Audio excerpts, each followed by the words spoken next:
for what you just described. The Middle East, it doesn't look anything like what we've seen since, what was it, 1979? Not at all. So Iran's in the weakest position it's been since the fall of Saddam Hussein, so 30 years or so. And they have been the arsonist for integration, for peace agreements, whether it's the Camp David Accord, the Abraham Accords. Don't forget, on October 7th, when Hamas attacked Israel, Saudi-Israeli normalization was very close. The Biden administration was down to the last parts of the negotiation. The other thing that's intriguing to me, nobody's writing about this. I have a contact who's very ago. He knows Russia very well, Soviet Union very well, former Soviet Union, and he said to me the mood was one of perestroika. And I said, well, what do you mean by that? And he says, well, don't forget, in the latter days of the Soviet Union, there was this economic opening, perestroika, political opening called glasnost, and nobody was predicting the fall of the Soviet Union. But what happened was all the repressive institutions were in place, but they were no longer so fearsome. People had ceased being afraid of them, and they had slowed down in their repression. He says he saw women on the street with scarves off to a degree that he'd never seen in Iran before. And we know they're unhappy with the regime. They must be even more unhappy now. It's very unpredictable what would come out of it. Would it be a military state? Would it be certainly isn't going to be a parliamentary democracy, one wouldn't think. Could the monarchy come back? That's one of the things people are talking about on the streets of Iran. So I think we have history in motion. We just have to see where this goes. Christine Amanpour was pointing that out over the weekend too, Fred, I think, that just talking about the former monarchy being one of the most well-known names that's there, but you think the idea of an uprising is a realistic one at this point? Well, Becky, we've had it before, and it's often led by women, and there was a real crackdown on women not too long ago.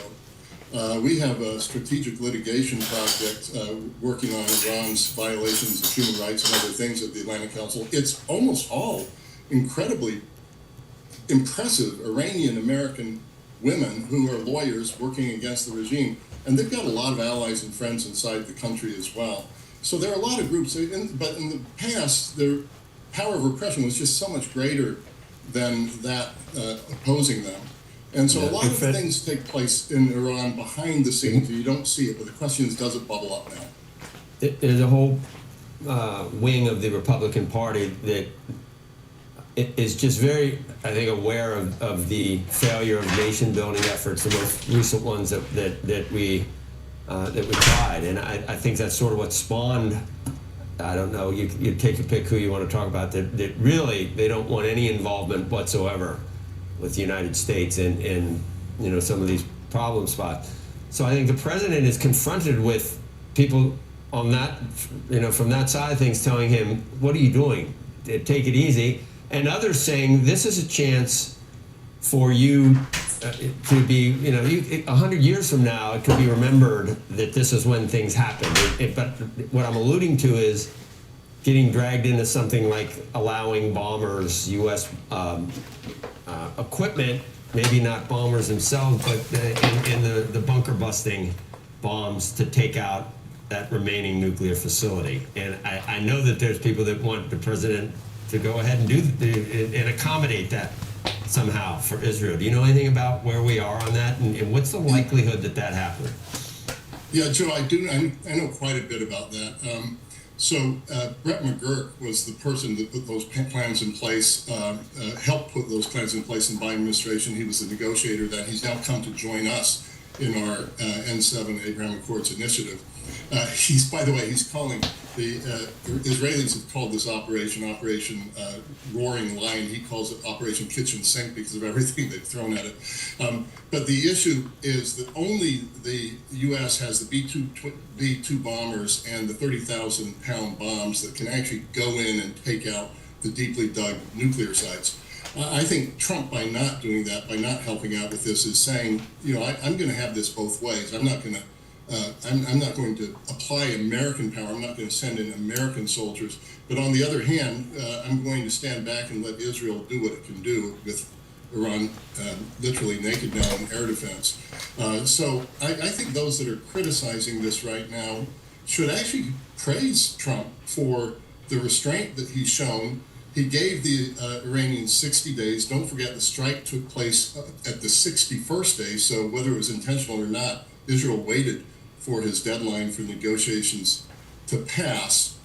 So I think you also can take a look around the region. Saudi Arabia, Oman, the UAE, Qatar, these are countries with lots of money, trillions in sovereign wealth funds. You've had the fall now of Syria next door, of Hafez al-Assad. This may be one of those moments where the region itself can get together, and yes, we should help. We should help them, but I think we got more. You don't think we're going to that won't finish the? You think that it's going to be negotiations, and why should we believe that Iran lives up to the whatever the negotiations result in terms of enrichment and everything else?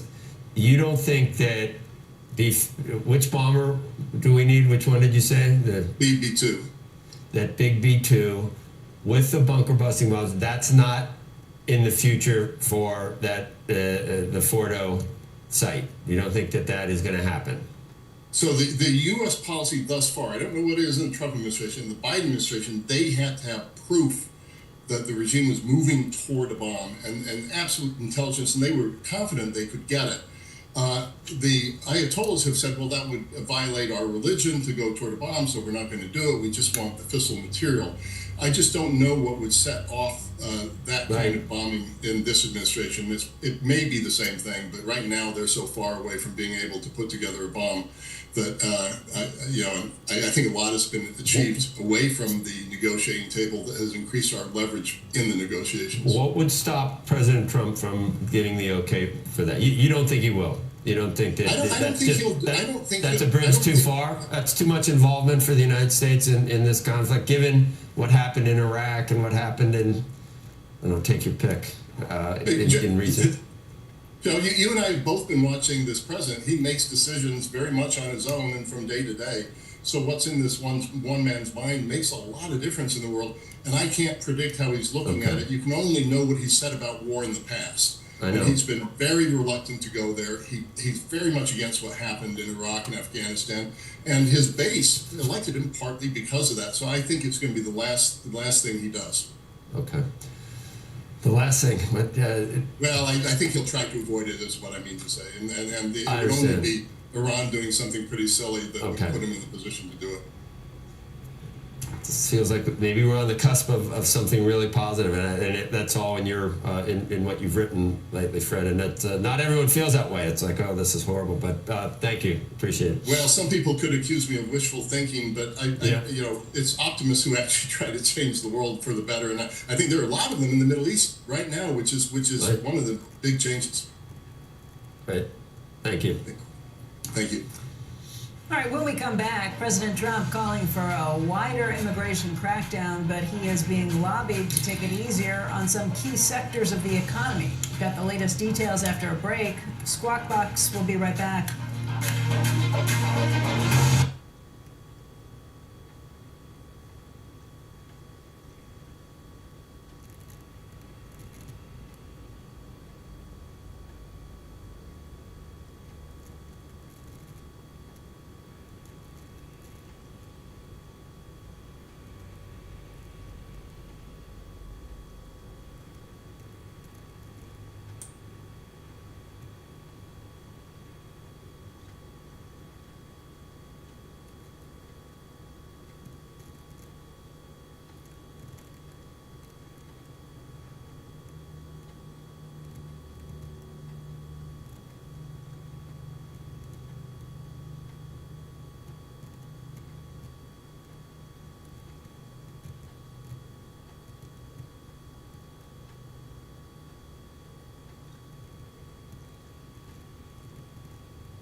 President Trump calling for more deportations. In a post on Truth Social on the way to Canada yesterday, Trump said, "We must expand efforts to detain and deport illegal aliens in America's largest cities, such as Los Angeles, Chicago, and New York."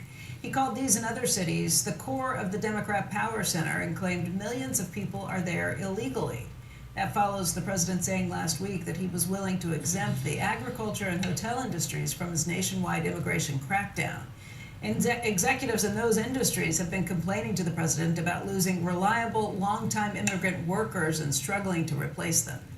A Reuters report says President Trump is considering significantly expanding travel restrictions. That would involve potentially adding 36 countries to the 12 already announced, and the report cites an internal State Department cable that was viewed by Reuters. Coming up, what the war between Israel and Iran means for China, especially the impact on energy. That's next when Squawk Box returns.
All right, joining us right now to talk more about Israel and Iran, specifically the impact for China and the energy markets, is Shahzad Qazi, the COO of the China Beige Book. And Shahzad, this is a little different than what we usually bring you on to talk about.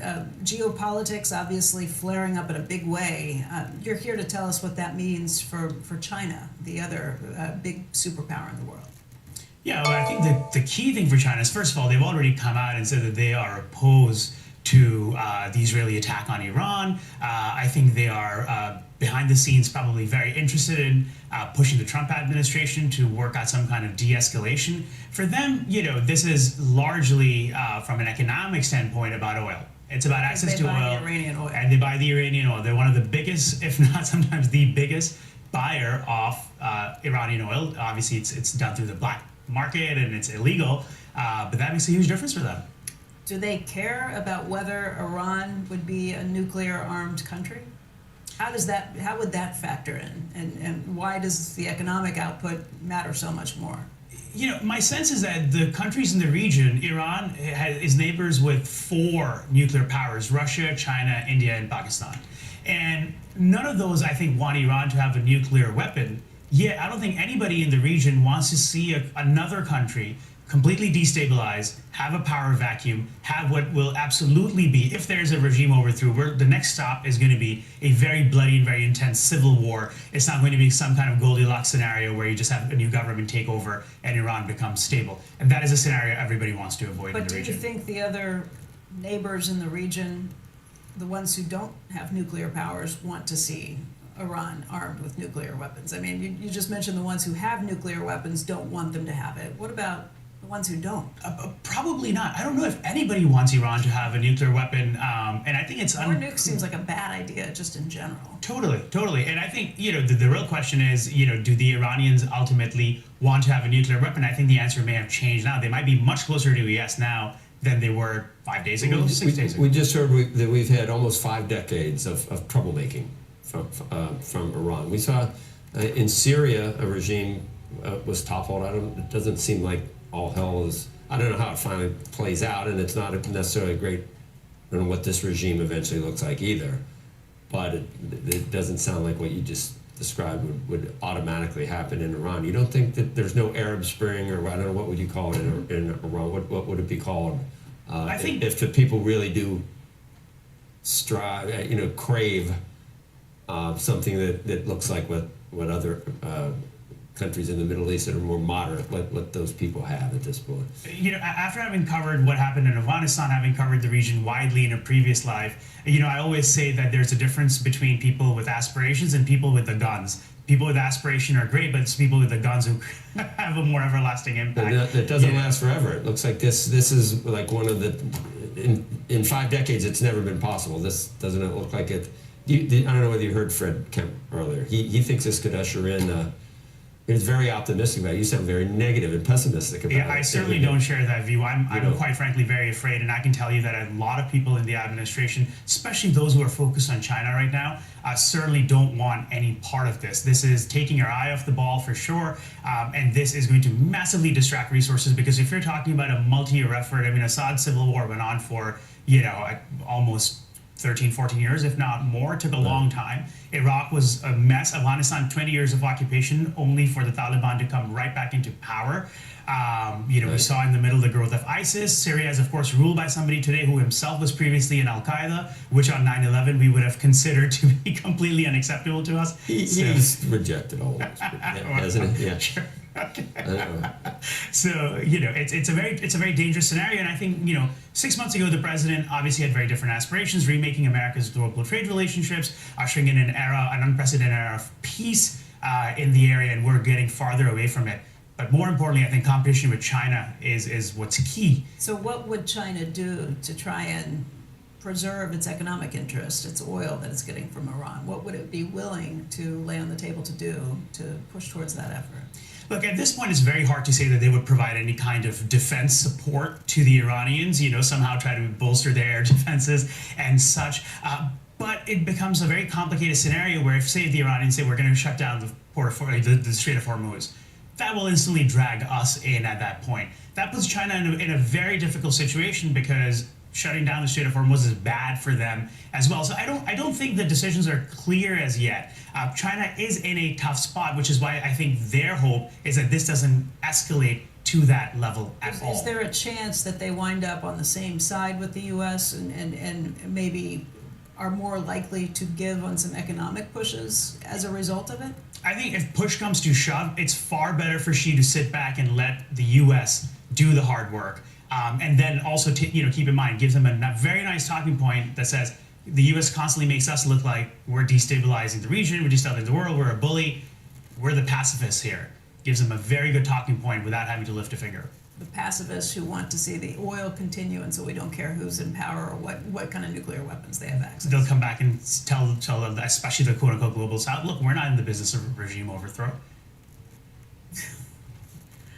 It's a difficult position. Shazad, thank you. My pleasure. It is just after 7 a.m. on the East Coast. You're watching Squawk Box on CNBC. I'm Joe Kernan, along with Becky Quick. Among today's top stories, Iran firing a new wave of missile attacks at Israel, with emergency services reporting at least 5 people killed. Meantime, Israel says fighter jets struck 10 command centers in Tehran belonging to an elite arm of the country's Revolutionary Guard. Israel's military now saying it has achieved aerial superiority over Iran's capital. Checking energy prices this morning, the worst case scenario, we haven't seen it yet. I don't know what happens in the Straits, and whether that's, they've threatened in the past, threatening again, but it's never actually, Hormuz has never actually been closed, but at least from those threats. The futures right now, take a quick look, are rebounding a little bit from some of the real weakness that we saw on Friday, but all the averages have been in a pretty good uptrend. A group of 7 leaders are gathering in Alberta, Canada today, where much of the focus will be on trade. Megan Casella joins us right now with more. She is there in Alberta. And what have you heard so far, Megan? Hey, Becky, so good morning, guys, from beautiful Banff, Alberta. I am standing about 20 miles from where the group of 7 leaders will be gathering today and this week in Kananaskis, Canada. President Trump got in here late last night into Calgary before flying over to Kananaskis to meet and really kick off this 2-day summit, not only with the other G7 leaders, but also with other invited officials, the European Union officials, and leadership, as well as leaders of Mexico and Ukraine, others not yet confirmed so far. And take a look at this year's G7. A couple of things. One is that 5 of these 7 leaders are fairly new to their positions. It's only Italy's Meloni and France's Macron that are sort of the veterans here, although for President Trump it is sort of course, a return to this group. And the other thing to note here is that all of the other 6 leaders have been to the White House, have been to Washington so far this year to meet with President Trump. So no new meetings for the president this week, at least not that we know of yet. But still a fairly dramatic range of issues to be discussed. Trade, of course, being at the top of that list. As you mentioned, the president spoke with reporters on his way here yesterday and did say that he expects, quote, a few new deals this week. We know he has bilaterals set, for example, with Canada and Mexico. So we'll have to see. Those deals have proven elusive so far, but it's one major deliverable we could see so far this week. Then, of course, there's the backdrop of everything going on in Israel and Iran, and the White House has told us other issues like critical minerals, AI, and energy security are going to be top of mind for them as well. But one thing, guys, that I have confirmed, talking with a Canadian official last night, and this is different for this year, there will be no joint communique coming out of this G7, and that is something different. That tends to be one of the only few concrete things that comes out of a G7 summit. It's the leaders coming together, sort of in a show of unity to sign on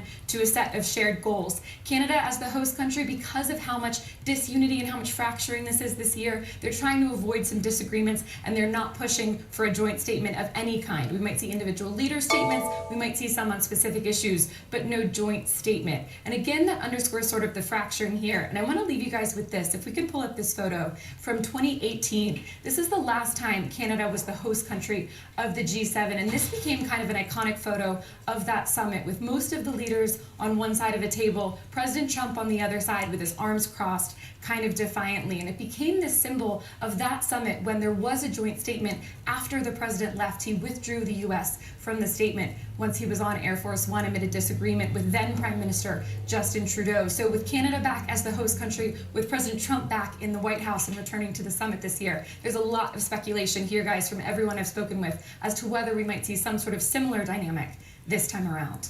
Guys? Like, I guess by getting rid of that joint communique, you take some of the drama out of it in advance. We've kind of been hearing that that was going to be the deal, that there are just too many issues where they have too many different opinions to be able to get everybody on the same page. I mean, seeing John Bolton there shows you how long ago and how different everything is at this point. Absolutely.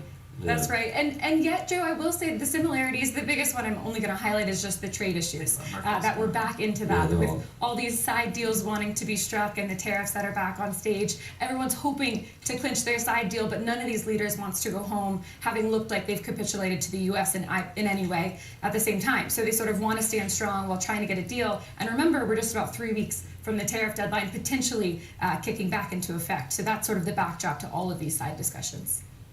Megan, thank you. Let's get to Dom Chu with a look at this morning's pre-market movers, and man, I can't believe my pre-tournament pick brought it home. Dom, that's not true. That's not true. He did bring it home, but he was not my.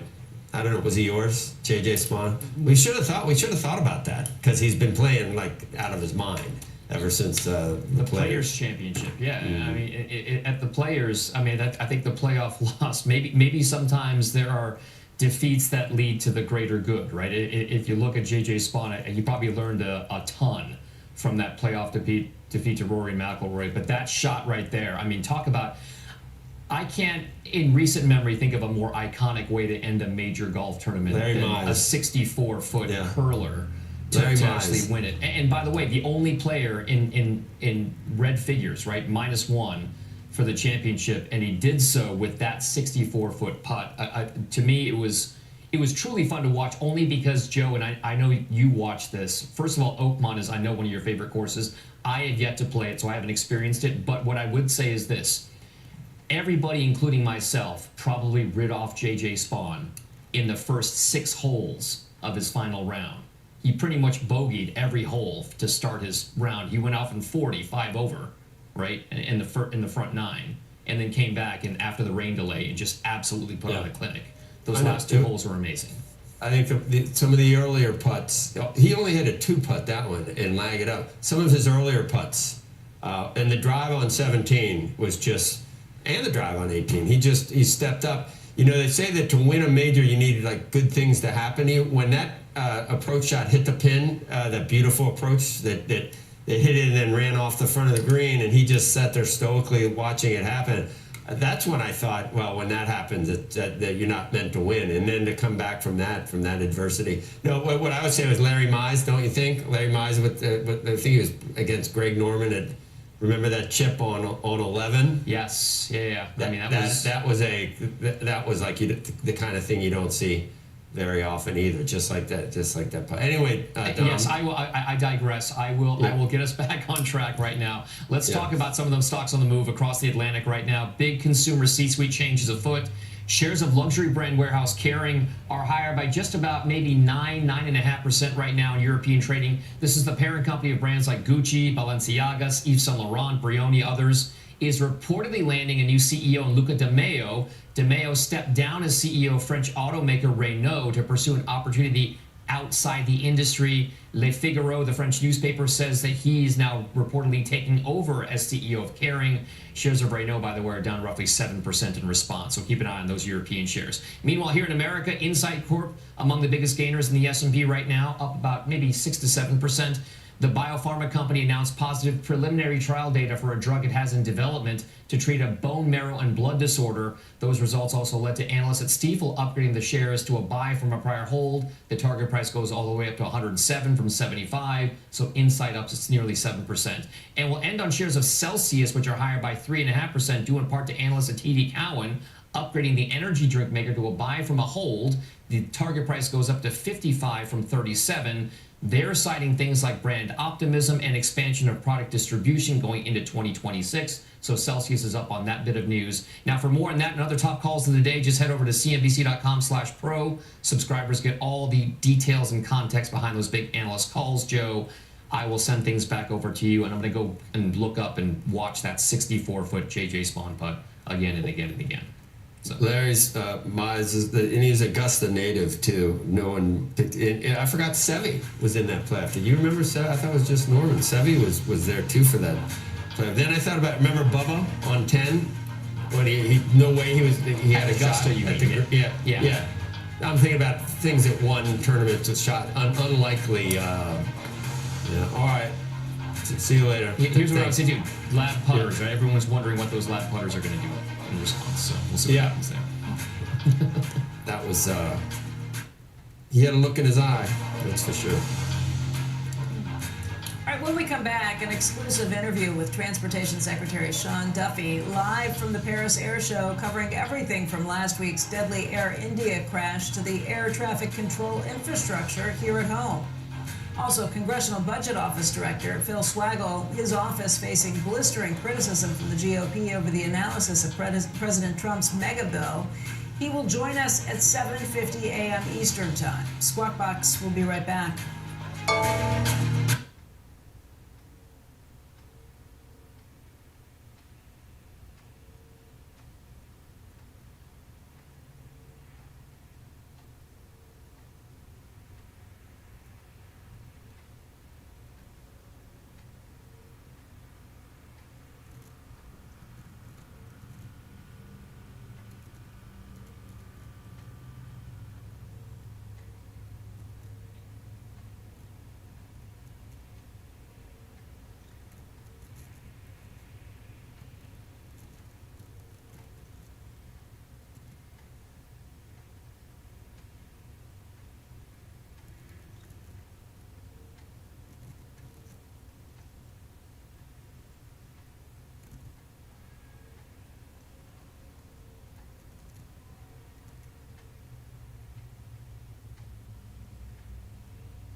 Scissors.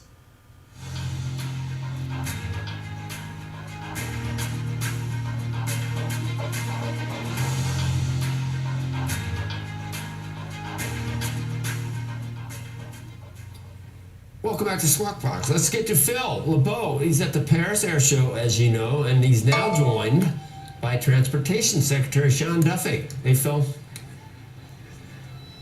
Thank you, Joe. Transportation Secretary, thank you for joining us here today. Good to be with you. Lots to talk about. I want to start first off with the Air India crash. Yeah.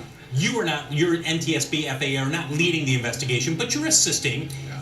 And if there was any whiff of, hey, there's a systemic problem with Boeing or GE, you would know about it. Is there any reason for you at this point to question or worry about Boeing, Dreamliners, or GE engines? So we've sent an NTSB team, FAA team over to provide assistance to the Indians.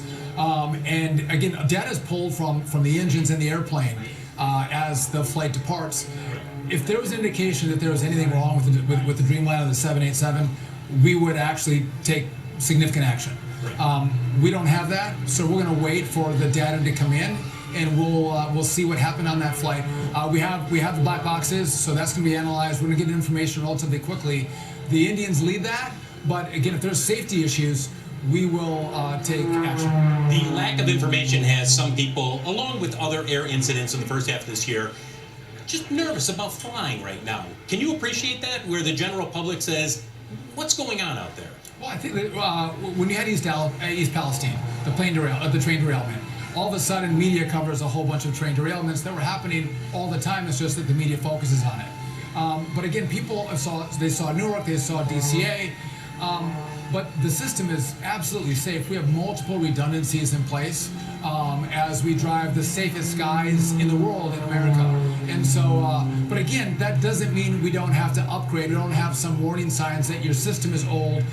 You're using old technology, and there's great technology now that we have to use to be state of the art. And I think that, I hope the Congress is going to work with us to build out our plan. Let's talk about that. Yeah.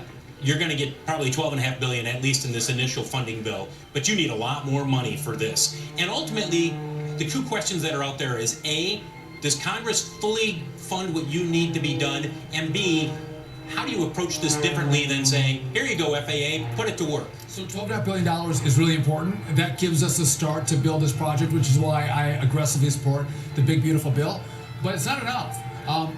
Again, we need more money. The Senate has and is thinking about giving us some more money, and I think the American people want it. And so if we get the cash, we're going to do it differently. The Congress doesn't have faith in the Explain FAA. quickly in layman's terms what you're going to do in terms of hiring an overall integrator. Yeah, so there's going to be one contractor, a general contractor, an integrator that's going to oversee the whole project. And Right? he reports to you, obviously. Yeah, but I'm also going to hire someone who has had a long career in as a contractor, a builder in the FAA, right? So we're going to have a different kind of team. And if you think about it, you have two chairmen in the House and the Senate, Cruz and Graves. The president cares about aviation. He loves this space. You have me who cares, an industry that cares, American people that care. There's no better time than right now to fix our air traffic control system. And by the way, we're at the Paris Air Show. There are great innovations that are happening with eVTOLs, these Ubers in the air. We have drone technology. We have more airplanes that we can fit into the airspace. That because people want to fly, we want to move more products. We can't do that with the current system. So let's actually fix it so we can deploy all these great technologies that are being developed right now. Let me ask you about Boeing. They have not asked to increase MAX production, but that's expected within the next month or two. You're in touch, your team is in touch with them. Are you seeing the indications right now where you're confident to say, yeah, they can go to 42 and then eventually to 47 a month? So Boeing's on the right path. We're going to continue to analyze that, but again, I want to make sure that the FAA moves when Boeing's ready to expand their capacity. And again, we're not afraid to do it. We're just going to make sure they're right and their production is right and their quality control is correct. United and JetBlue, they announced an interline agreement. That's great.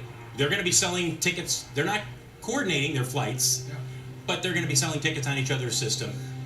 Do you look in the future and say, during your tenure, you could see integration in terms of a merger within the airline industry in the U.S.? I don't know that. It's possible, but listen, I love competition, right? I love a lot of players in the space. I think that brings prices down. So it's possible, and whatever comes our way, we're gonna consider. But again, right now we're at a place where there's more people that want to fly than the capacity that we have, which drives prices up. Airline tickets up. If we have more capacity in the airspace, meaning we get our air traffic control money need to more of those build, controllers. you're going to have more capacity, which means prices are going to come down for the average traveler. But that's going to take time, correct? So again, nothing here, we snap our fingers and it makes happen overnight. But we're in a place where, again, if we get the money, I think we can do the build in 3 to 4 years. Now, if we get NEPA reform, so I can lay fiber and we can build towers and TRACONs, I think, again, it's going to happen really quickly. And here's what's different, too. We have engagement from CEOs. CEOs who wear their flag lapel pin, who care about the country. They used to put us at the bottom of the list at the FAA. They now have us right where the DOD is. We are a top priority, so things are going to happen much more quickly than they have in the past. And again, this is a higher priority for the country right now. Transportation Secretary Sean Duffy, Thanks for thank you very much. Guys, we're going to send it back to you. Don't forget, we have the COO of Lockheed Martin coming up in just a few minutes. All right, Phil, we will see you in just a few minutes. Thank you. When we come back, though, an update on the price moves in Bitcoin and gold as we head to a break right now, too. Check out some winners and losers on the NASDAQ this morning. Palantir is leading the way higher. It's up by about 2%, followed closely by Advanced Micro. Take a look at some of the decliners in the NASDAQ this morning. You will see that Trade Desk and Analog Devices are at the lower end of the pack. Squawk Box will be right back.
Do it well.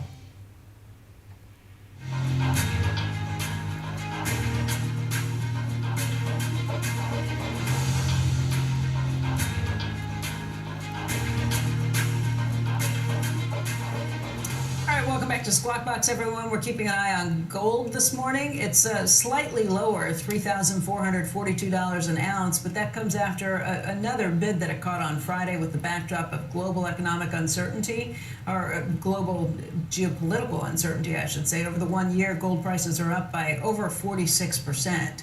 Check out Bitcoin. On Friday morning, it was a little lower. It was kind of following stocks lower at that point, but for the last year, it's up 60%. 106,620 is the last tick.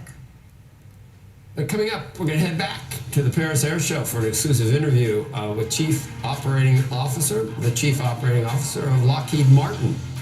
Squawk Box returns in just a moment.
results.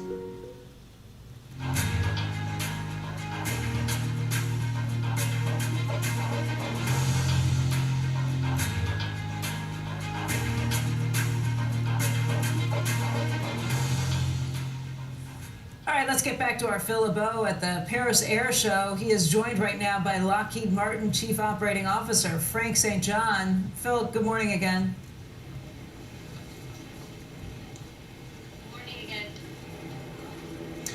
Hi, welcome back to Paris and the Paris Air Show. I'm Phil LeBeau live with the COO of Lockheed Martin, Frank St. John. Thank you for joining us. Lots to discuss because defense is the topic that is happening right now. And a lot of people are saying defense spending, are we in the beginning stages here, given everything we're seeing, Ukraine, the Middle East, or are we sort of in those middle innings? Where would you say we are? Hey Phil, good to see you again. And I would say we are in probably the beginning of a 3 to 5 year surge in defense spending, especially here in Europe. The first couple of years there was a lot of dialogue and understanding the issue and understanding the demand for deterrence capability. Now we're starting to see those budgets come into play in the European countries, as well as some increases back in the US domestically. So I think for the next 3 to 5 years, budgets are going to be pretty substantial. Back in the U.S., a lot of people have heard the president talk about the Golden Dome missile defense system. On paper, makes sense. But you know there are more than a few cynics out there saying, now wait a second. Huge country like the United States, could Golden Dome actually work? Give me your perspective in terms of not only can it work, you obviously believe in that, but how quickly could we see a system implemented? Well, as the world's leader in integrated air and missile defense, Lockheed Martin is really proud to be part of bringing President Trump's vision to pass. And there are a lot of existing capabilities, be it space-based sensing, command and control, surface-based sensing, and effectors that have been proven in conflict over the last several years that are already in existence. The real challenge is scaling that up in quantity and then creating the integration of those separate pieces. And so we definitely think something can be fielded on a rapid pace. When you say rapid, I know the time frame of 3 to 4 years has been thrown out there.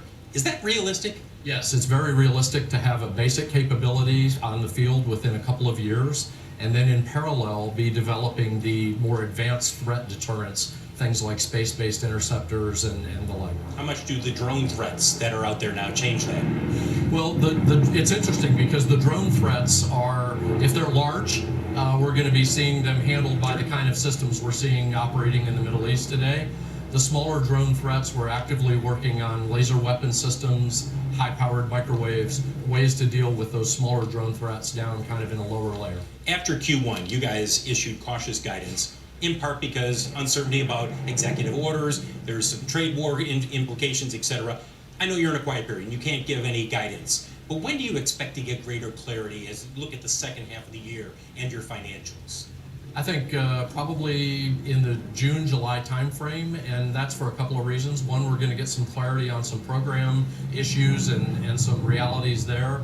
We're also going to see the budget for 25, 26, reconciliation, all of that come into focus here in the next several weeks. Last question, F-35 in greater use now because of the conflicts we're seeing around the world.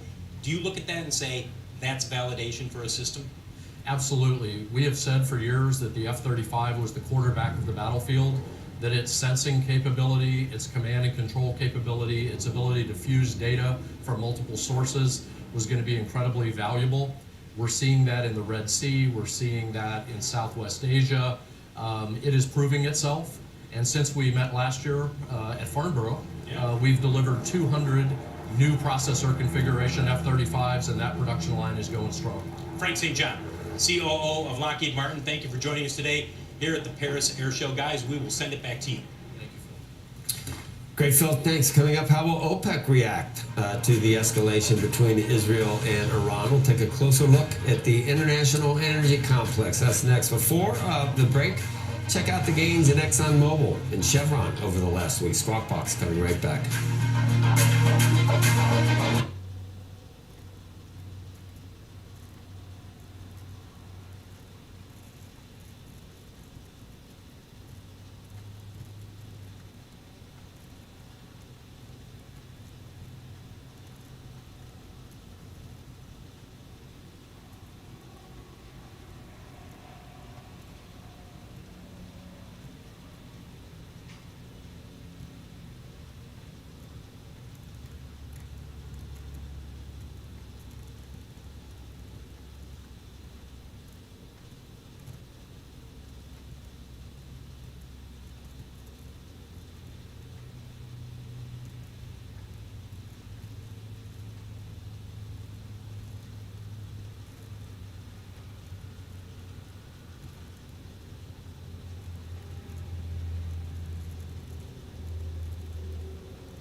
Jim.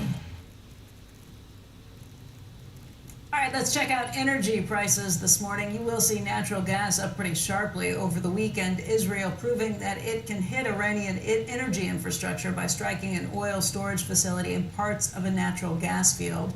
As a result, you see natural gas for July delivery up by about 3.6%. Brian Sullivan joins us right now. He's got more on how the markets are watching energy prices, and this has been watched very, very closely, Brian.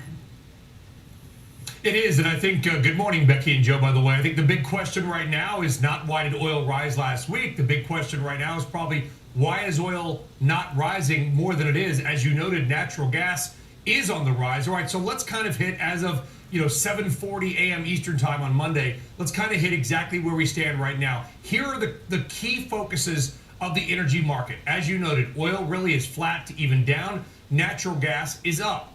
OPEC not responding yet. Interesting to note, the rotating presidency of OPEC this year held by Iran. The key thing to watch, the Strait of Hormuz, the shipping channel, it is still very, very busy. I looked this morning, ships everywhere. That is critical to watch. And of course, U.S. production. We are at a record high, just under 13.5 million barrels per day. All right, so there's your focus. Let's dig in a little bit more, guys. You got Iran overnight hitting really 4 energy targets. The one you want to watch is called South Pars. It's a gas field. It's in the Persian Gulf. It's offshore. That's the one that Israel kind of hit. They could have done a lot more damage. Couple of platforms, the oil depots you mentioned, just north of Tehran as well. Israel kind of sending a message, we can do this. They're mostly going after domestic Iranian production right now. For its part, Israel is actually a pretty big natural gas producer. It has shut down 2 production areas. That is risky in the long term because Israel needs natural gas to make its electricity. About 70% of all of its power comes from natural gas. That's shut in, by the way, the one big field called Leviathan, also why natural gas is rising. All right, why is oil not rising? Well, because there is no disruption yet. The Strait of Hormuz, what we just talked about, the critical aspect to watch, full of ships, exports remained robust. So, you mentioned OPEC coming into me. What will OPEC respond with? Well, right now, nothing. Because remember, it kind of preemptorily, it already responded. How about that? Last week or 2 weeks ago, 8 countries agreeing to add 411,000 more barrels per day to the market. Now, OPEC confirming no developments or any interest in supply changes warrants unnecessary action right now. OPEC putting that message out over the weekend. Here's what's interesting, guys. OPEC and the International Energy Agency, once again, kind of doing this. OPEC says no reason to add more barrels right now. The head of the IEA, Dr. Fatih Birol, he came out on social media and said we are actively monitoring the impact on oil markets from the Israel-Iran situation. Markets are well supplied today, but we are ready to act if needed. They've got a security system, kind of like an SPR, 1.2 billion barrels of emergency stocks that have proved vital to safeguarding the world economy. Now, guys, OPEC did not like that, and in their statement also said this. Today's statement by the IEA Executive Director regarding current market conditions and potential use of emergency stocks raises false alarms and projects a sense of fear. We're talking about using emergency stocks, guys. So some infighting. Not only do we have Israel and Iran actually fighting, but now there's kind of this tit for tat on whether or not additional action is needed between OPEC and the IEA. Hey, Brian, that South Pars field that you were talking about, the one that the Israelis hit lightly, I didn't realize that that is not only one of the largest in the world, it's about 20% of the natural gas reserves in the world. What is it, like 1.25 trillion cubic feet of gas?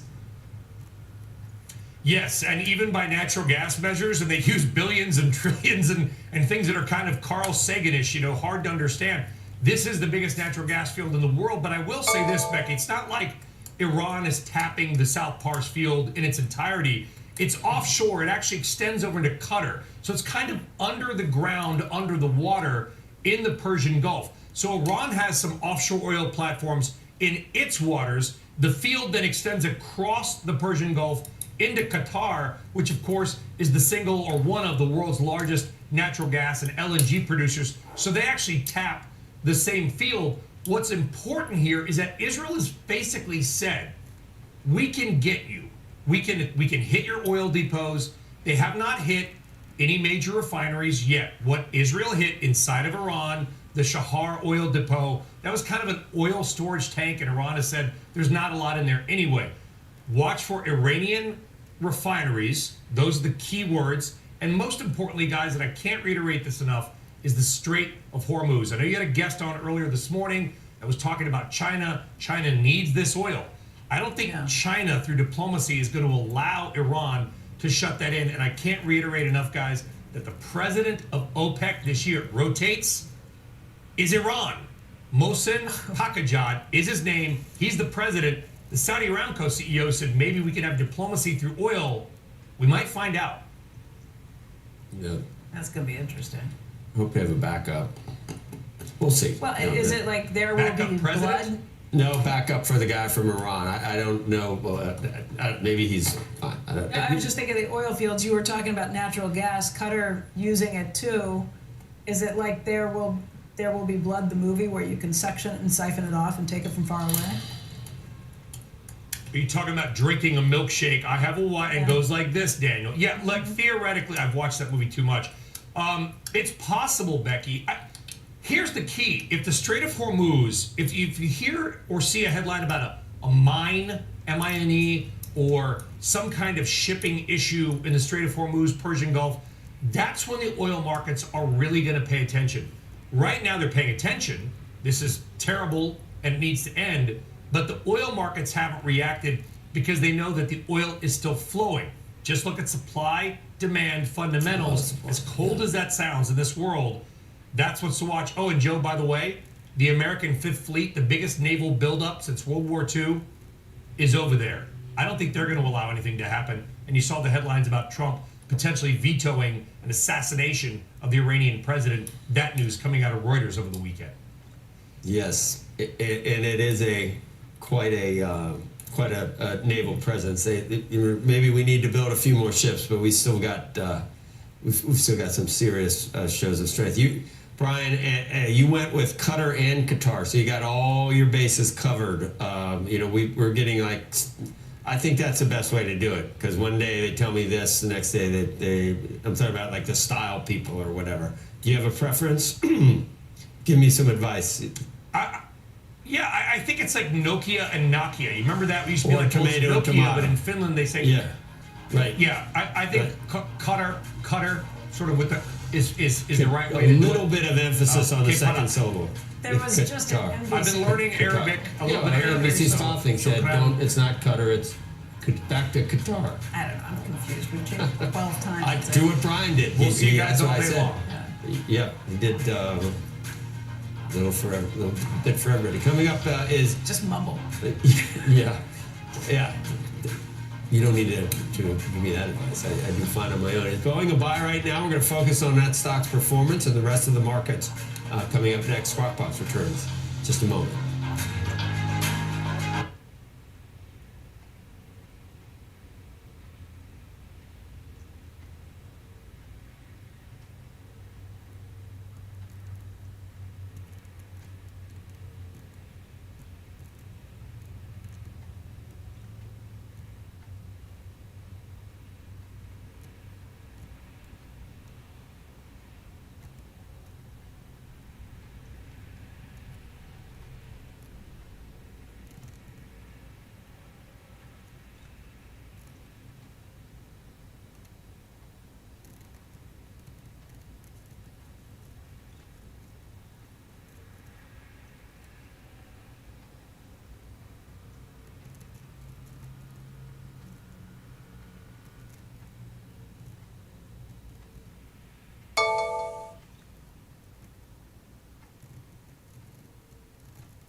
You download Dave. And joining us now ahead of the first day of a shortened trading week, Stephanie Link, Hightower Chief Investment Strategist and a CNBC contributor. You've been hit with just about everything. So now we got the latest. Now we've got a major conflict in the Middle East. Steph, anything change? Again, you do what you keep on keeping on, right? Just do what you do. Well, I'm trying. It's not easy on certain weeks, but I think we're kind of chipping away at a lot of unknowns, even though we do have the Middle East issues and a lot can happen there. But we are chipping away at some of the concerns that we've had, mainly inflation. We got some really good inflation data last week. I know we're not near where the Fed wants it to be for them to start cutting rates, but we were at 9% CPI 2.5 years ago. We're now at 2.1%. So we're making really good progress there. Tariffs, they seem less threatening, and we're going to get more answers over the coming weeks. And then, of course, in the face of all of this, GDP remains pretty strong. The Atlanta Fed tracker came out last week at 3.8%. So let's smooth it out, right? Like, let's just average the first quarter and the second quarter in GDP, running at about 2% growth. That sets up well for earnings. So I know that there's a lot of unknowns out there, but you know, we talk about this all the time. I worry when we don't worry, because that means that we're complacent. Any emphasis on which sectors are? I mean, what does this do for your energy stock holdings, or I don't know, defense stocks? Yeah, I mean, obviously the defense stocks caught a bid last week, but you know, I think it's kind of temporary. I mean, you don't necessarily want to play energy or defense just based on what's going on in the conflict in the Middle East. It's got to be fundamentals. And so I kind of step back, Joe, and I think, like, where do we want to invest over the long term? What are some of the themes out there that we feel really good about, no matter what happens in the Middle East, or no matter what happens with regards to just macro uncertainties? And that, I still come back to my two favorite themes are cybersecurity, because we are going to see massive consolidation in that industry. We have 4,000 cybersecurity companies, public and private, and none of them talk to each other. And so I think you're still going to see probably cybersecurity be bigger than AI. But then my other theme is AI, and it's the data center, and it's power, and it's the grid. And a new name that I bought a couple of weeks ago was Vertiv on that theme. Which one? Vertiv, VRT. So Okay. the company, it's in the grid and electrification and that whole thing, and it's still down 28% from its highs, and they're growing earnings in the mid-20s, and they're going to outpace the industry by 300 to 500 basis points over the coming years. And the executive chair is Dave Cote. You remember Dave Cote? He was the CEO of Honeywell back in the day, and the stock under his, when he was at Honeywell, it was just explosive. Yeah, GE guy. Yeah, Vertiv. That's right. You might want to look at a company called Versant. It sounds similar to Vertiv, but it's a little bit different. You don't need to do anything today, but about 6 months from now. Thanks, Steph. See you later. Thanks, Joe. You know what I'm talking about. Versant. Versant. Our new company. Yeah, exactly. When we come back, the Congressional Budget Office taking a lot of heat from the GOP over its assessment of President Trump's mega bill and what it will do to the economy.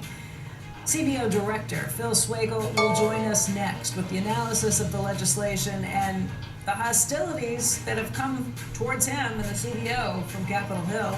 We'll talk about all of it in just a moment. Squawk Box will be right back.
starts now. All right, welcome back, everybody. The Congressional Budget Office has been taking some heat from the Trump administration following analysis predicting that the president's big, beautiful bill could cost the poorest households $1,600 a year while boosting the richest by $12,000 a year. Joining us right now is Phil Swagel. He's the director of the Congressional Budget Office. And Phil, let's talk through some of the criticism you've received. Russ Vought said on X that this bill reduces deficits by $1.4 trillion when you adjust for the CBO's one big gimmick, not using a realistic current policy baseline. Carolyn Levitt said that the CBO assumes a long-term GDP growth of an anemic 1.8%, and that's absurd. And then you had President Trump himself saying that the CBO has become partisan and political. That's just a taste of what has been kind of thrown your way. Have you been surprised by the arguments that have been coming from the administration? Yeah, no, none of this is a surprise in the sense that there's a lot of tension around the bill, there's a lot of attention on it, and our analysis can matter in some ways for what Congress is doing. So this is just part of the process by which legislation is made. In terms of the criticisms, the baseline that we use is set by statute. And it's completely legitimate for a policymaker or for the administration to say that their narrative is that the current policy basis that the OMB director talked about is the right way to look at it. And we'll provide that information. If members of Congress want a different baseline, well, we can do that. The one that we use is set by statute. So, there is a little bit of a strange thing being criticized for following the law, but that's okay. That I think we all here understand that that's just part of the process. It's set by statute that is set by Congress. I think this is the Committee on Joint Taxation. The Joint Committee on Taxation is the one that does that? Yeah, this is the Budget Act of '74 as amended, sets the way that the baseline is constructed, and that is based on current law. But and we work very closely with the Joint Committee on Taxation, which evaluates some of the tax policy, so the two agencies do that together. Again, the word I've been using lately is narrative, that the way policymakers look at the legislation and look at the effects on the economy and the deficit and the debt is really part of their narrative. And if a member says, well, I don't think these tax cuts should ever expire, well, that's a completely legitimate way of looking at it, and that's their narrative. If a policymaker looks at, say, the revenue from tariffs, and we've evaluated that and said that the revenue from the president's tariffs will basically offset the cost of the tax provisions of the One Big Beautiful Bill Act. It's hard to say that. Well, that's a legitimate way of looking at it also, that those two things offset. So it's narrative. It's the way that policymakers look at it is really up to them. Well, the 1.8% growth expectations for the next decade does sound low if you look just at what we've seen over the last 10 years. I pulled it up, and there's only been 2 times that we saw growth or negative growth that was below 1.8% over the last decade. 2016, it was 1.7%. 2020, with the pandemic, it was down by 2.2%. But aside from that, most of these numbers are well north of 2%. 2.8% last year, 2.9% the year before, 2.5%. 2015 was 2.9% too. Why 1.8%? How do you get that? Oh, okay. So that number is us looking at the economy, as being, not in a cyclical downturn, as kind of the long-term potential growth. And of course, the U.S. is an amazing place. We have an amazing economy, resilient and flexible. So we have lots of positives. On the other hand, we're an aging society, and that means the demographics of the country are going against us, and the labor force growth is declining. So that's in some sense a drag on the economy. We had a surge of immigration over the past couple years that led to lots of issues and lots of concerns by policymakers.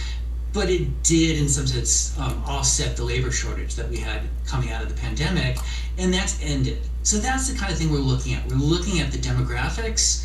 We're looking at investment in the U.S. and productivity growth in the U.S. We're not dismal. We're not negative on productivity growth.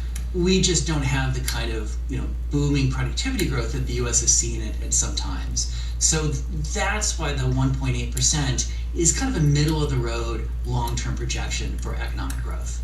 What do you anticipate from the Federal Reserve? Because after the 2017 tax bill passed, the economy did pick up pretty substantially, 3.0% for 2018, 2.5% for 2019. Some critics will say, well, that was because the Federal Reserve was doing lots of things with quantitative easing around that time too. What do you think? Oh, okay. Yeah, no, and what you said is absolutely right, and it's really important that the U.S. economy grew pretty strongly in the aftermath of the enactment of the 2017 Tax Act, the Tax Cuts and Jobs Act. And that's what CBO projected. So as you said, GDP growth was 3%, and that's actually what CBO projected, was 3%. It downshifted a bit. We were actually a little bit over-optimistic about GDP growth and revenues for 2019. And then, of course, in 2020, the pandemic scrambled everything. So we do expect the economy to keep growing in the aftermath of whatever happens to the Tax Act, and the Fed will have to react to that. And we don't try to tell the Fed what they should do. That's of course up to them. We try to project what they will do, because changes in interest rates feed back into the budget deficit and into debt.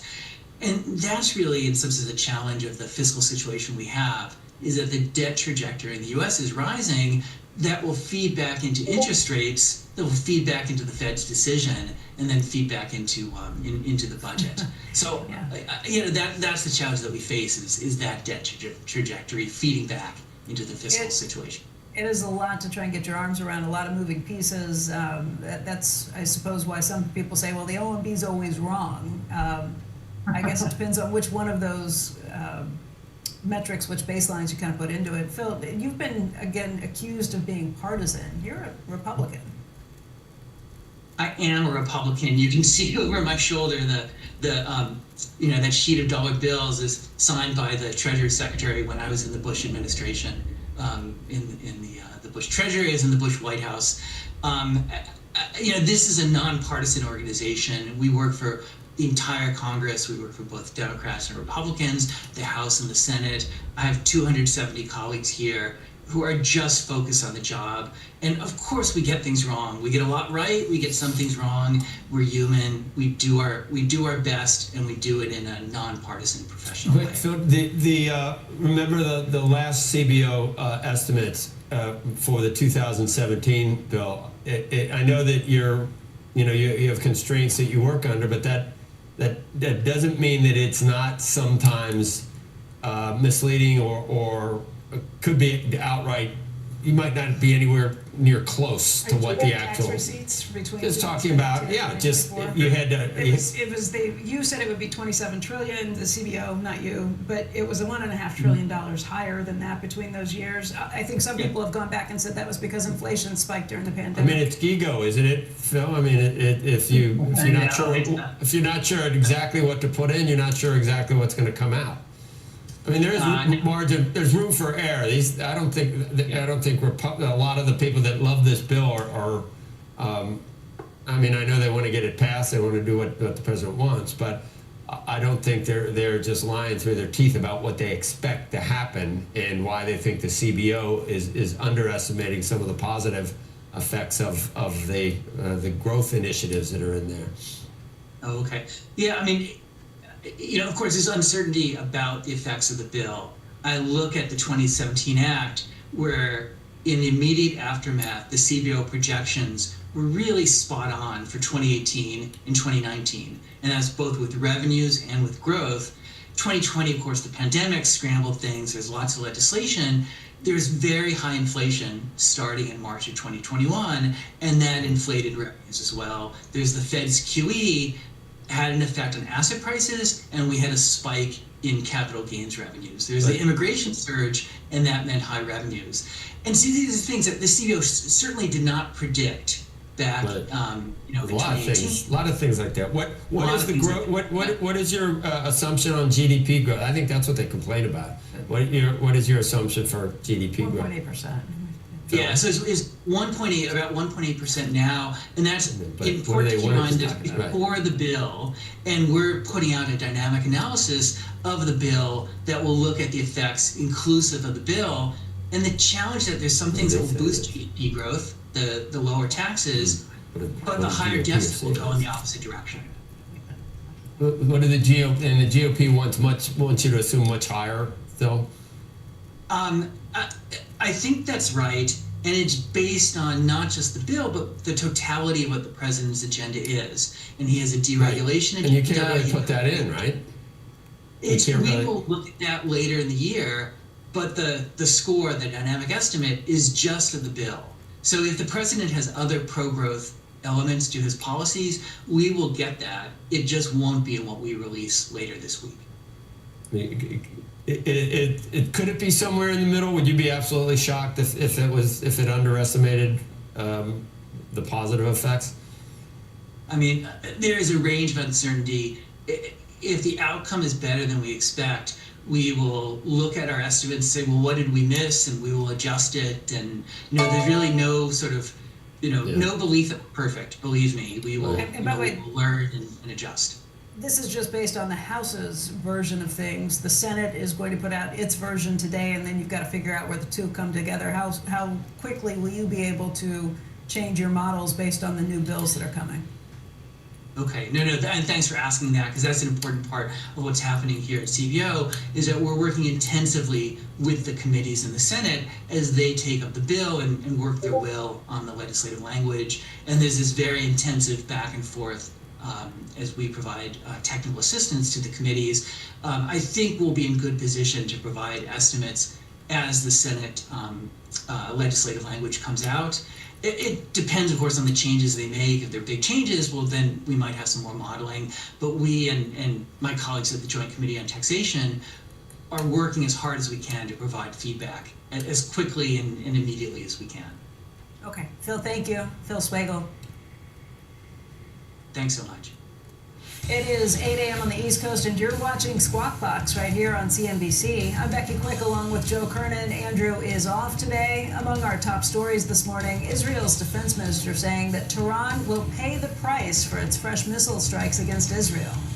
Fire exchanges have continued since Israel's Friday attack against Iran, with Iranian media reporting that Tehran's latest strikers hit Tel Aviv, Jerusalem, and Haifa, which is home to a major refinery.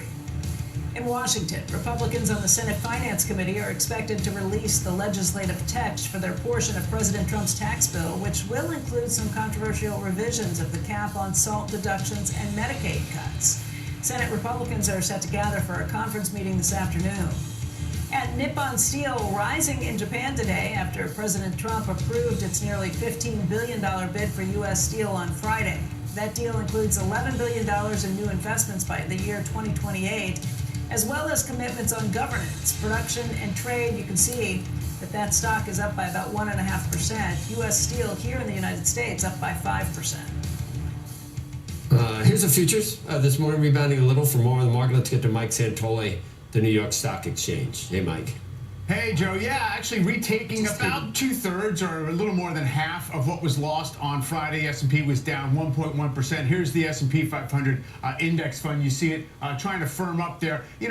Pretty measured response, all things considered, to the bump higher in oil prices, probably because we were coming from relatively depressed levels. Even though we had further exchanges of hostilities over the weekend, nothing the market feels compelled to reprice. Now, we could certainly find an excuse to back off here. We had a 25% rally off the April lows, but it's been tough to kind of pull investors off the general premise that we're pricing in perhaps some further de-escalation on trade. The U.S. economy's hung in there. We got a lot of central bank meetings this week. So for now, kind of holding just below those highs. Take a look at consumer discretionary relative to energy stocks. This is on an equal weighted basis. And you see we did get a bit of a revival of energy stocks. That's RSPG here, and overtaking on a year-to-date basis what's going on in consumer discretionary. not too dramatic. Again, these are kind of these rotations within the market that's sort of responding to the news, but not necessarily changing the overall picture. You would want to see consumer discretionary pick up from here. Consumer cyclicals are still beating consumer staples, but it's not giving this really emphatic view that the consumer is in good shape or accelerating from here, but so far also not eroding quickly. Take a look to one other element of this market, which is momentum stocks.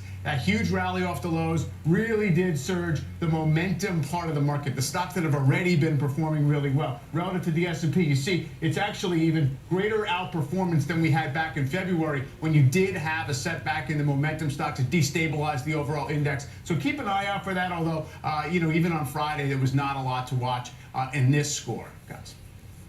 All right, Mike.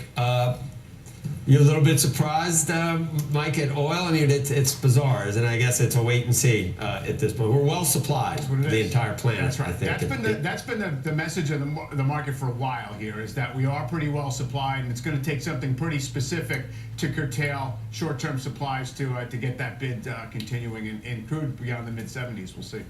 Yeah, and so much for inflation looking under control if something really does happen. That nothing can get that going quicker than $150 oil or something like that. It's going to hit the headline, although I got to say, again, coming from these low levels, you have a little bit of a buffer in there.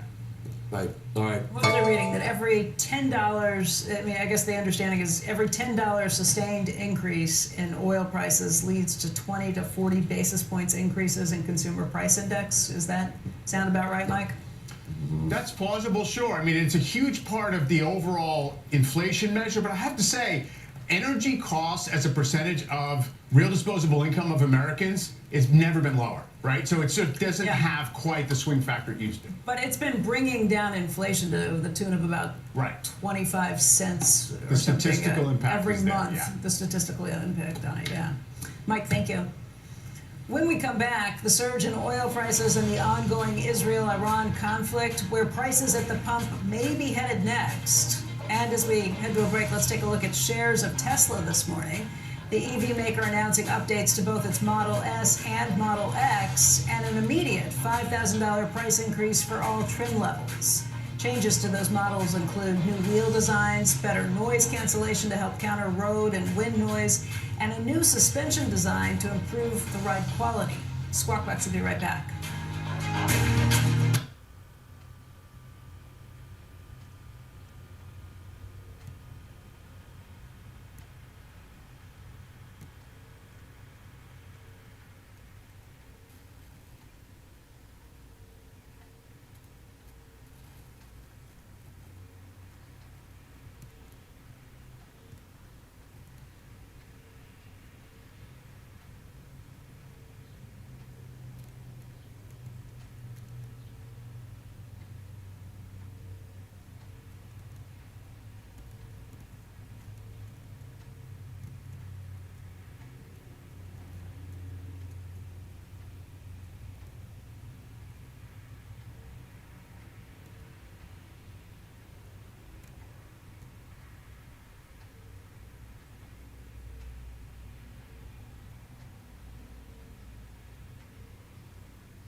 and make it count. Let's take a look at energy prices this morning. Yeah, those don't adjust your set. Those are negative numbers. And actually, Red, joining us now, Rebecca Babin, CIBC, private wealth senior energy trader. We had a move last week, I guess, and nothing got worse over the weekend in terms of Israel and Iran. Well, so things did get a little bit worse. We actually saw both Israel and Iran both hit some energy infrastructure. The key here is they didn't hit oil infrastructure, and the second real key is they didn't hit any export facilities for crude oil. So you can hit internal domestic refineries in Iran. We will see a price reaction, but Kharg Island, which is their export facility where they export every barrel that comes out, is a wide open target for Israel, and they haven't hit it. Why? I think there's two reasons. First, if you want the U.S. to come in and help you and maybe hit some of those deeper kind of nuclear the U.S. sites. as in President Donald Trump. Yep. Do not mess with his inflation. His lightning rod, and everyone knows it, and he's very vocal about it, is crude oil prices. So you do that, and you ultimately put yourself in a position where you've hurt the person you want to help you. And on Iran's side, keep in mind, we're talking a lot about the Strait of Hormuz this morning. I've listened to all of your segments. Think about Iran here. If they go and kind of start targeting the Strait of Hormuz, who do they hurt? They hurt China, their biggest customer. They hurt themselves because they can't get their barrels out. That's their only stream of revenue to fund this war. So in some ways, I think what you're seeing is the market telling you, I know there's a higher risk that this escalates and we have like this tail event, but right now we don't think anyone's best interest in this conflict is higher oil prices. Every Middle East conflict that I can remember over the last 30 years, people say, oh, it's only about the money. It's all about the oil and the money. Is that, in fact, the truth? Well, I think it can be about a lot more than that, but I think the oil and the money drives a lot of it. Everything. Right? And I do. And I shouldn't say that. It's the nuclear potential that has everyone on edge, but it is oil and money driving both sides of it. It's the funding, right? That's how the IRGC has funded itself over the last, 10, 20 years, is through that, smuggling oil out. They made out like bandits during sanctions, right? Because the IRGC smuggles it out and they keep the money, and that's how they funded their efforts. So it might not be like the kind of concept behind it, but it's certainly the financial driver. Yeah. You cover energy. You're not a geopolitical analyst on what Israel's end goal, or the United States as a sort of an ally, if you will, of Israel. How does this end, and does it end? Is it going to escalate from here in terms of the nuclear facilities? I keep asking this question about. There are many people. We had Dan Senor on last week that says if you don't do Fordo, you didn't do anything really. You're not finishing the job, and you're not solving the problem. I think that's a huge question in the marketplace, and especially for energy in particular. It's like, how does this end?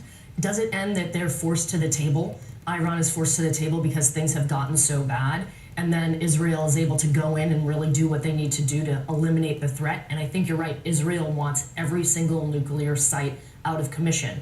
I think one thing we jump to the conclusion at is that they have to get Fordo with our bunker bombers, right? They have got some covert exercises going on in Iran where we might not know exactly what they're capable of, but I think they want that facility. I don't think they'll stop before that.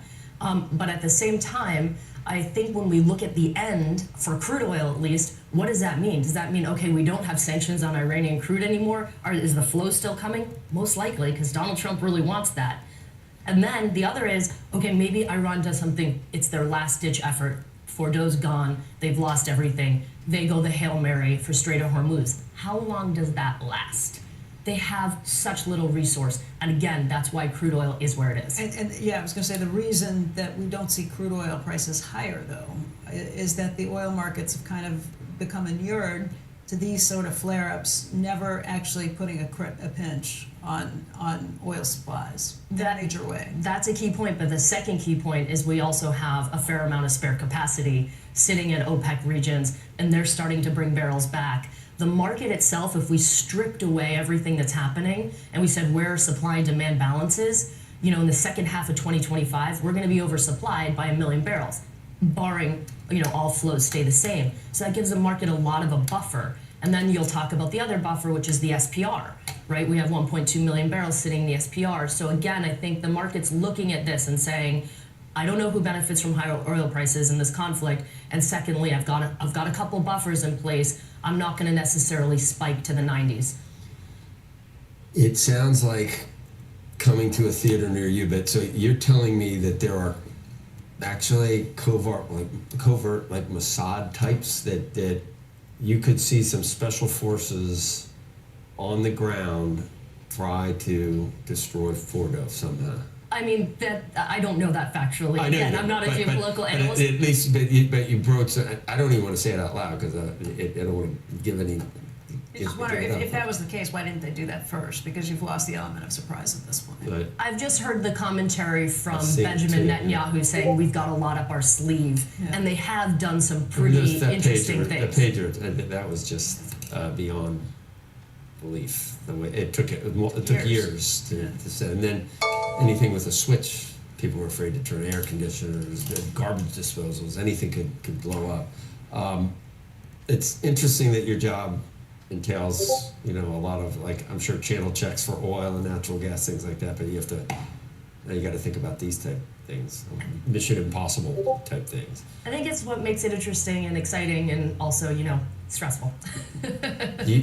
So you think 60 is more likely or 100 more likely at this point? I think 60 is more likely than 100, but I don't think we're going to 60 either. I think we probably stay in the 70, 80 Have range. we shut down anything yet? Are there any shut-ins in the United States based on $60 oil? Good question. I would say there have been some adjustments in production. It's cutting CapEx though. It's not necessarily shutting in. It's, hey, I was going to invest in bringing more rigs back online towards the end of half of the year. You know what? I'm not going to do that. I'm going to cut my CapEx. I'm going to hold my production flat. It's not I'm shutting it in. I'm not growing it. I'm not going to put that dollar to work. So I think at 60, you did see some of that. At 50, that gets a lot more extreme. But again, on the other flip side, at 80, some of those plans might change if we're here for a while. Very good. Thank you, Rebecca. Thank you. All right, up next, Southwest is adding a new pilot warning system to make runways safer. We have the details next. Right now, though, as we head to a break, let's take a look at the airline stocks this morning. They are up across the board. American Airlines up by the most, by about 2.1%. Squawk Box will be right back.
Welcome back to Squawk Box. The futures this morning pretty sharply in the green. The Dow futures at this point up by almost 300 points. S&P futures are up by about 50. The NASDAQ indicated up by just over 200.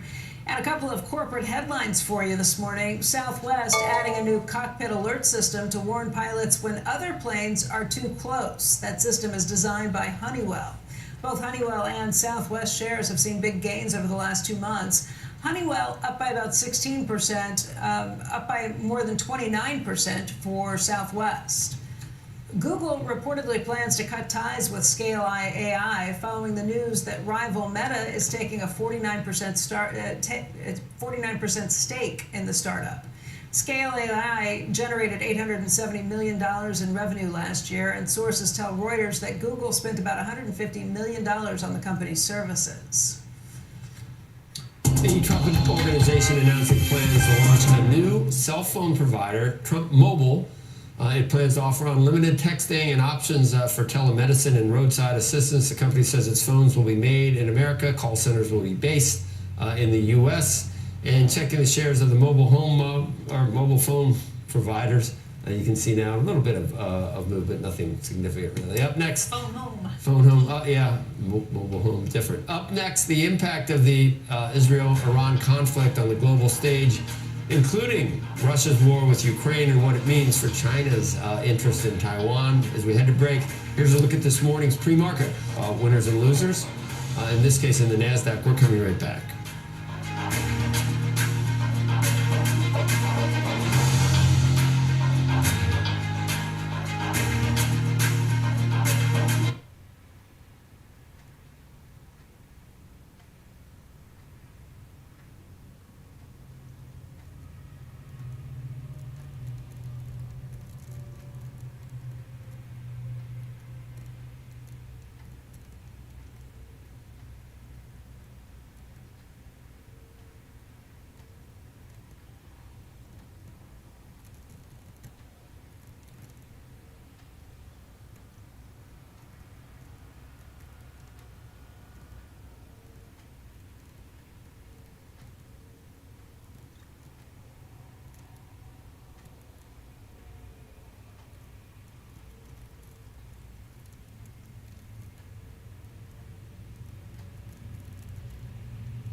All right, joining us now for the latest in the Israel-Iranian conflict is Megan O'Sullivan. She is the director of Harvard's Belfer Center for Science and International Affairs. She's a veteran of both Republican and Democratic administrations and served as Deputy National Security Advisor in President George W. Bush's administration.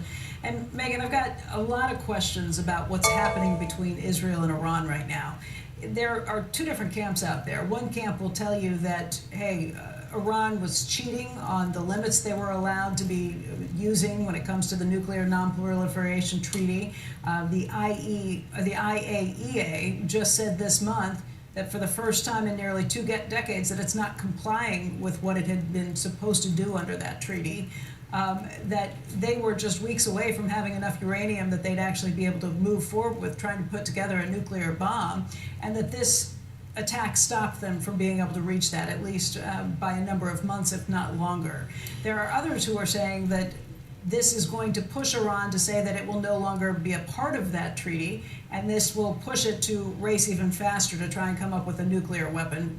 Which is it? I mean, it's the same facts, and people are looking at it from 2 different perspectives.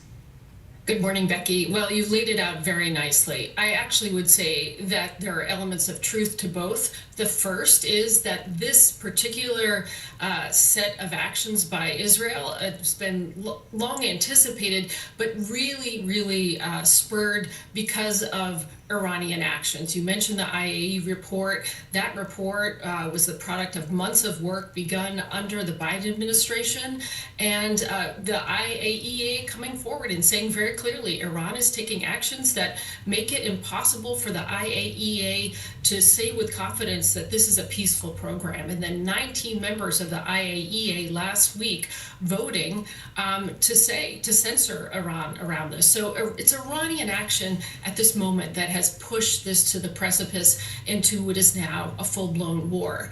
Now, it is true that the result of this may be that Iran, which has been, teetering on the edge of the capacity to build a bomb, may say after this military action that it has to go for maximum deterrence against future Israeli military force. And that would lead it to cross the threshold that it's been teetering on, which is not quite having a bomb, to actually go for a bomb. And what this all depends upon is whether the Israelis are able to definitively set back the program, which is something that they have done with their strikes so far. But the big enchilada, the big thing that really matters, is what happens to a facility called Fordo.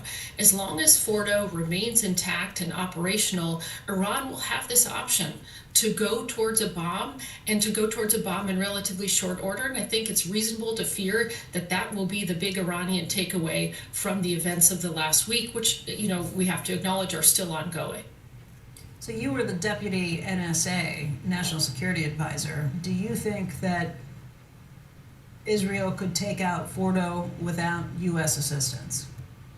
Well, I would say that in order to deliver a crippling strike on the facilities, I think it's commonly believed that this would require U.S. military direct assistance. However, there are other ways that Fordo might be crippled, and the Israelis certainly are very creative and entrepreneurial when it comes to this. There's some speculation that maybe they could collapse the entrance of Fordo, or they could basically disintermediate it from power sources. They could seal it in some way. So I think in order to really, penetrate the mountain that Fordo is in would likely require U.S. military capability, but I wouldn't say that's the only way that maybe Fordo could be rendered unoperational. This, again, is really the big question that we should all be looking at in the coming days. I guess my question is, if the U.S. allowed Israel to take these steps and to put Iran in the position where you say Tehran now may actually be pushing to run even faster towards a nuclear bomb, do you think the United States should assist Israel in trying to take out Fordo? Because we are where we are. It doesn't matter where we were 5 days ago. We are where we are today. Right. I think that if the Israelis have the capability to take it out, they will, and the U.S. will want them to do it.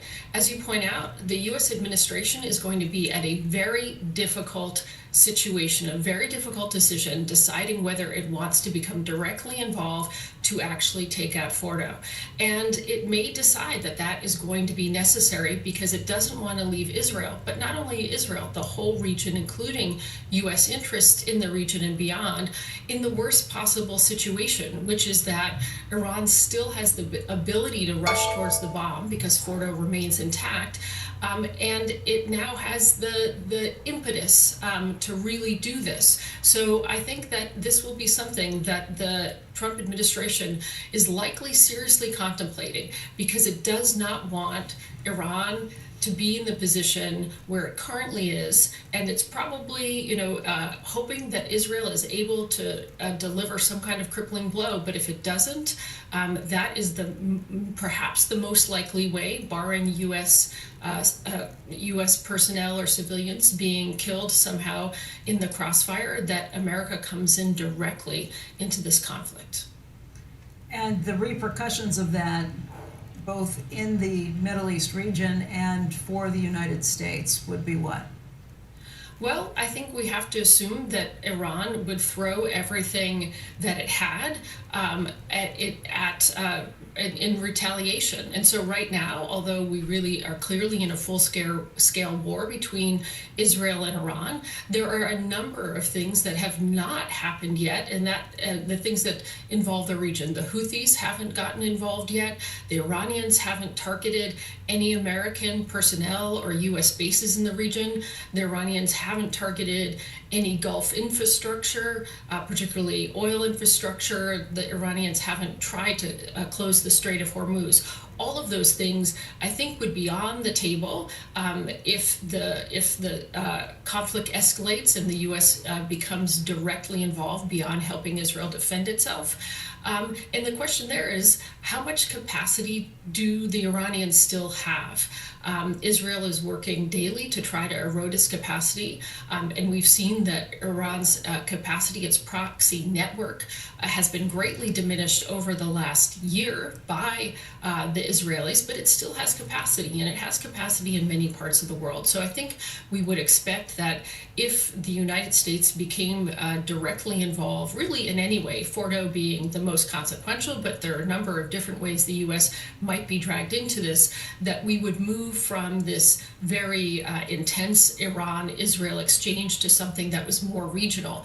And that would have a big impact on the oil markets, because we would move from just generalized geopolitical anxiety to real supply disruptions in oil, which would have consequences for the global economy.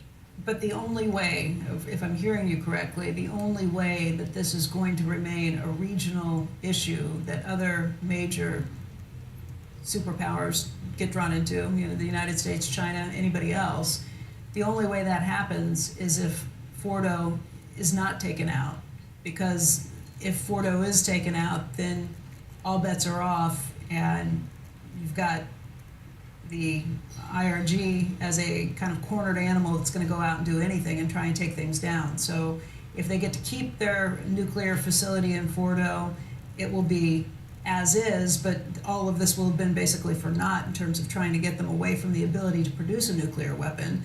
But if we do see this get drawn into a bigger thing, then it means that oil markets are going to go crazy, and those are like the two options we're facing at this point. I think that's a little bit of an oversimplification. I think that's the obvious way that this all comes to a head, because the Fordo facility is the biggest thing in determining whether this whole war that we're currently seeing is a success or a failure. But I do think there are other ways in which this can become regional. As I mentioned, if a U.S. person, civilian or military person in the Middle East ends up being killed, then America does become more directly involved. We saw last night, we saw energy facilities being struck on both sides. If that becomes right now it's kind of refining that has been struck. If it becomes export facilities, like say the Israelis strike the Karg Island facility, which handles about 90% of Iran's exports. And then the U.S. asks Saudi Arabia and other Gulf states to start producing more oil, putting it on the market as a way of compensating for the loss of Iranian oil. The Iranians may take that as a reason to target the Gulf states, and then it becomes more regional. There are lots of pathways in which this goes much more broadly than we're currently seeing. The Fordo one is the one that is the most consequential and brings the United States most directly and kind of in an offensive way rather than a defensive way into this war. Now, if the U.S. doesn't come in, if Fordo is not cratered, the Israelis are likely still going to point to a number of ways in which they've degraded the supply chain that Iran needs to build a nuclear weapon, and that will be true. But the real question is, if the Iranians still have a large quantity of a 60% enriched uranium and they still have advanced centrifuges in Fordo that are operational, then they could be, weeks or months away from having enough material, bomb grade material. They could be able to make a nuclear weapon. So again, a very complex situation, many different ways in which it could be escalated even further than we're seeing today. And I'm nervous that would be the case.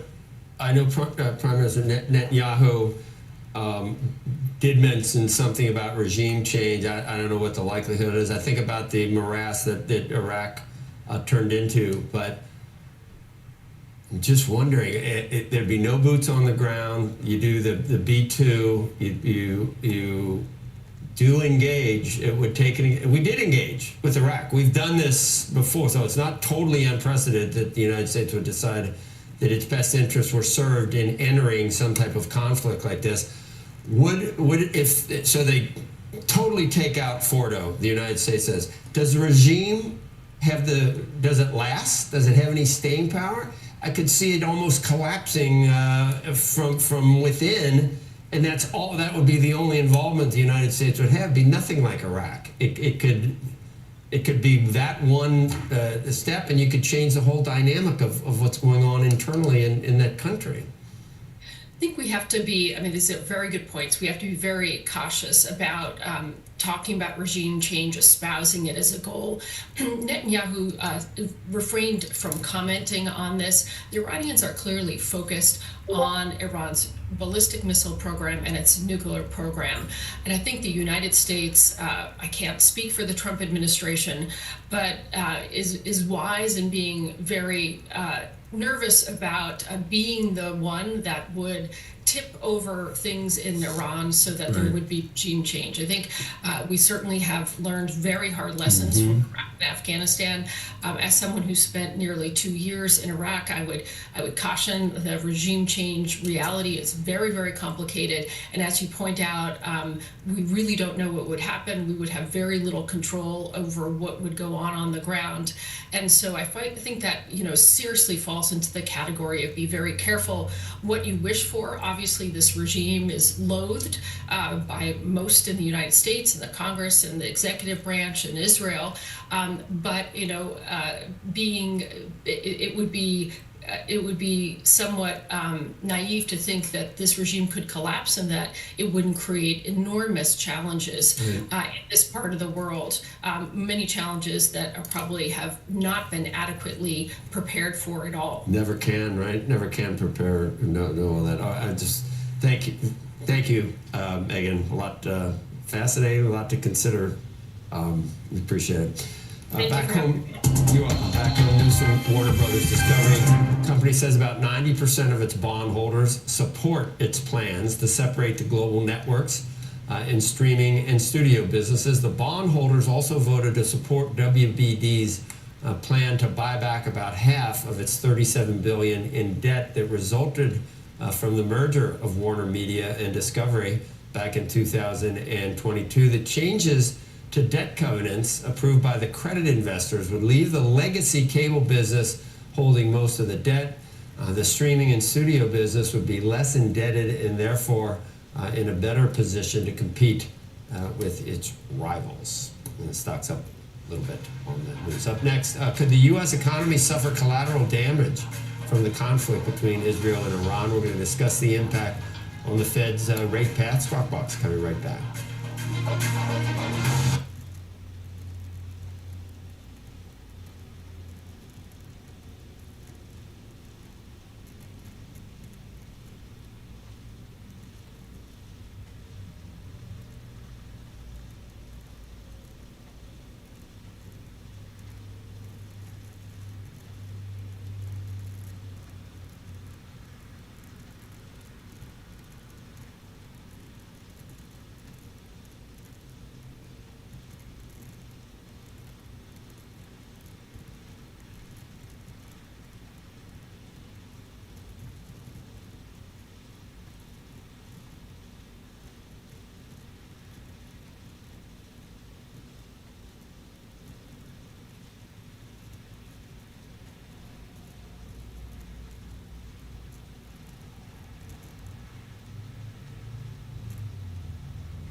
Crude prices easing this morning, but they remain elevated as a result of the Iran-Israel conflict. Senior economics reporter Steve Leisman looks at how much impact oil price spikes will have on inflation and Fed policy. We're just at the high end of the range right now. Yeah, it's not 100 yet. Not that big a deal, but maybe the way it sort of interacts with some of the tariff stuff we've seen.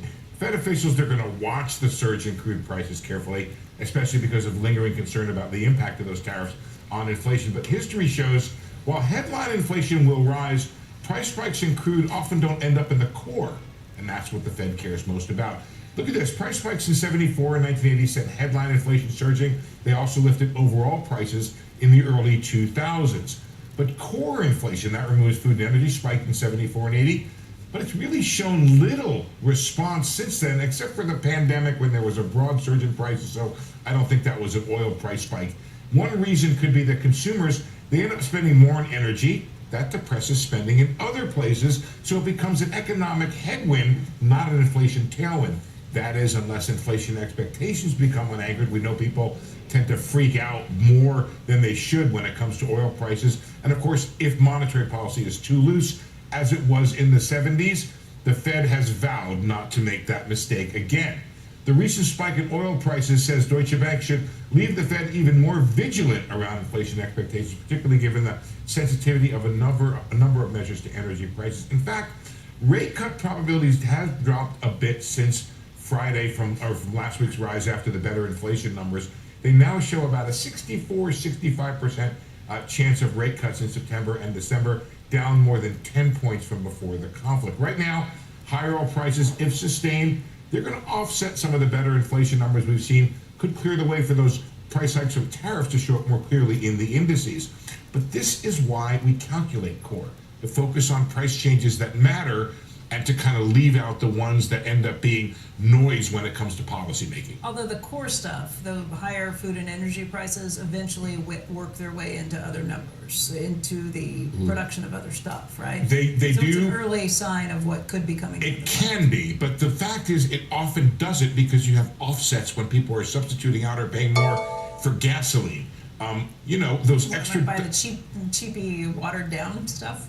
Right, exactly. Well, not gasoline, but other products. You have a little more money left. You don't have as much money left over from going now. I talked. Was it last week when I was able to best Joe on my gasoline paying $2.87. By the way, after making fun of you two for doing that, I wound up at a cash place paying $2.87 because it was the only place way that was open. I remember because and they only took cash. Well, did you didn't like some tweet that said something horrible, like a couple of granddads talking about it. Did I like that? I didn't mean to. Someone tweeted in. That's like well, we are. Two granddads talking. I'm not a my dad would drive. He's not a granddad either. My dad would drive 20 miles to save 2 cents on gas. So did my dad. But my point is that that was the first time I filled up the car, and it was less than $60. I remember thinking, 55? I haven't seen that number in a long time. Yeah. So that's the sort of thing, well, okay, you have a few bucks left over, you spend it. And of course it goes the other way. You spend more, it means you have less money for other things. So that's this self-correcting mechanism, but monetary policy has to be right. Inflation expectations have to be controlled. Any chance that the Fed is going to lower rates this week? No, not this week, and probably not in July, because, look, I'm sorry, I know that the political side of this thing is saying, look, no impact from tariffs.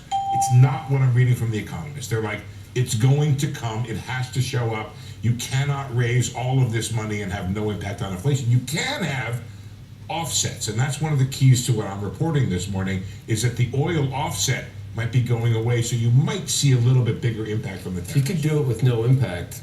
If you could, it'd be unbelievable. Immaculate taxation. Right. Immaculate I don't taxation. believe in that. I just don't. I'm sorry. Well, at the very worst, there are some big numbers coming in to the coffers. At the very worst. Right, but where does it come from? CBO, the head of the CBO. Where does it come from?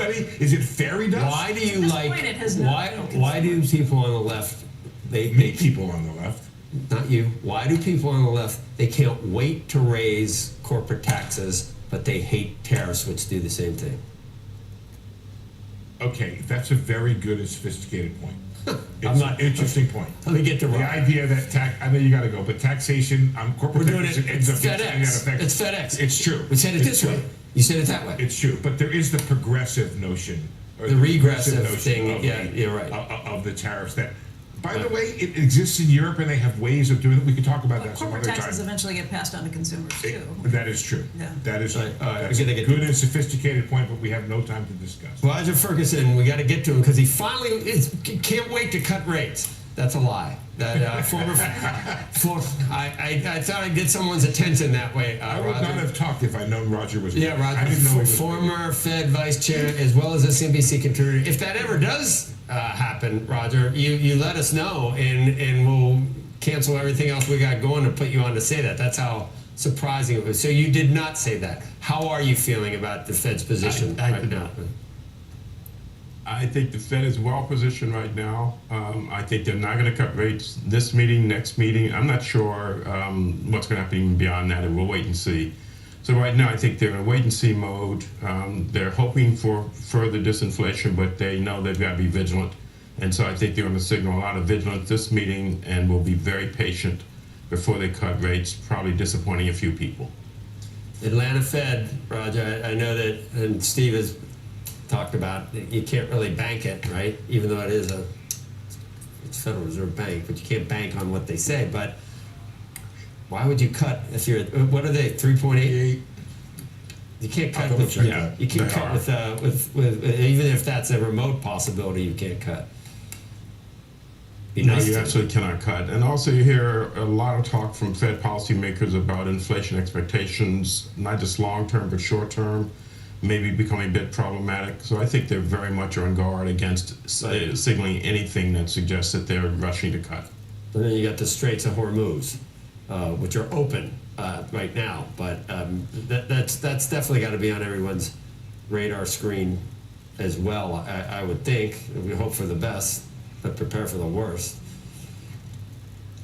No, I think that's right, and you know, Steve has had a great conversation about the impact of oil prices on headline. It does not appear recently to spill over into core, but as Steve kept saying, that means policy's got to be well positioned to make sure that that doesn't happen. So I think everything points to a Fed that's going to be very, very cautious this year. Do you think that we ever get to a good rate cut? And you know what I mean by that's what we're using now, shorthand for a rate cut that happens because inflation is not quite as big a problem as we had thought, as opposed to weakness in the labor market or a slowing economy. It'd be amazing to get a good rate cut down the road.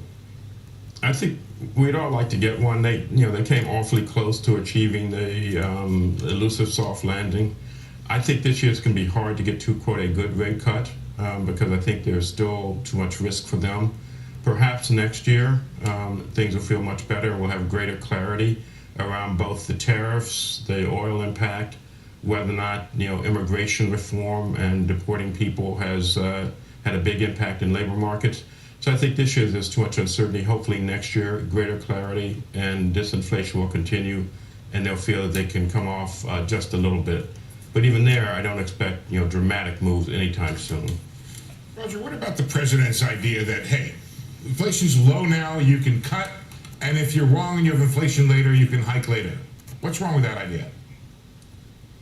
A couple of things wrong with it. One is we had one good inflation reading middle part of this year. The same thing happened last year. Steve, you may recall a couple of bad inflation readings at the beginning of the year, good inflation readings in the middle of the year, followed by bad inflation readings. So firstly, I wouldn't put too much weight on the most recent very good news. Hope it continues, but the pattern has not been favorable. Secondly, there's the inflation expectation story that they have to worry about. And third, they were late to the last bout of inflation. They don't want to be caught flat-footed again this time. Okay, Roger, we're playing this out. We got to end it there. We'll see you again soon. Thank you. We're coming right back.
Hear you.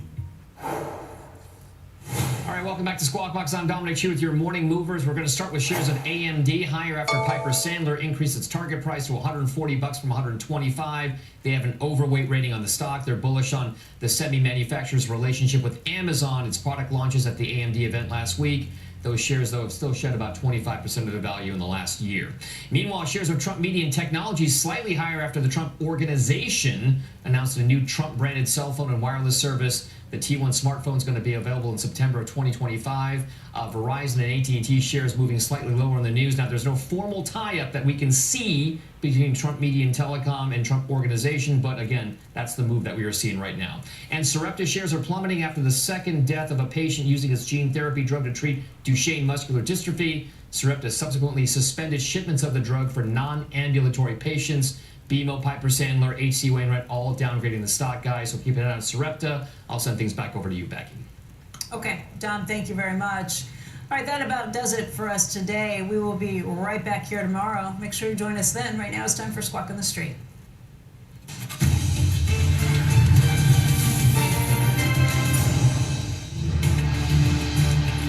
Good Monday morning. Welcome to Squawk on the Street. I'm Carl Quintanilla with David Faber and Sarah Eisen at Post 9 of the New York Stock Exchange. Kramer has the morning off. Futures near session highs after a weekend in which oil facilities in the Mideast have so far been spared as Iran and Israel trade missile attacks.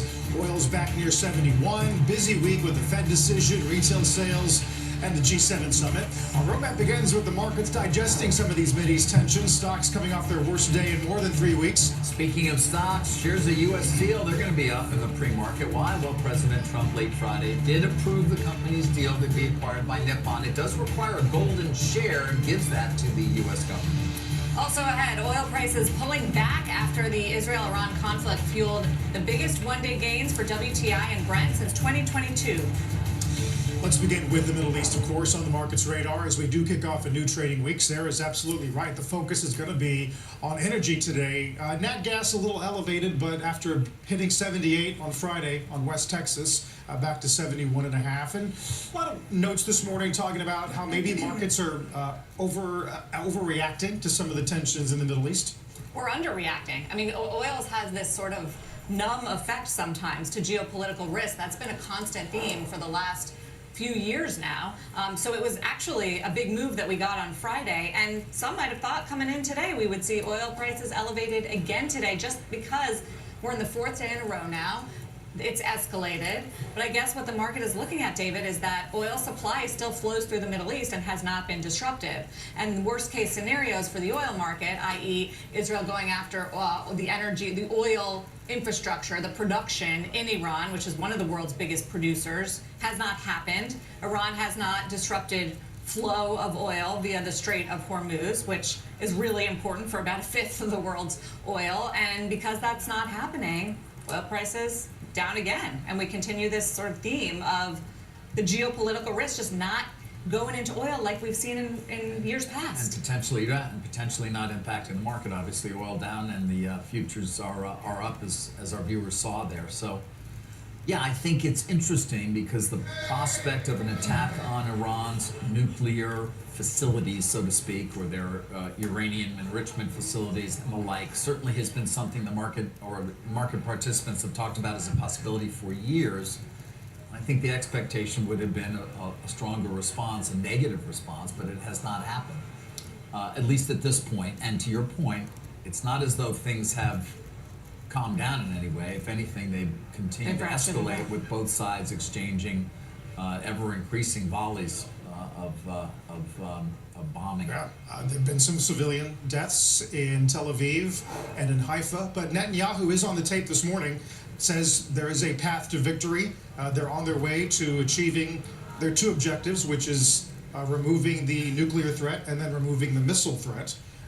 So I guess there is a sense that if they can achieve their objectives earlier, that's less time under which the markets would be under strain. And I think the other reason why maybe market resilient is this growing question about whether the U.S. would participate in any more offensive way. I mean, I think the U.S. has obviously been involved in the defensive help for Israel, but the president has made it clear that he's still aiming for a diplomatic solution. So maybe one of the goals here is to just pressure Iran so far into getting some sort of deal to end its nuclear ambitions on nuclear weapons. Whatever that is, the fact that the U.S. has not entered in any more decisive offensive way, I think that's probably calming the market. It's why, you see in the research note, it remains a limited war between Iran and Israel. Certainly at this point. Yeah. Other Gulf states also quiet. Yeah, the UK will be, the Royal Air Force is on standby, and the UK has advised against all travel to Israel. And there is some, RBC is a good example this morning. Lori Calvasina, a good friend of the show, writes that if you did see energy prices high and sustained, in her view, worst case would take you back to those April lows, which would be a return trip down about 20%. I think the other question, is the other dominant topic that people are wondering about as far as what's next is this idea of regime change. Is that what ultimately Israel's going for? They have stated, look, they've called on the people of Iran. That's going to be on the people to do some sort of uprising if the leadership is really weakened further, not necessarily the stated goal here. But again, that's also how to process that kind of Yeah, well, there's been risk. some reporting that Netanyahu did bring up the I'm possibility here. of trying to take out the Ayatollah and was told by the president not to do that. Sarah, So that has not you have no clue what you're frickin' talking about. Netanyahu did bring up the idea of regime You snooty little the Iranian people, which sleazy. was done before. He says 80% of the people would throw these theological thugs out. The decision Where to did it come up rise with the up 80%, is do we up to know? them. Not sure exactly, but I She's mean, the what you snootiest see bitch I ever on met. social media and what you hear about. Certainly, if you have any Persian friends, is that I don't like her. I don't like her. Well, I think one She's my number one hated person in the world. fact that these Goodbye.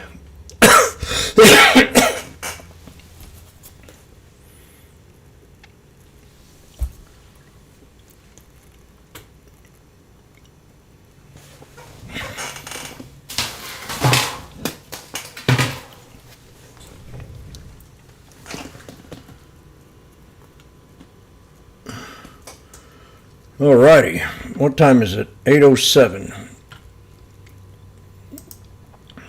We broke resistance.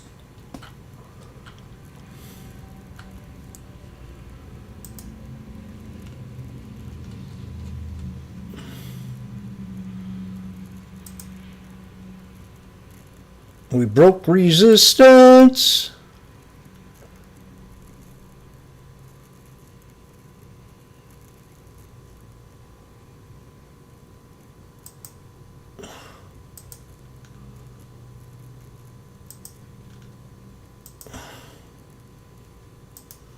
I didn't want to listen to her this morning.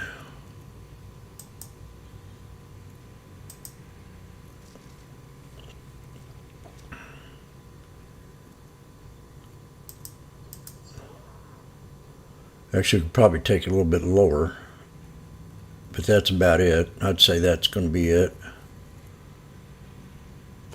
That next candle, but you got got a tweezer top right here. Could go a little bit lower.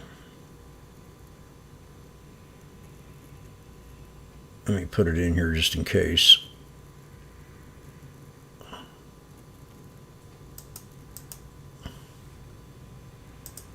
And then we'll go to the daily, see how close the two are.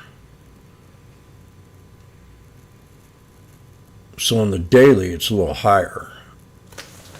Just going through the hour. Yeah, we'll stick with this. It's about a $5 difference in there.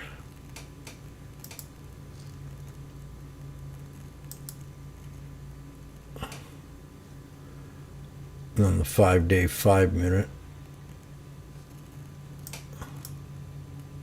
Tweezer top right there. So let's see if we can get to 71.50. Maybe. Douchebags, looming tariff deadline on this risk are what investors should care about.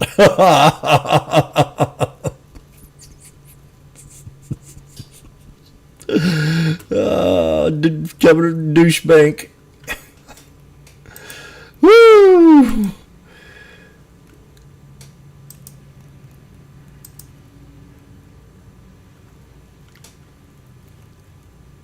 SPY hit my resistance.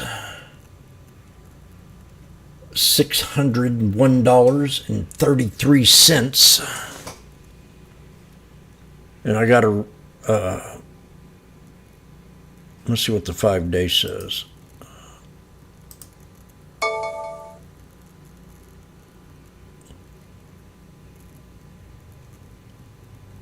So we got 602. I'm going to lower this down a little bit.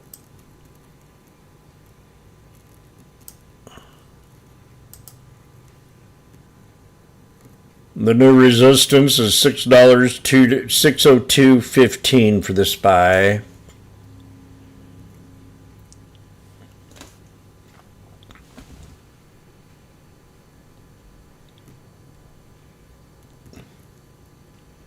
I'm not sure where we're going to open up here. Could be this head and shoulders right here. It's not much of a head and shoulders. Could be a triple top, but we're going to make it head and shoulders.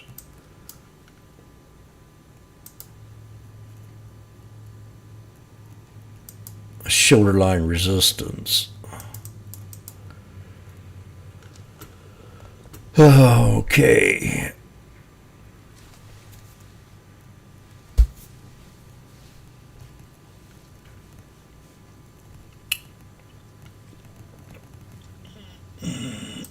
Good morning.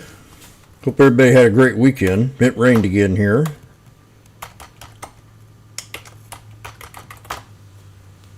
I mean, it's rained almost I'd say it's rained 95% of the spring, maybe 90, almost every single frickin' day. I think we've had 2 days of sunshine and 1 day of real good sunshine. Mostly all cloudy. It's been, I can remember the flood of, I think it was 1999, somewhere around then, where it rained 30 days straight.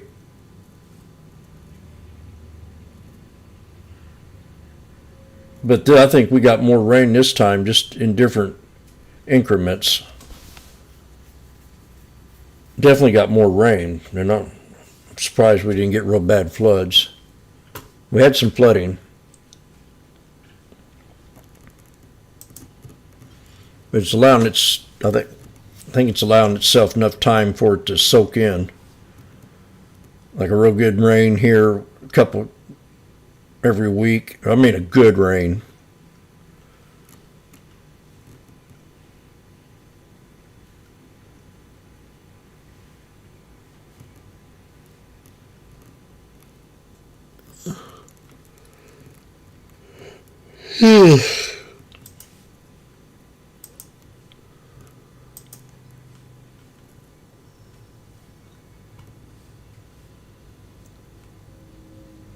I'm here.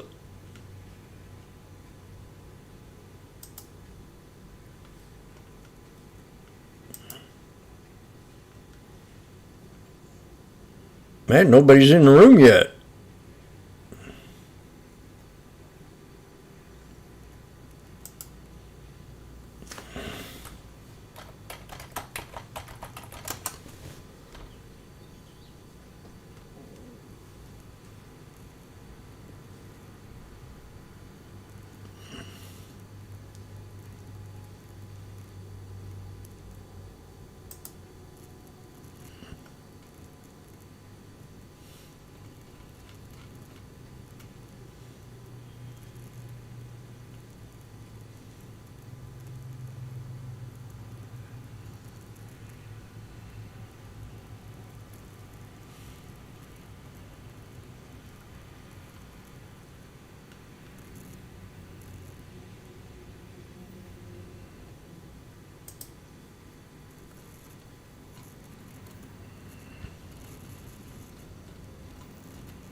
Fire!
Okay.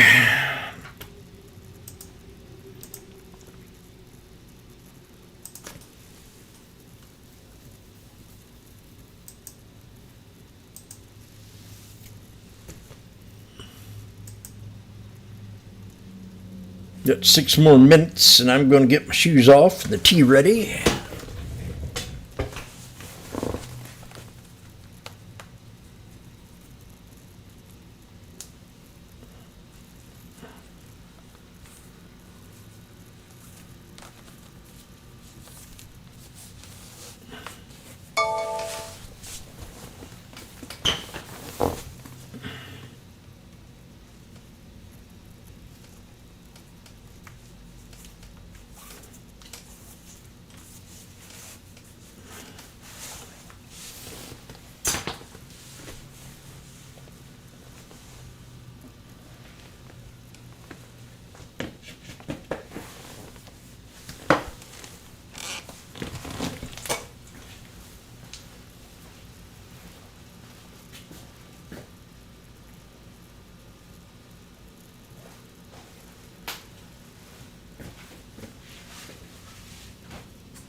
We're back to the orb that we had set on Friday on the SPY. I might trade it first.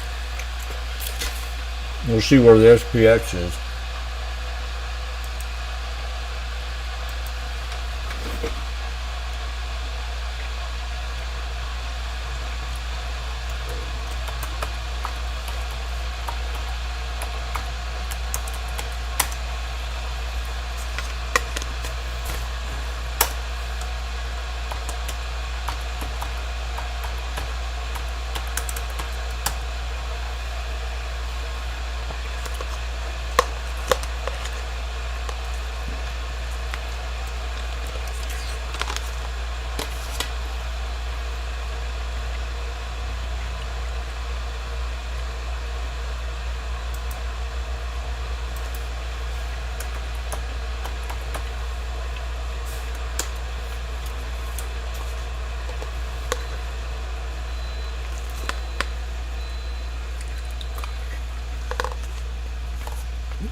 Definitely right at support right now, and we got 2 minutes, so I might be able to get a play out of this.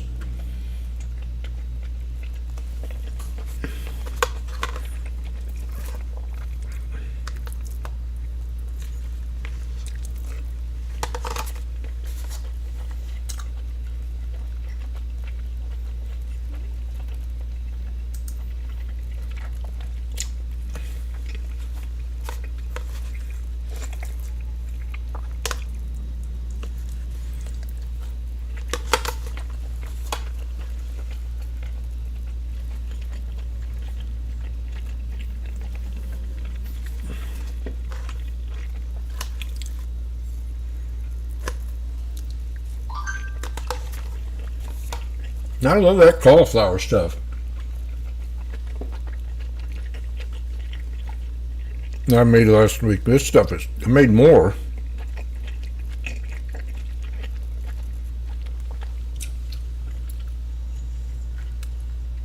Ding, ding, ding.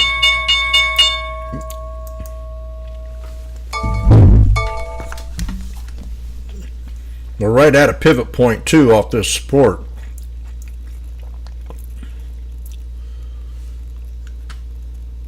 So the SPY, the 601 strikes right out of the gate. I'm in at 116. I'll scalp this real fast. 124. Let's give me 126. Come on, baby. These are the 601s. 126, 127, 129, 132. Bambo, I'm out. 133. First trade of the day within a minute.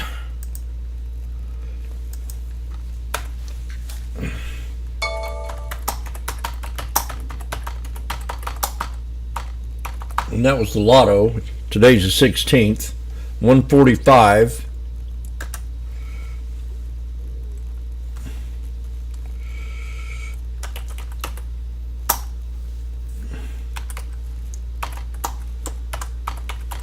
I just love trading like this. All out, 150.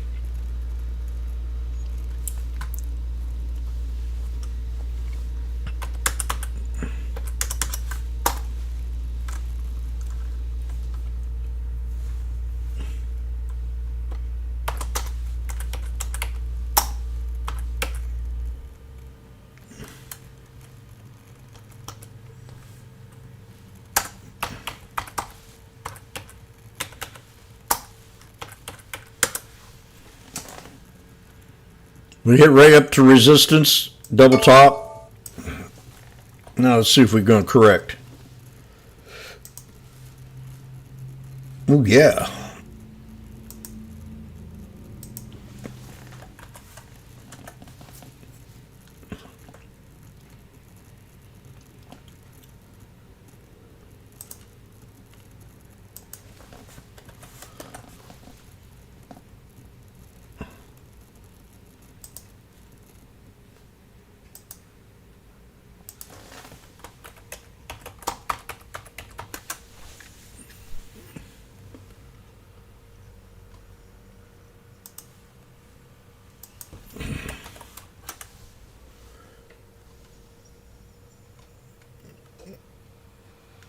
Good morning, Funk.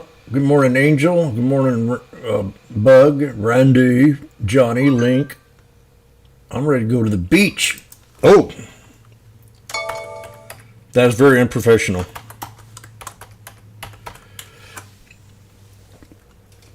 Good morning, Link, Livid Goose, Michelle, O, R, Richard, Rest TP, and Shiba.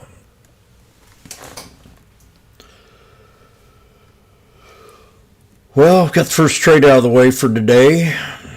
God almighty. What's that? Wow. Aklo. Jesus. Whoa.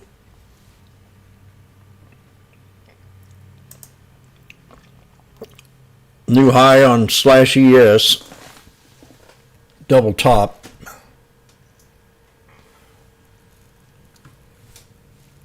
Nuclear.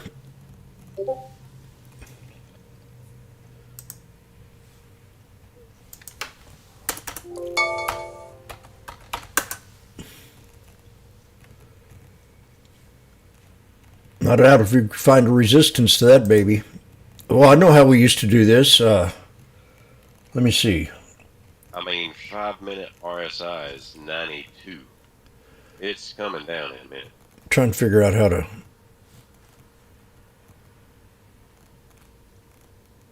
There used to be a way I could find resistance, new resistance levels.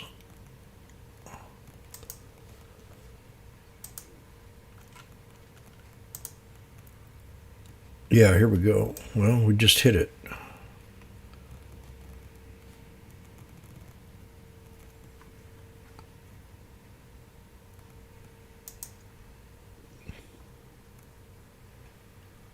93.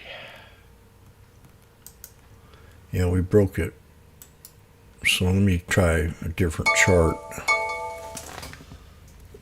Grab a put. God dang it! Don't fall before I can grab a put. Shit.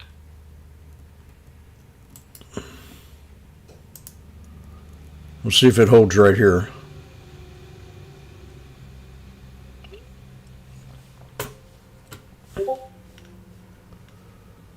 Trying to think. Oh, let me try this one here.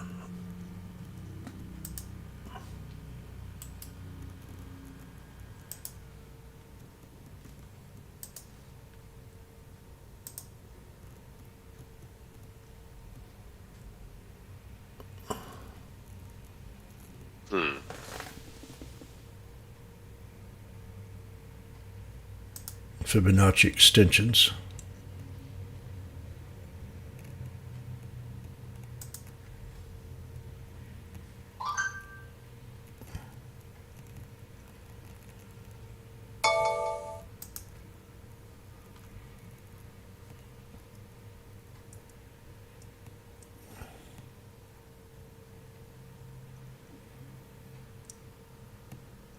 No, I don't want to do that.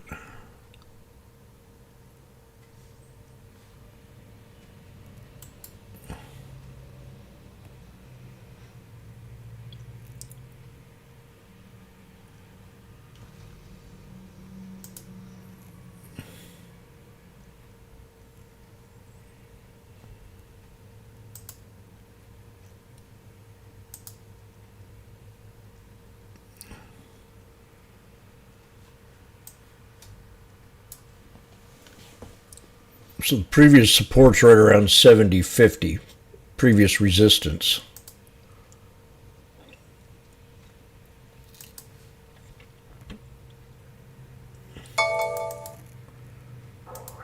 I gotta see where SPX opened up at.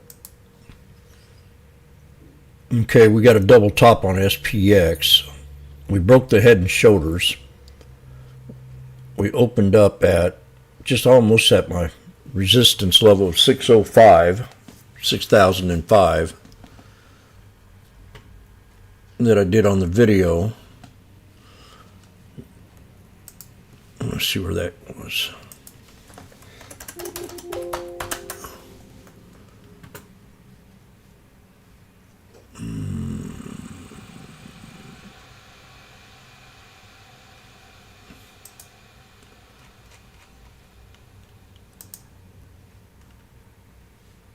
Okay. I'm using the wrong chart.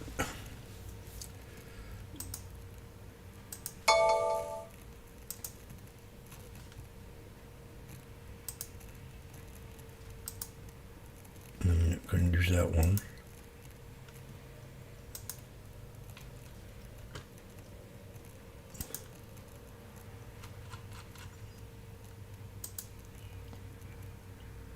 So it's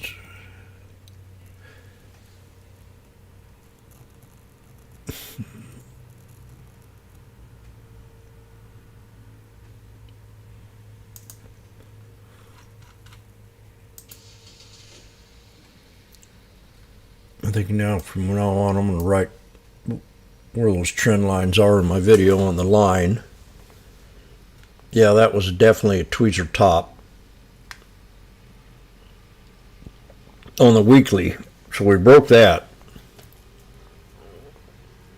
So that 605 now becomes solid support.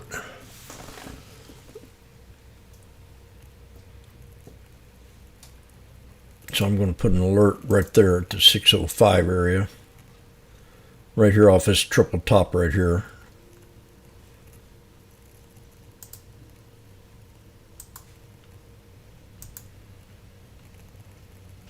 Which is right at 605. And we'll just wait for it there. Let's see, triple top and tweezer top.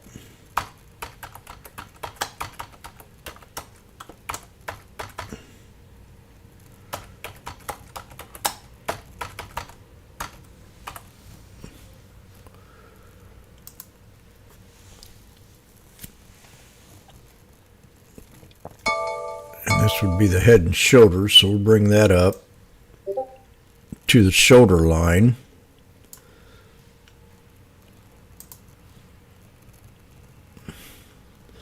And resistance will still remain the same at 60.3382. Now we got a double top right here, so that's going to be your next resistance.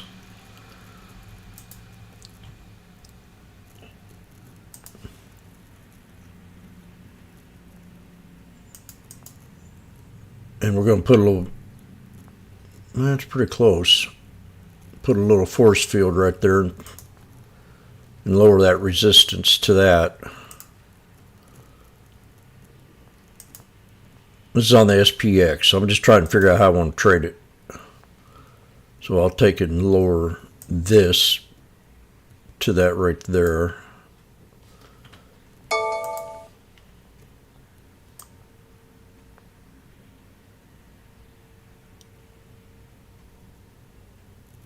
Right there. That's 624.65. Let me look at the puts.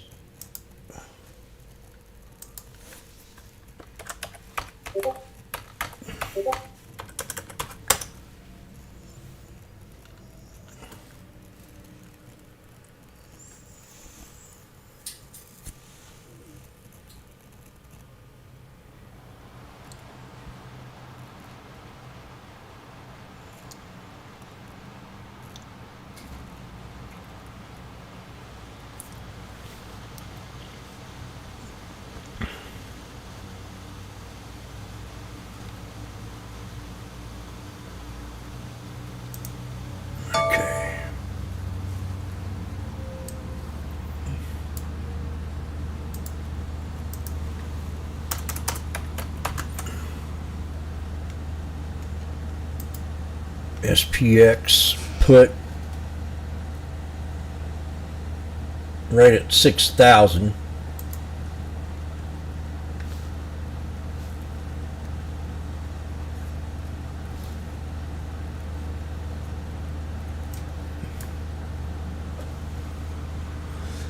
And we got the 9 as support right now.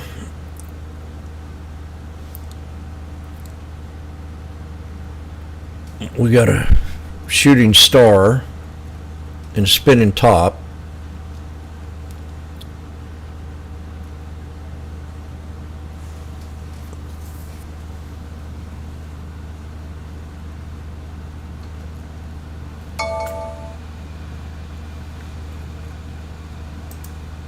Meta pulled back to support. Meta's just hit support. Watch Meta here. We're at the bottom of the orb. I'm going to look at Meta.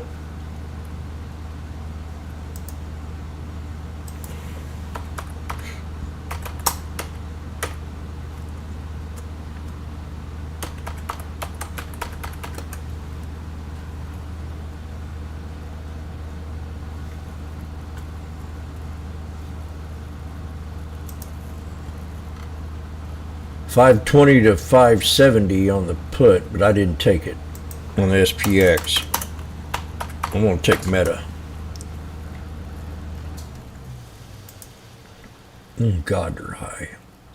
The 710 strike.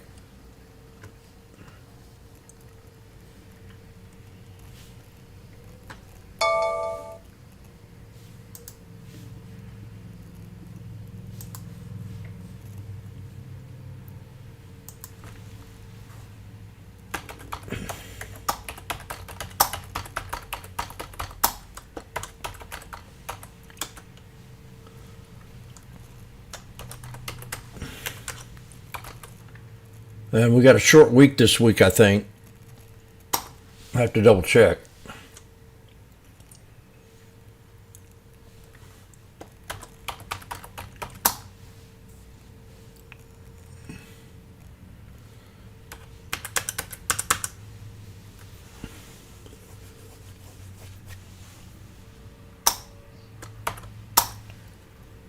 $3.80.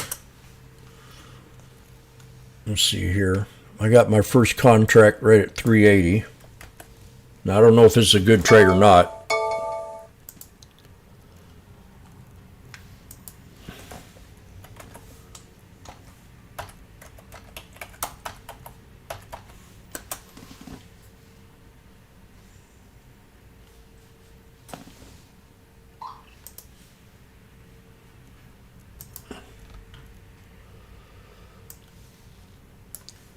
find out here shortly.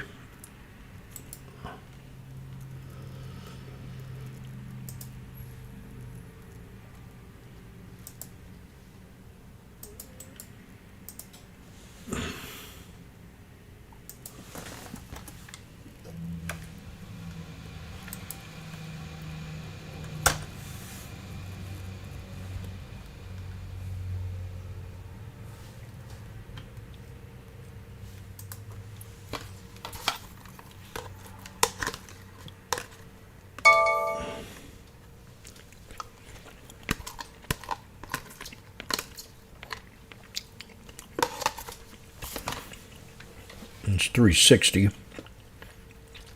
SPX is just now hitting resistance here. I think it was triggered, my alert.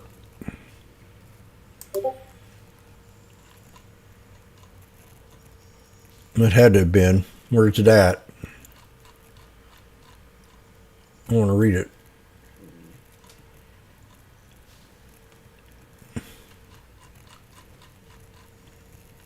SPX shared Chandler. Resistance triple top. There it is on the hour.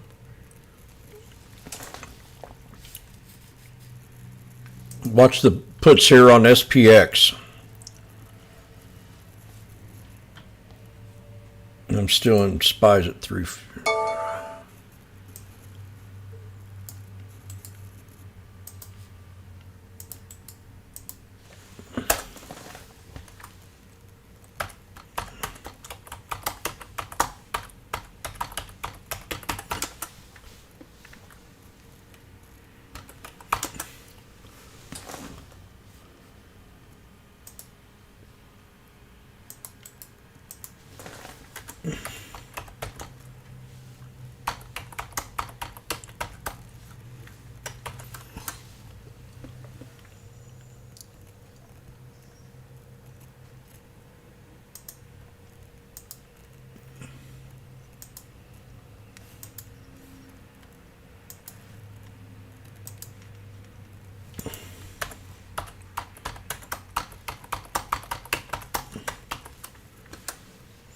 Damn right. Bingo. My Meta's not doing too well right yet, but the SPX is.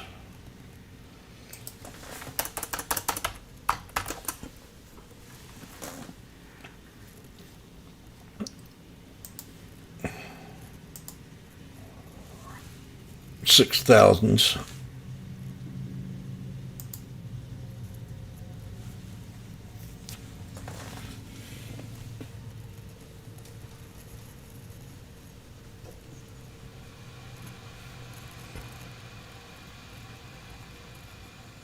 All right, put that in once.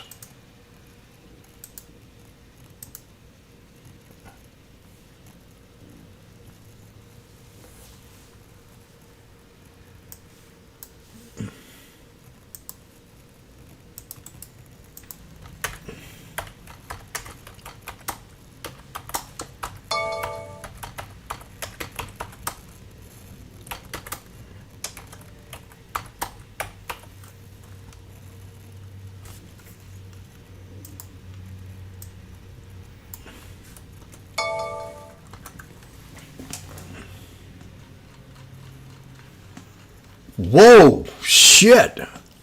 That didn't work out.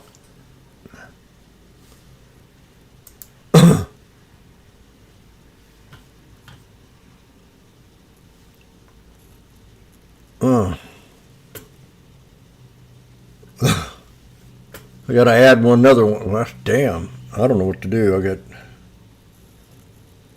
Come on, baby, come back.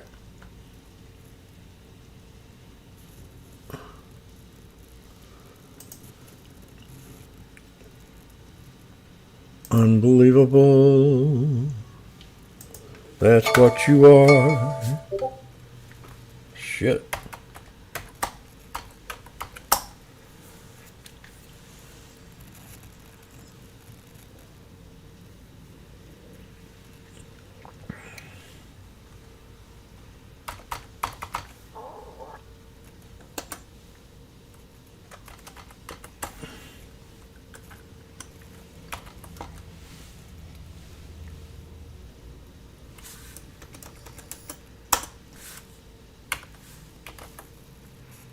Well, they chunked that up right pretty fast. Somebody says, we're not letting it go down.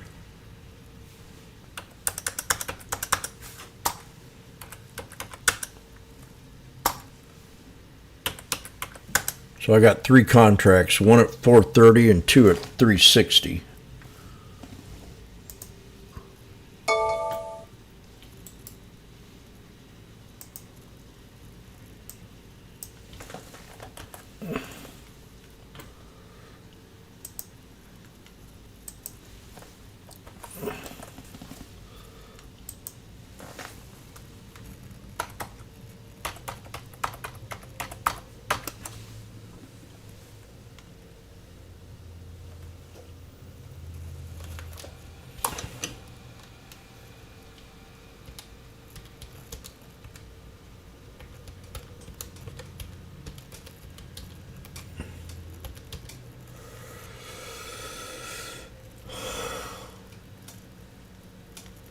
.383 average, 384.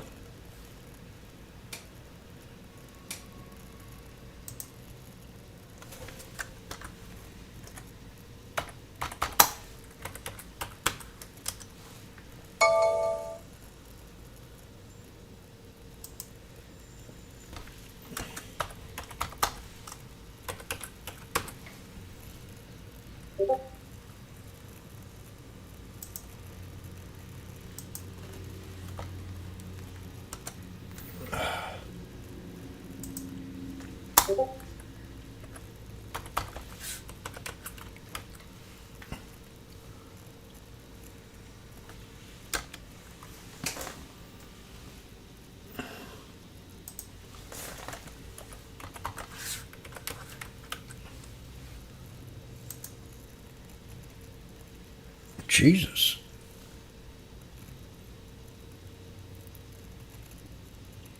That's nuts.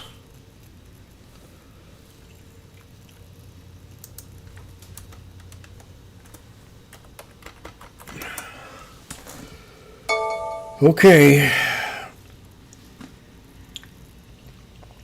They're definitely bullish on this sucker.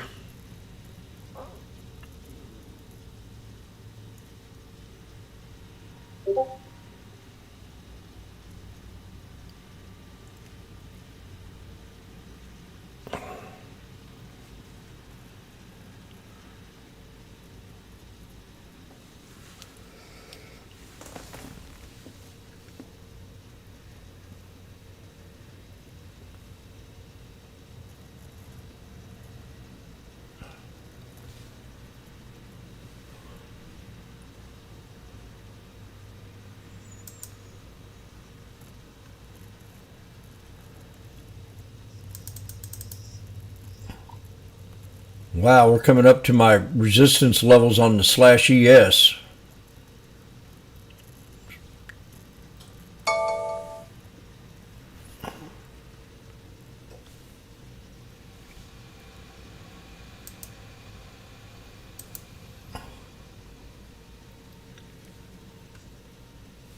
Come on, Meta.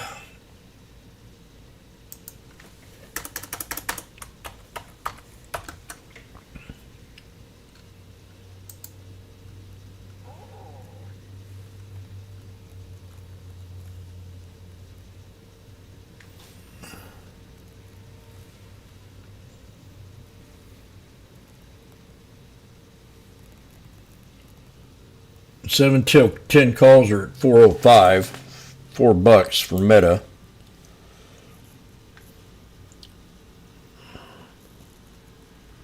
We've got to break to 63.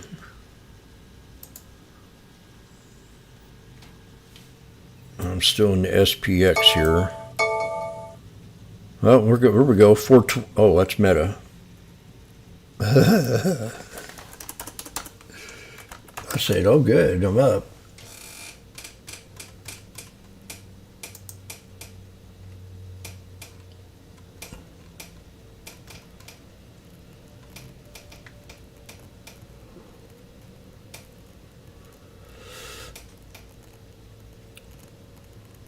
Well, shoot. I don't know what to do.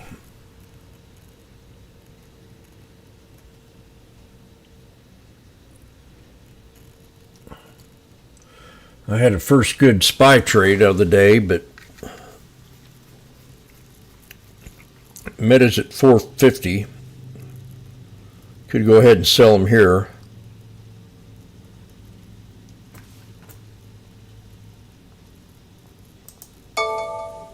Yeah, I think I will.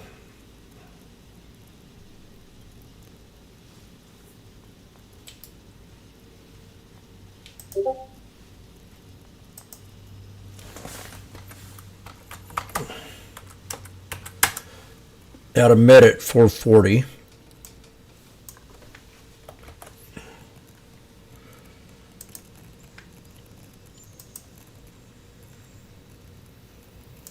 I'm gonna drop those if it hits the S6099.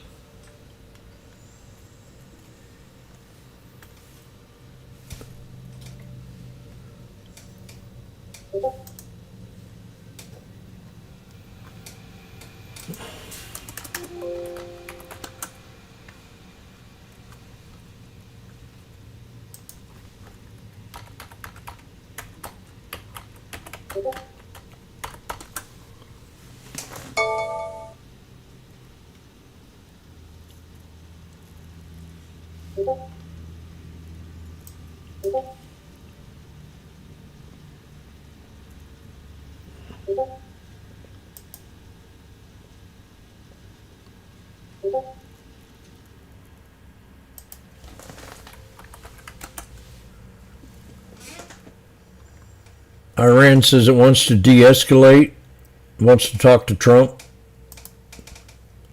You know what I'd tell him? Bite it. Yeah, sorry. Beggars can be accusers. Yep. Sit there and take your ass whooping.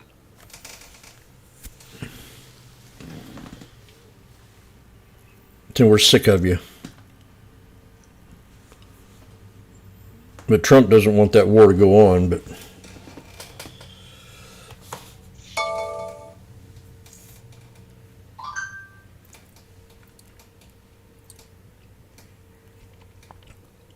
I'll be losing the support zone, or resistance zone. come on, I need a change here, that's for sure. We had a nice little pullback here to the 21 on PLTR. I need this thing to drop back down to my support zone here and get out of this trade.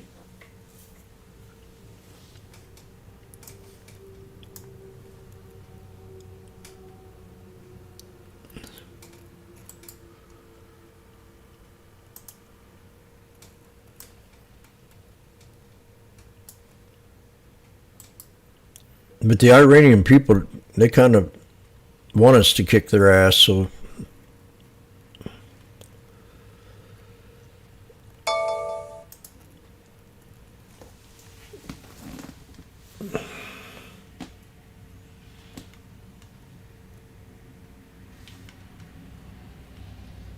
Chat about what movements, and then it'll do some profit taking.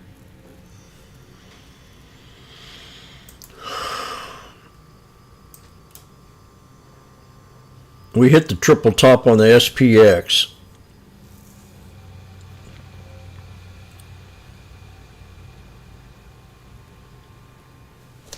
So that other alert got triggered.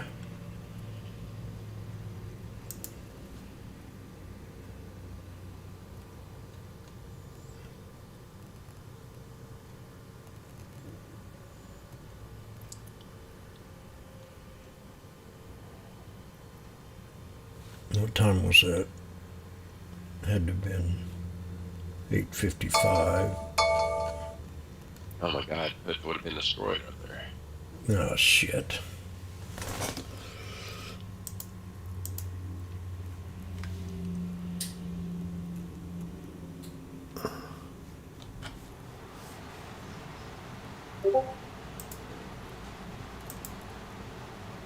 We're about to hit on the 1 minute right there. Yeah, right, resistant. No.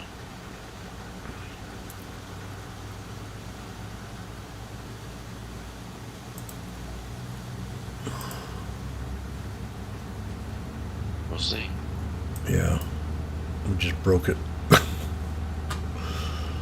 I think Right, mine, you got two. Mine was 6100.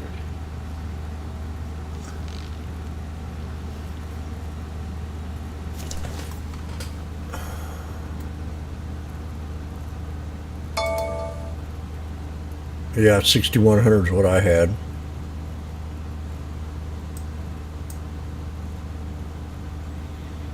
$61.11. 6,111 cents, but that, you know.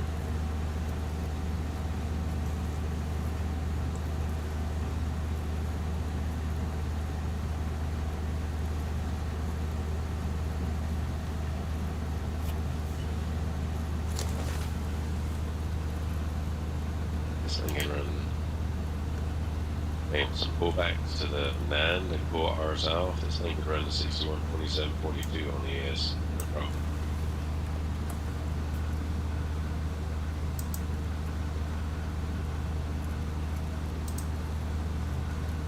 That's the highest resistance I had for today.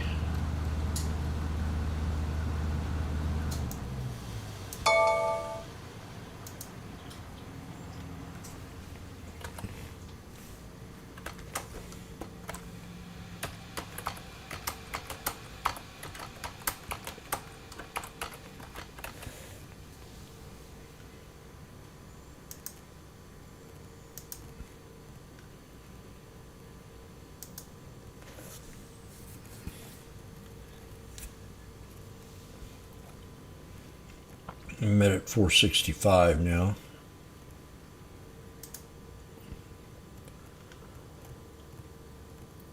Yeah, I think I did a bad thing by getting in these puts a little too soon. But we're just holding for a second. If we break to 6,100, I might. Well, we got $5 more for the next one. On /ES, I got 6106.74 next.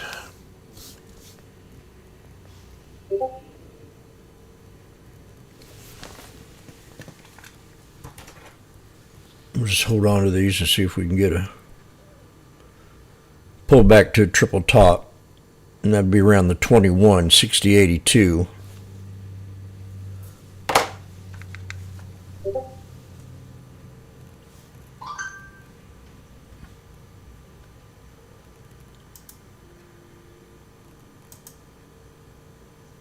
$60.79.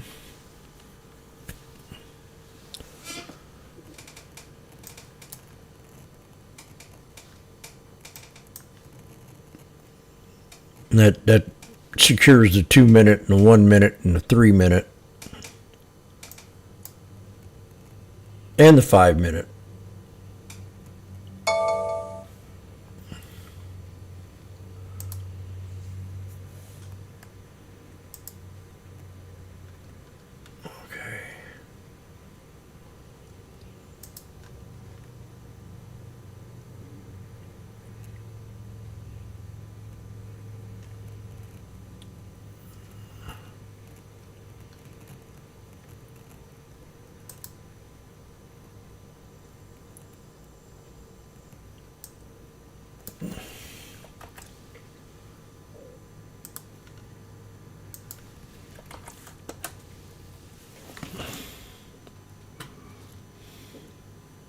Damn, them calls on the Meta 490. It'd been $100, $5 right now. Idiot sold them at 440.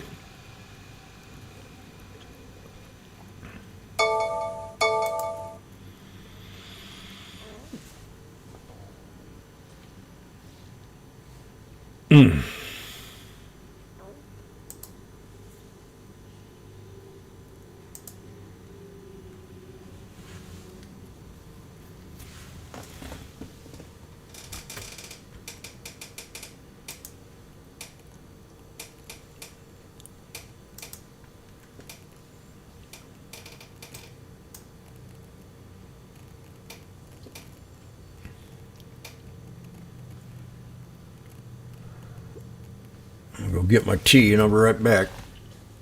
we're definitely thinking about it here. 6,111, 6,100.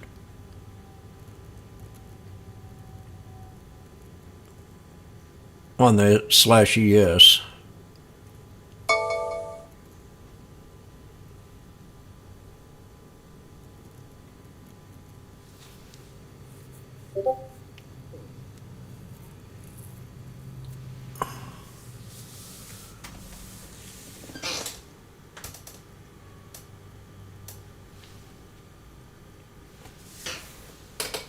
There's your tweezer top on the 5, Jim. On ES? Yeah. Yep. Yep. That's what I got it set at here. Now let's get this back. I got a 384 average. I should have bought the dip. I mean, yeah, on the stock. I mean, on the put.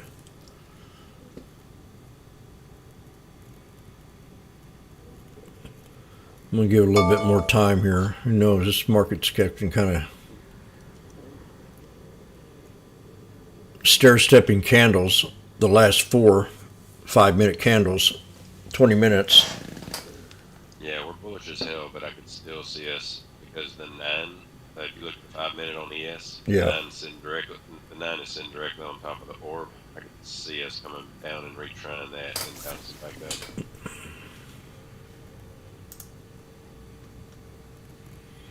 Let me see.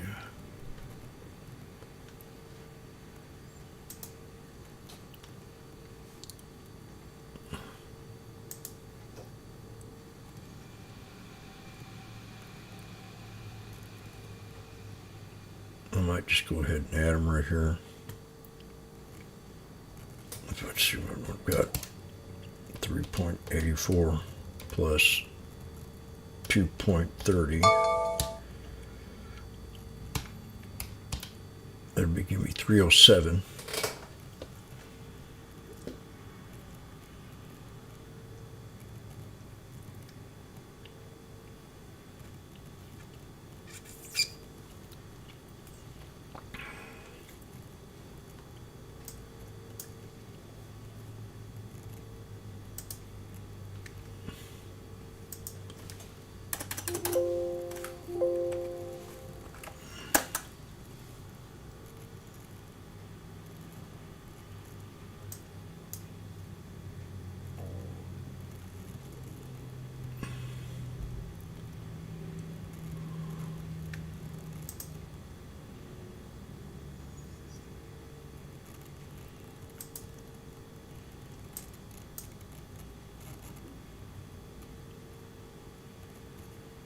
The 9, yeah.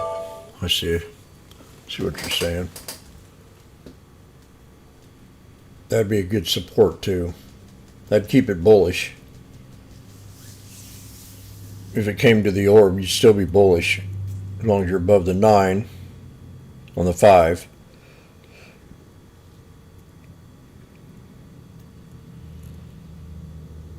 Should have got 6 of them at 330.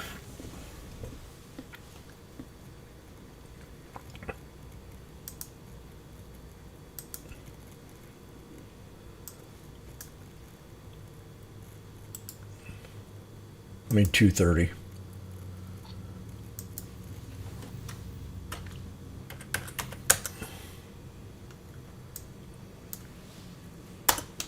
Okay. You know you're going RSI is way too hot on the 5. It's got to push down and at least test the orb.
I'm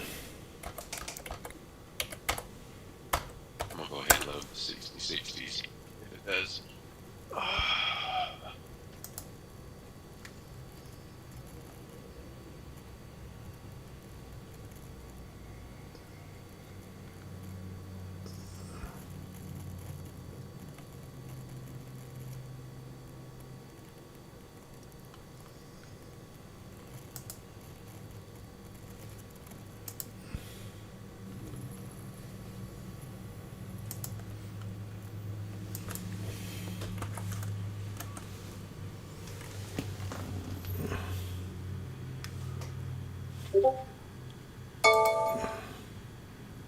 Back to 230. This ain't looking good for me at all.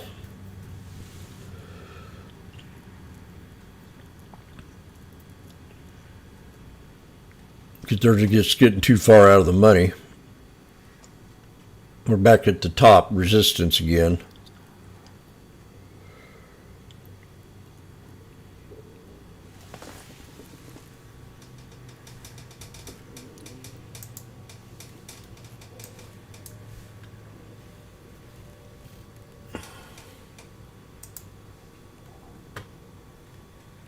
Well, AMD had a nice little breakout.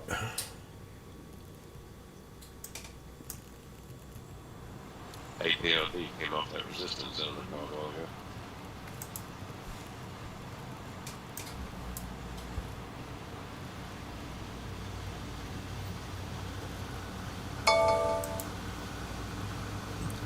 We just broke past.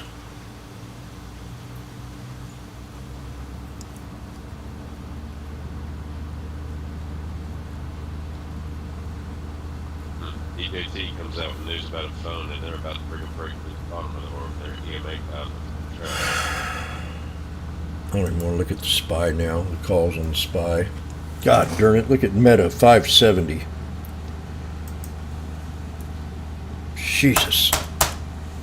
Left 130 a contract, 150 a contract, 140.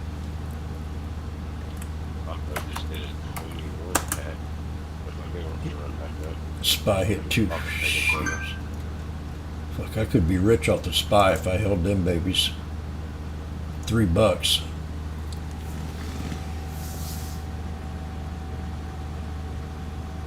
Left 150 a contract on.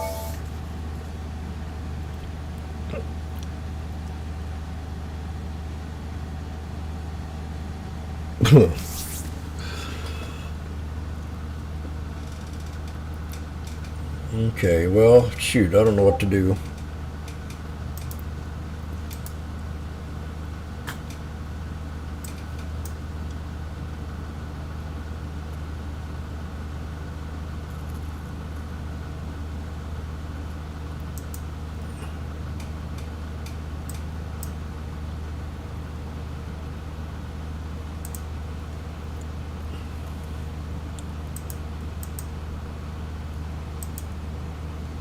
Calendar bounced off 63 just now.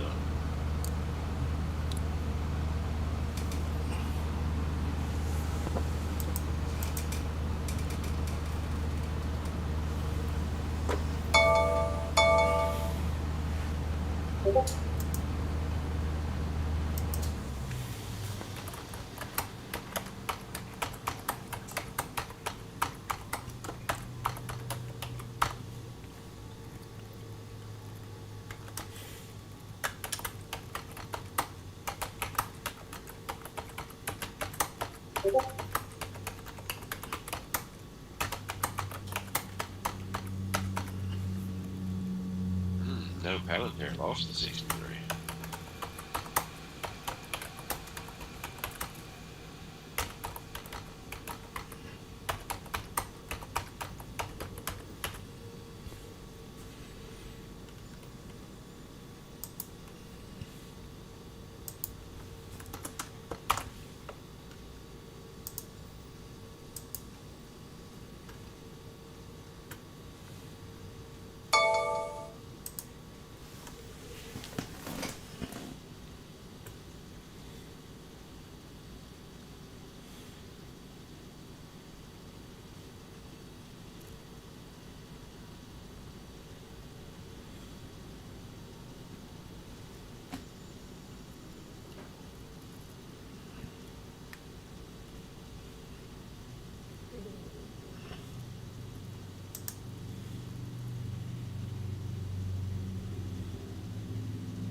Always clean?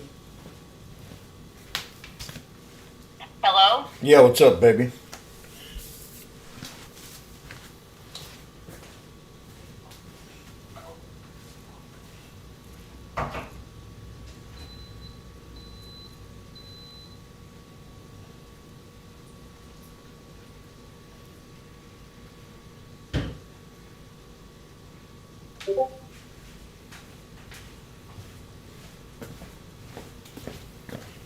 I took a class in college about phone, trying to talk, happy on a phone. Oh, damn, look at them things go.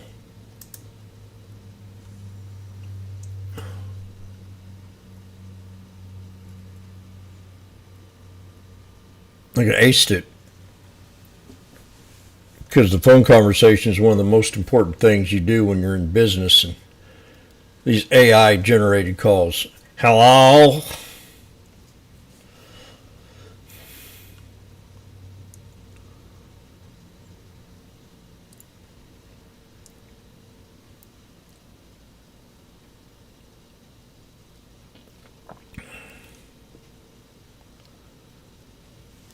Well, shoot. This ain't looking too good.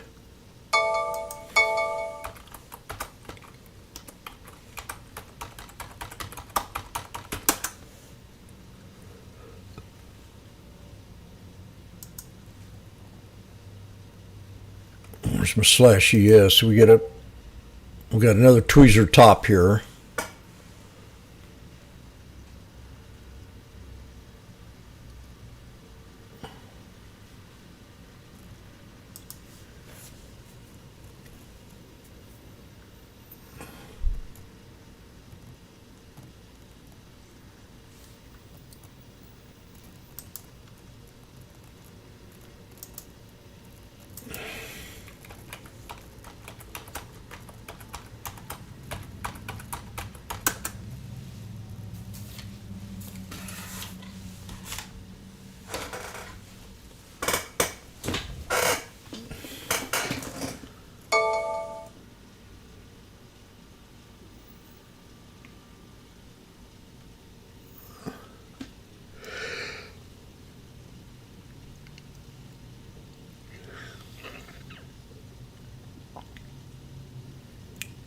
I got 610674 next.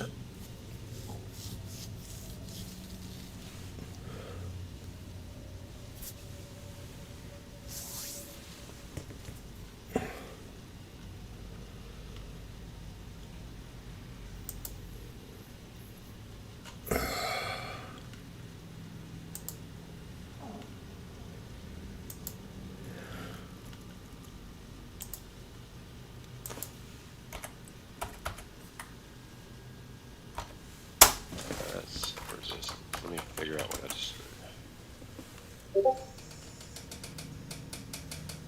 6115.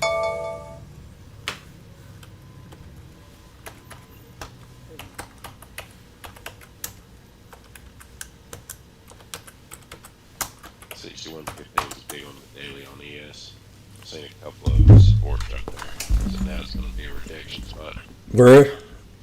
6115 ES. Oh, God. Yeah, I know. I like 610674 better. I know you do.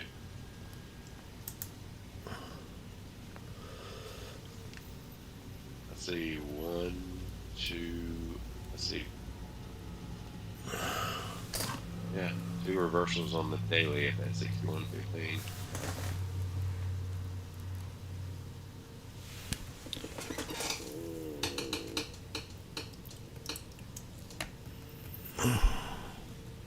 Oh, I'm sorry, 3 reversals.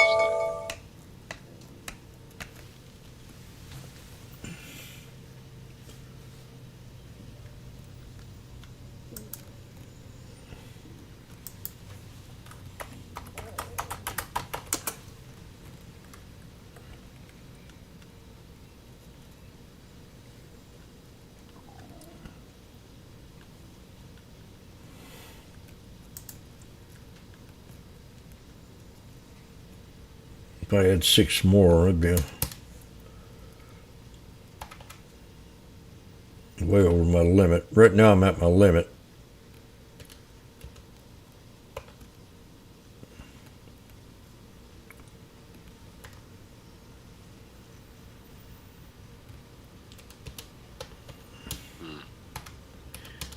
This looks like bad. Bad.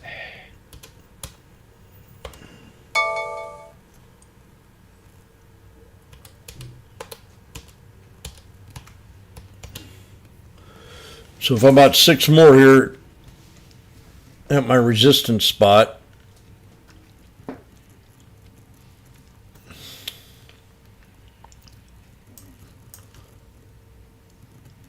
That was a tweezer bottom off the friggin' 9 on ES.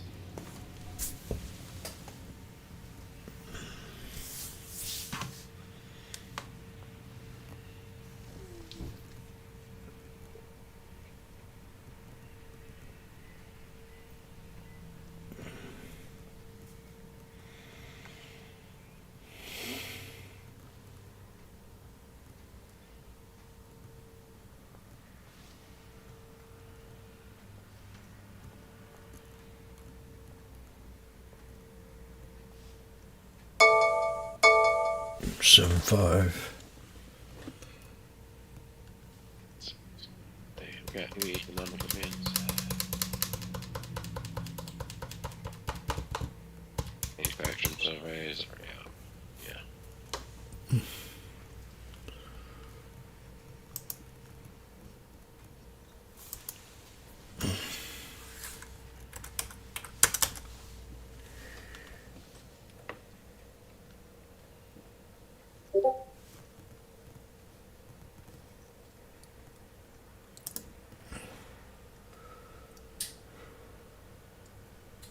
I think I'm going to try it, give it a shot here.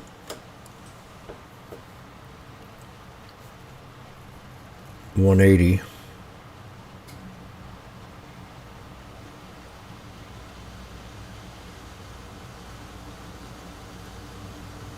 Let's hope, because I don't have enough time in the day, but to be this far out of the money, so I need a good bounce right now.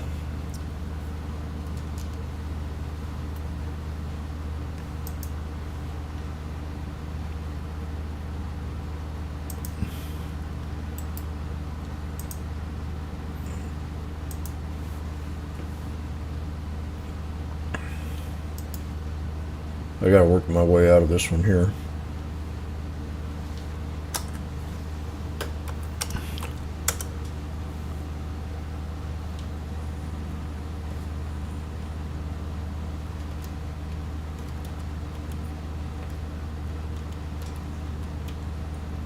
This is,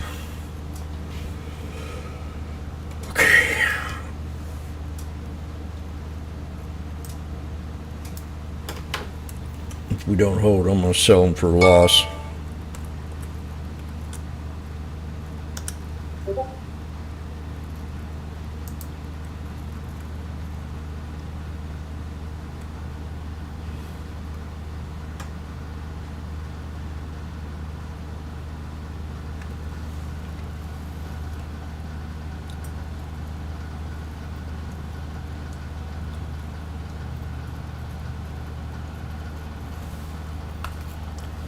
I'll be a little red that way because I had that good trade this morning. And that would have been a real nice trade.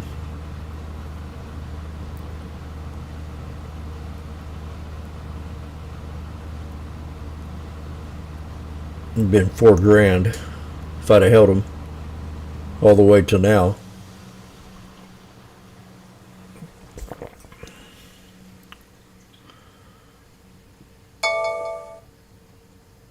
God, don't look at your medicals. Holy. I know it. God. That alone would have been happiness. 650.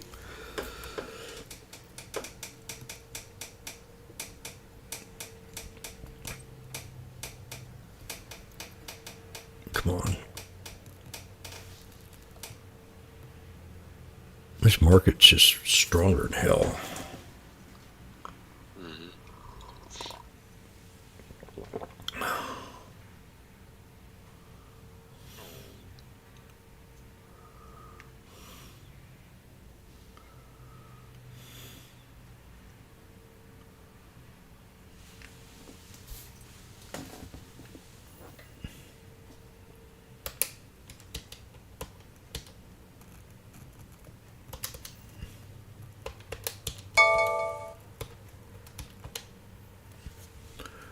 Right now I'm down $800 on this trade.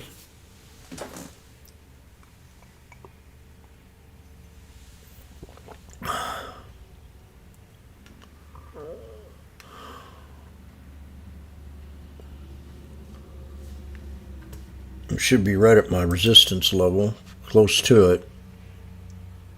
Another buck.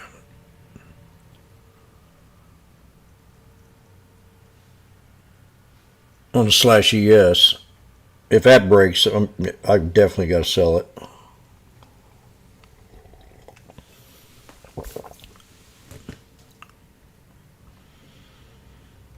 That's the only thing keeping me in the trade right now.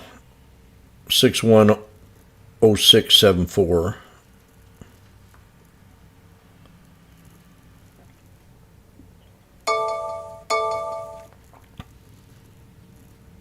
DJT should have a lot of support around 20 cents lower, maybe 25 cents lower.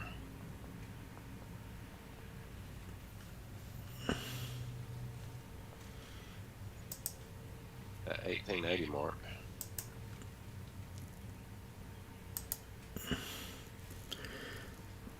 PLTR pulled back 50% from the breakout on the fibs and bounced up a little bit here.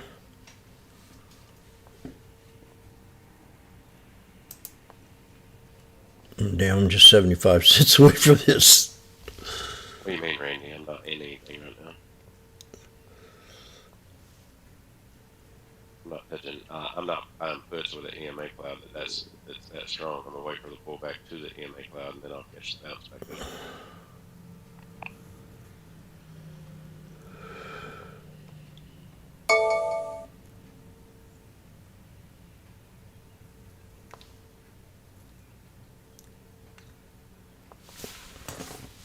So.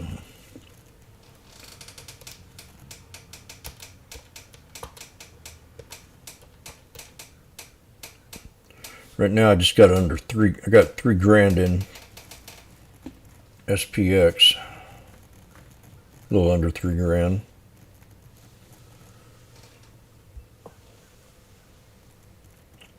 That's a double what I like to be in.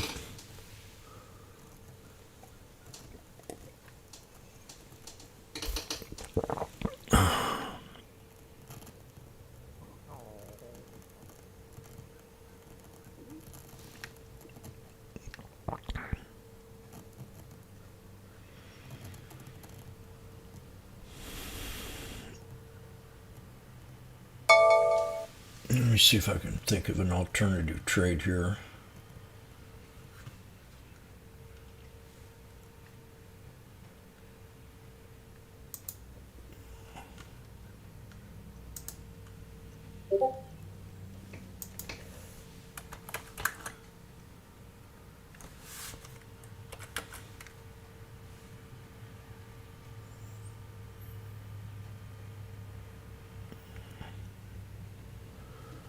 Well, there's my resistance.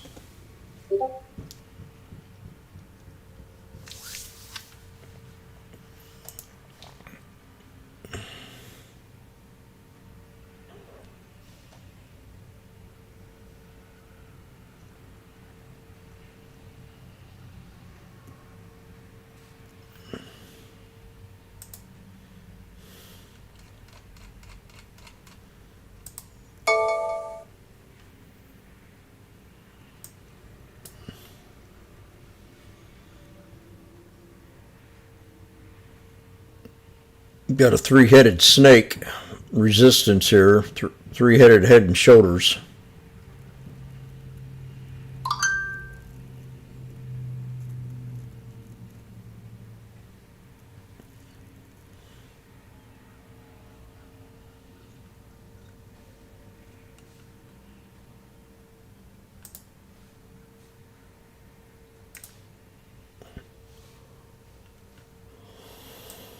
Pretty hard resistance.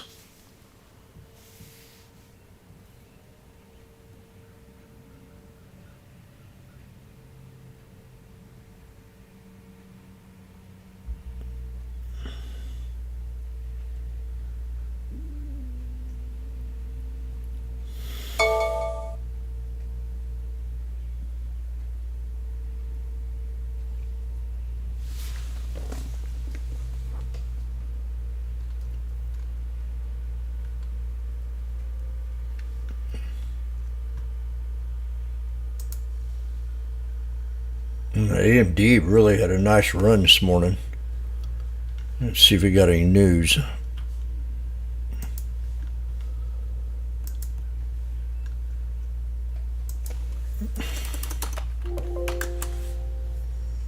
Oh God. $140 upgrade by Piper Sandler.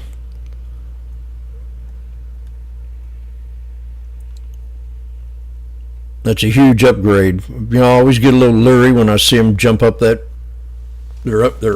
price upgrades.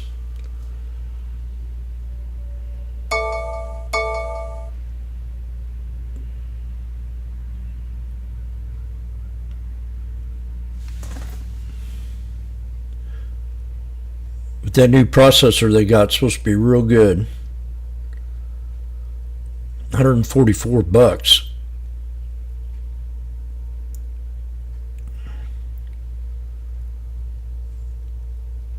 Billions in revenue, 500 billion in revenue.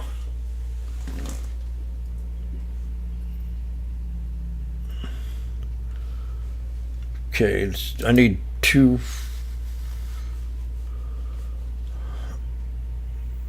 For some reason, I'm not real worried yet, but I'm getting there.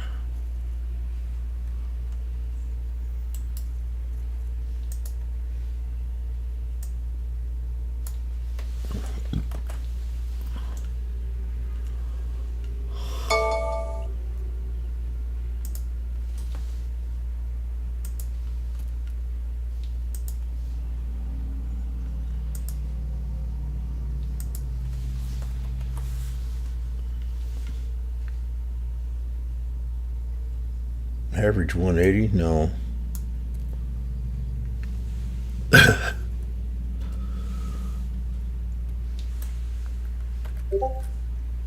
243 is my average.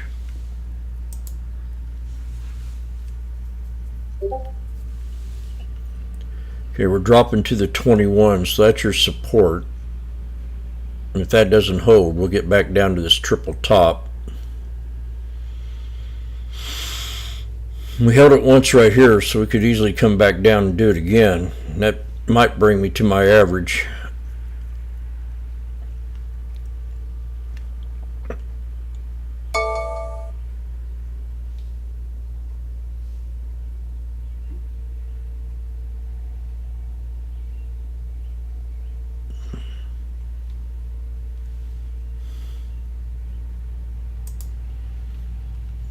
God, that AMD, jeez.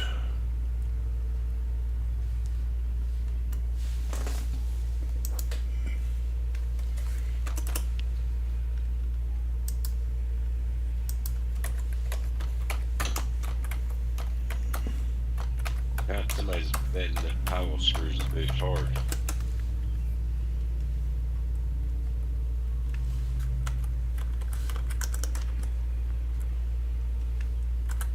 $660K on Wednesday puts. And what? 660K on Wednesday puts on that screenshot that Rich just posted. That's an FOMC meeting. They're betting that Powell's going to drop it again. We're at 205, 210. DJT might have turned right there. It just broke the bottom of the orb.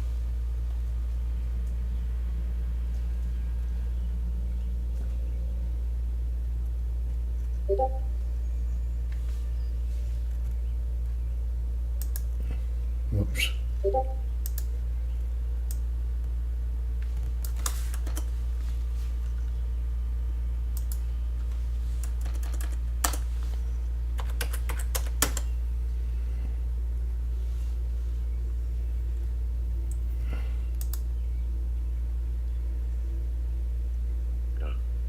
Let me concentrate on this VX for a minute.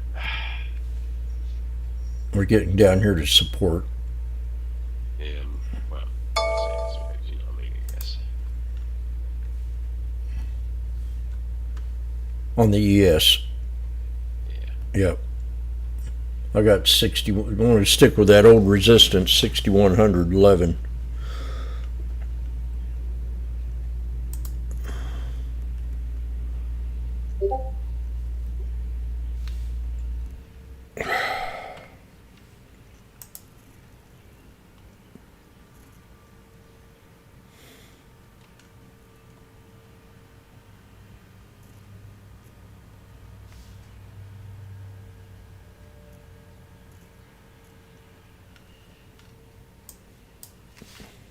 Met at 705.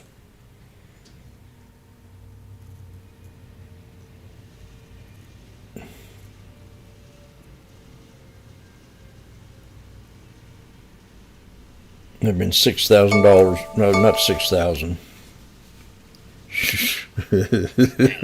M's is screaming. Who?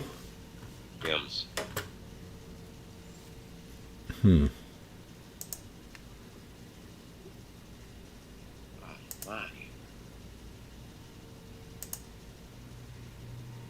We got a new high on AMD.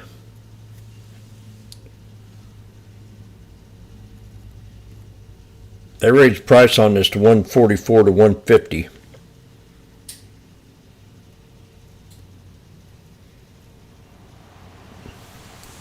Alright, here you go. Here's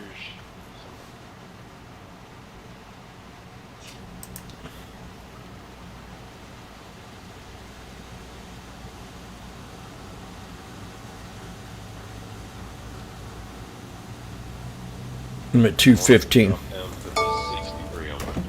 I want to drop into that support zone where the 63 is looking. Those are two strong supports. On the 5. No, my chart is on the 1 right now. But, yeah, that's my chart's on the support zone that I'm talking about. Yeah, I got the Kettner channel support at that 6100 right now still. The cloud.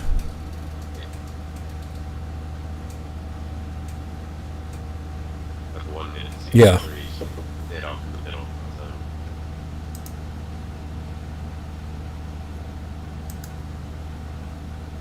Five-minute is at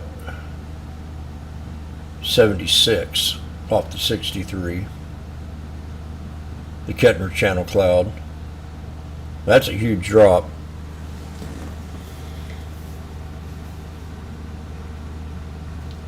So either sell them here and take the loss, which is a lot better than what it was.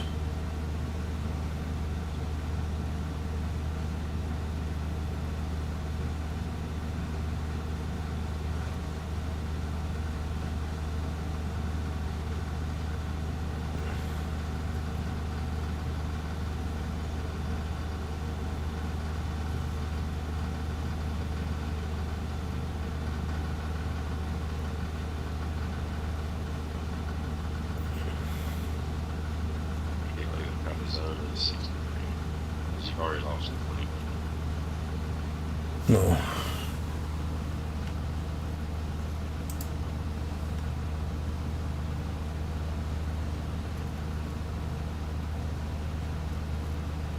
Yeah, the 9s hadn't crossed 21 yet. Well, your candle, your 1 minute candle, below the 21 for the Yep. first time. Yeah, I got 2 of them on SPX.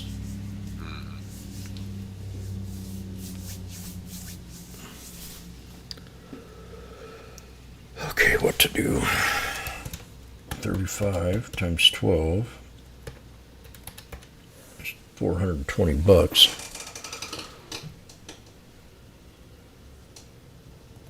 Damn, I used to be like that with math.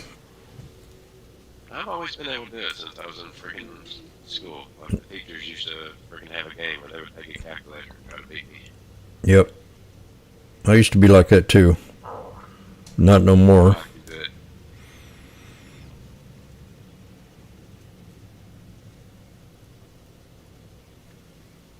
Like, in the time it took you to say that, 35 times 12, I did 350 times, or 35 times 10, and then 35 times 2, and added 350 and 70 and got 420. Yep. That's how my brain works. I can Yep. break them down into smaller pieces and freaking do it fast. Yep.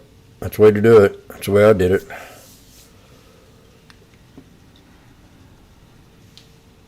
Well, shoot.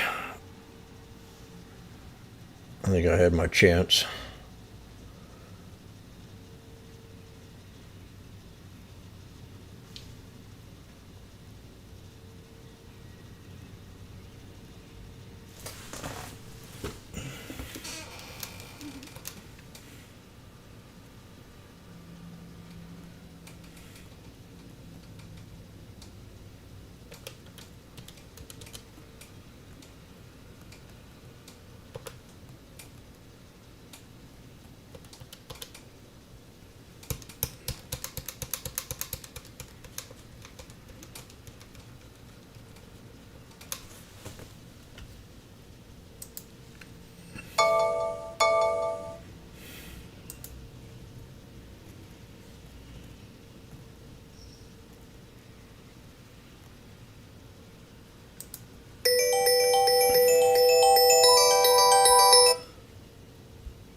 IWM new high.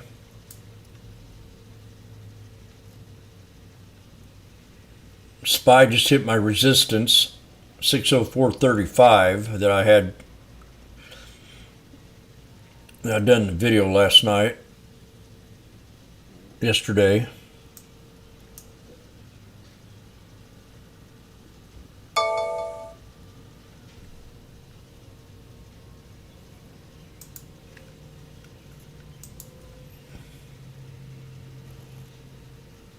Tesla up $4. Apple up $1.82. Let's see who's got the biggest gainers today on my watch list. The biggest loser is Oxy, Oracle. Not too many of my favorites in the loser category.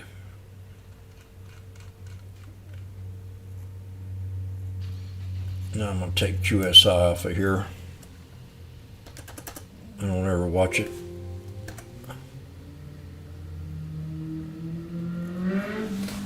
X is doing steel, American Steel doing real well. Back to 205 in my put here.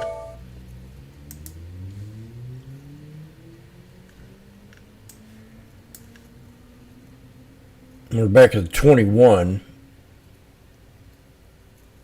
Be nice to see this thing go back down to 60.38.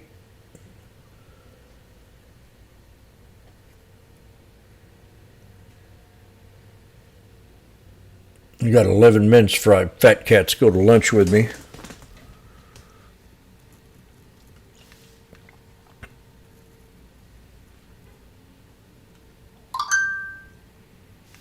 There's 210. I'm back here where. Go ahead. You're hitting a trend line right now, so if you lose it, that's good. Yeah. I got the 50 SMA coming up. It's either sell now and take that smaller loss. 3 black crows. Tweezer bottom. Yeah, I don't like that longs because the tweezer bottom's sitting dead ass on the trend line. I mean, I don't like that for shorts. Sorry. Yeah, here in the last, 5, 10, 15, 20, 25, 30 minutes, we've been holding the support. 30 some minutes. Yeah.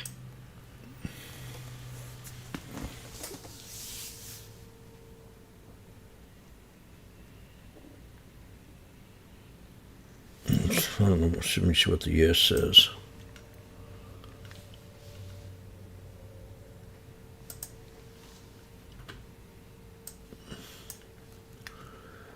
Yeah, the yes.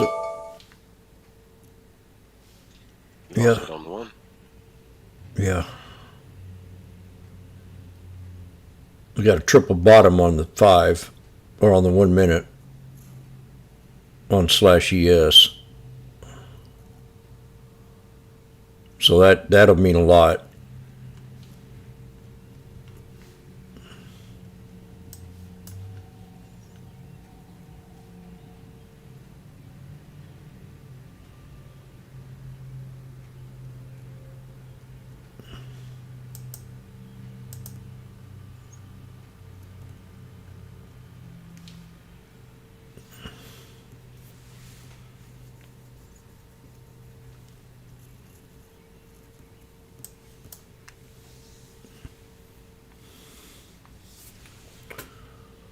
Okay. Fires today. Yeah.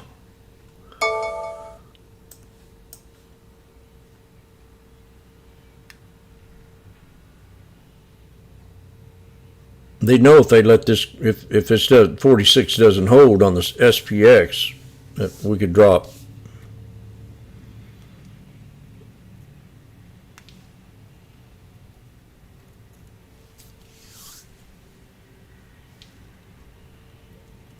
And I'm just too far out of the money to be playing games.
Yeah, we hit the 50 there a few minutes back.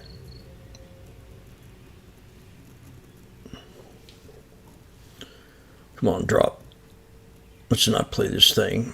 Let's go ahead and drop on down so I can get out of this trade. Yeah, you had 3 white soldiers, and the 63 is right on top of the support zone on the ES 1 minute. So if you hit the 63 on the 1 minute, I might back off. Yeah. Oh, yeah.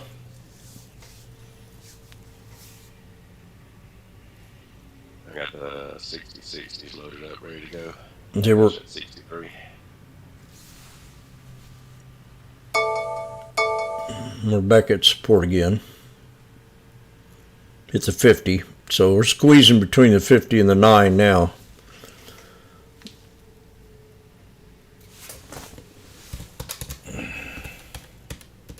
How can I create an alert? Hell.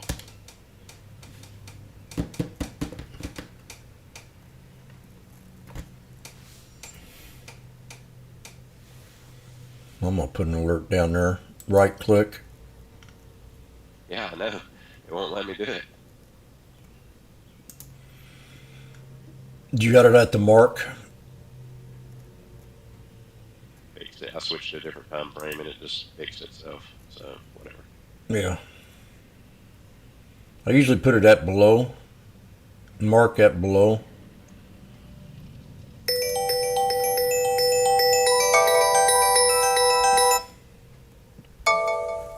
Hello, it's Demi. Hello, who's this?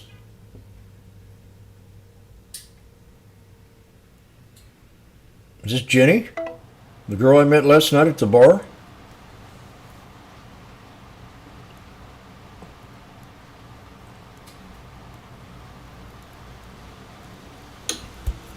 Hello, do you remember me?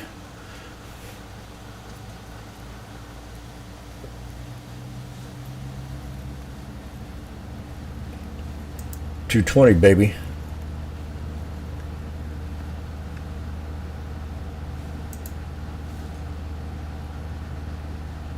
Finally.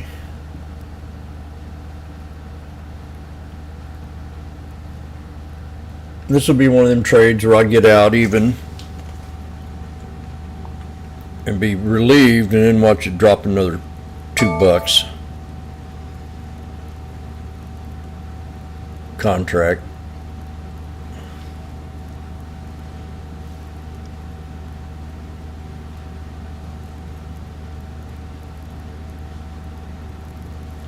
I don't think the market cares too much about what's going on there in Iran, that's for sure.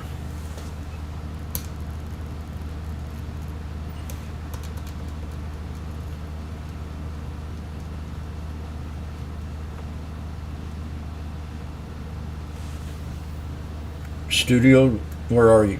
Private message me, tell me where you are. We're at 225 right now.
The 9 looks like it crossed down below the 21 right now.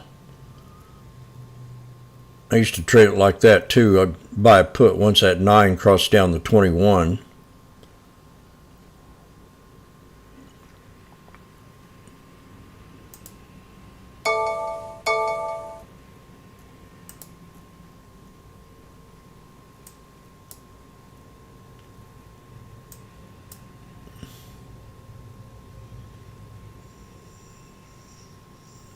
And we got tweezer bottom on the 5-minute. We hit the 9.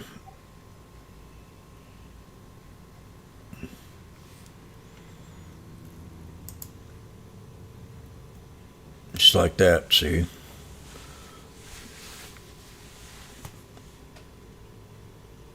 From 240 back to 400 in the hole.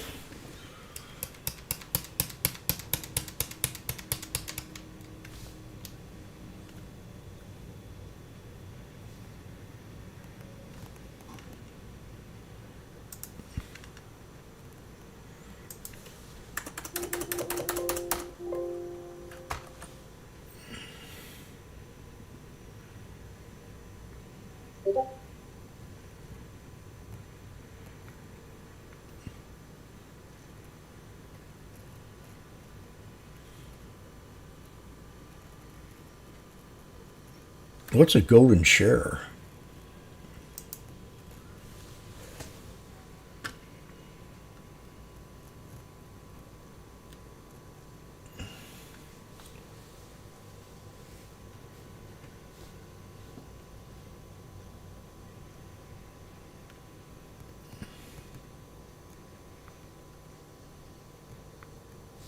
Yeah, damn it.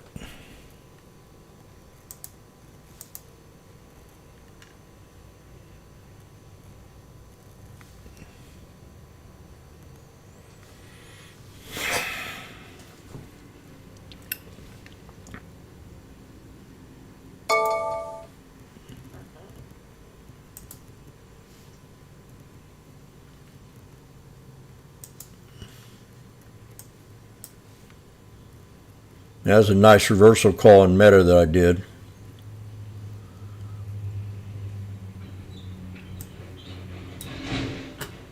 Put the Fibonacci's on the breakout. And that first support's a 38.2% pullback. Then almost hit the 50.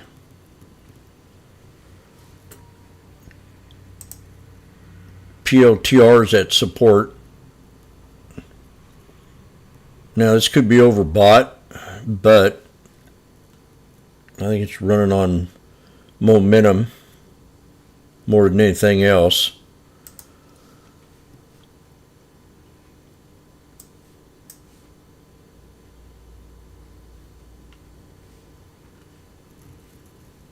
I gotta clean this chart up. It's getting hard to see.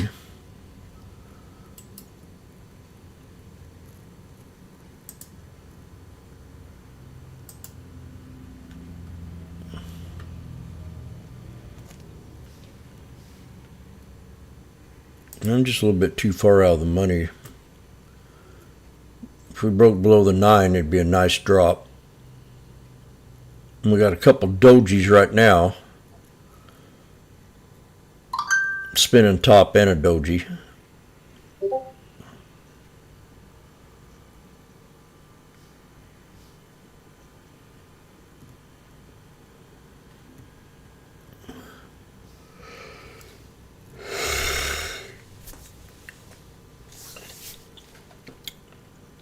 It's on the 5-minute. There we go. Finally broke below the 9. Yeah, I was screaming at you, but my damn headphones are muted. Uh-oh. Randy? For the C3. Did you mute Funk? Nah, I have a headphone where I can just pull the mic up to my ear and it'll mute itself, and I didn't realize it was up there. You have a desktop, right? Yeah. Yeah. Is there any way when you put your charts in the room that you could make your fonts a little bit bigger? Someone asked me yesterday they couldn't see your numbers on your fonts. I'll look for it, but if I do that, it's gonna make the fonts bigger across the whole platform. Yeah.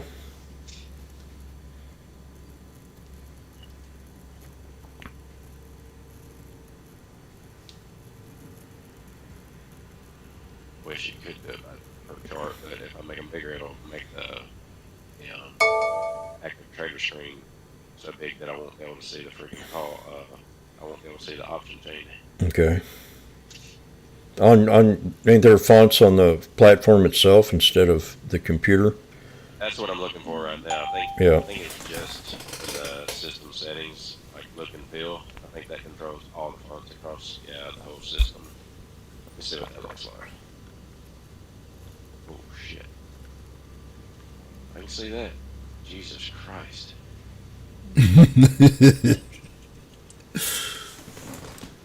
Well, I got. That's as big as I can make them for y'all. Holy shit! If I get any bigger than that, I won't be able to see my options change. Uh-oh. They were at 230. I'm tempting. From medium to large. I want to check this out.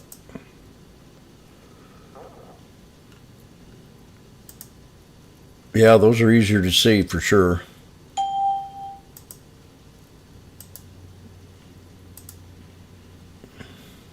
Oh, that's professors. Never mind. Woo!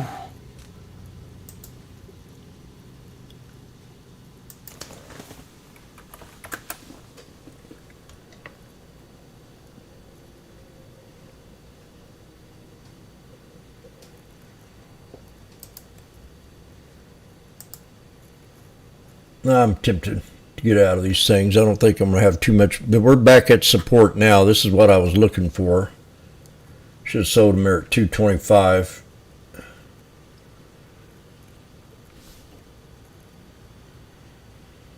If we don't hold the 63, though, these things can add up.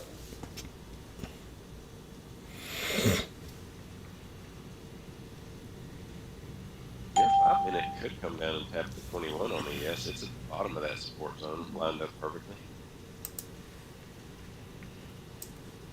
Yep, on the 21. Good little bounce, yeah. Or on the op, or on the orb. On the 5. Well, on my 5 minutes, so if you're looking at my screen, my support zone is sitting the bottom of my support zone on the ES. It's sitting dead ass on the 21 on the 5. That would be a good bounce spot. Yeah.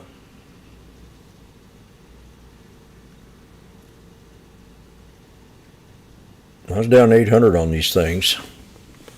800 or something. Now I'm not down that much. So I really got to make a...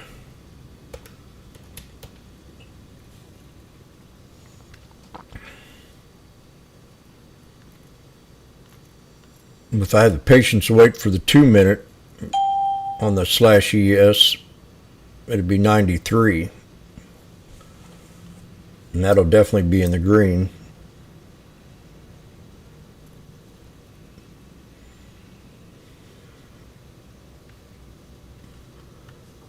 Okay. There we go.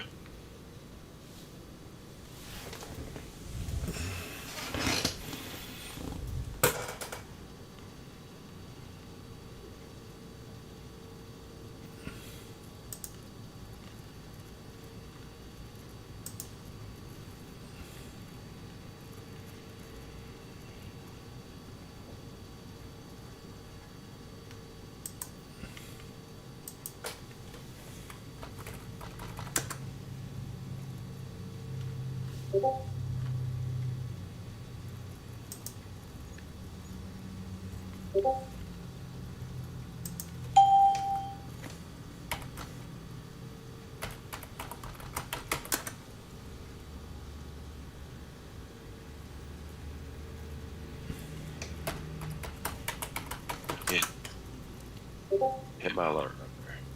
Double dog.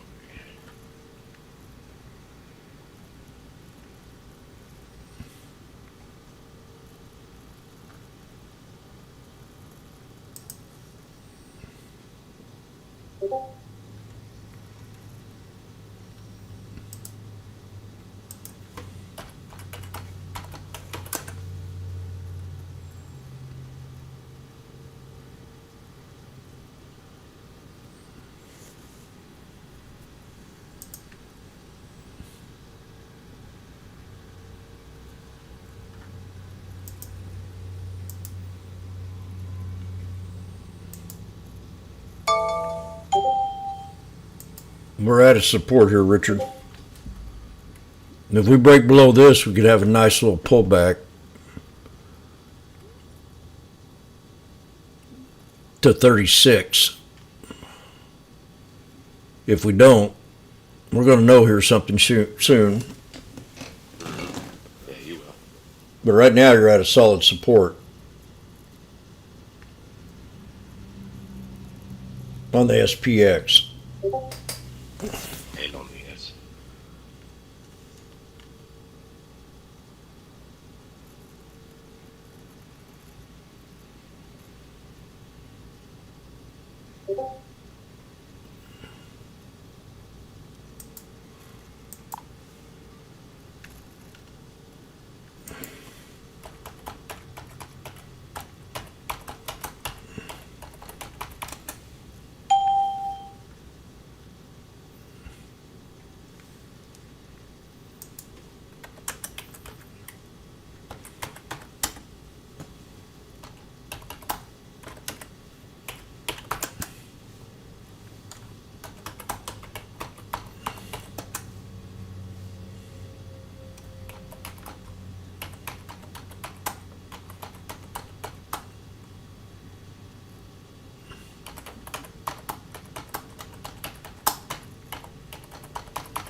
Not studio. I'm waiting.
God, I wish I'd have held on them damn metas.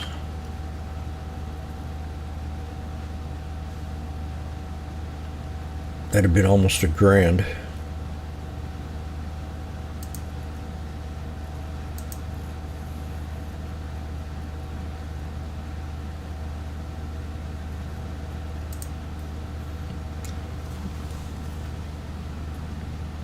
PLTR lost support. So it don't get bullish until it breaks the 200 now in the 1 minute.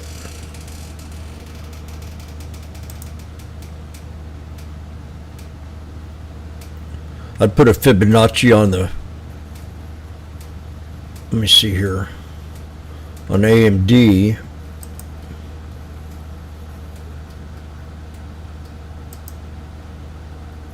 And set an alert right at 124.11, right above it. And jumping this long. Fat cats are definitely pumping it hard. That new chip, I don't blame them on this one, but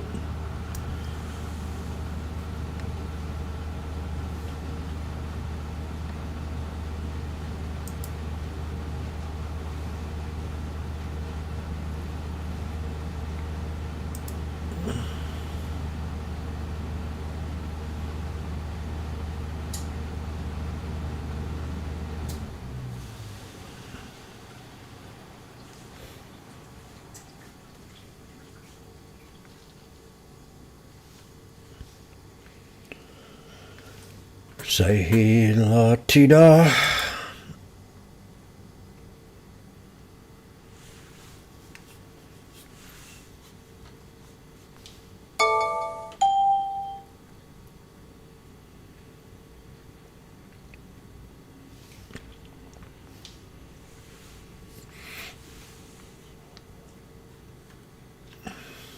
Stop.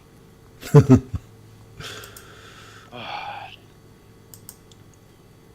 patience for none of this today. No. I ain't slept in 2 days. My allergies are kicking my ass. Oh boy, we're at a resistance here. First one on SPX.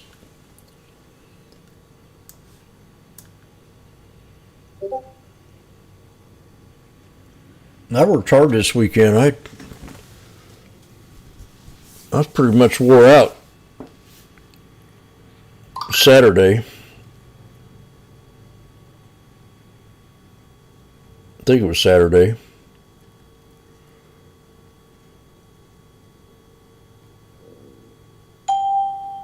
Saturday and Sunday.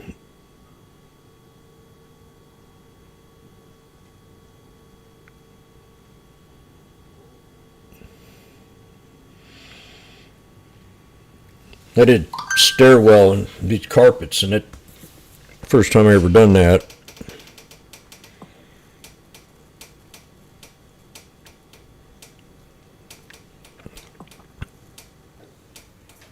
I'm getting too old for this.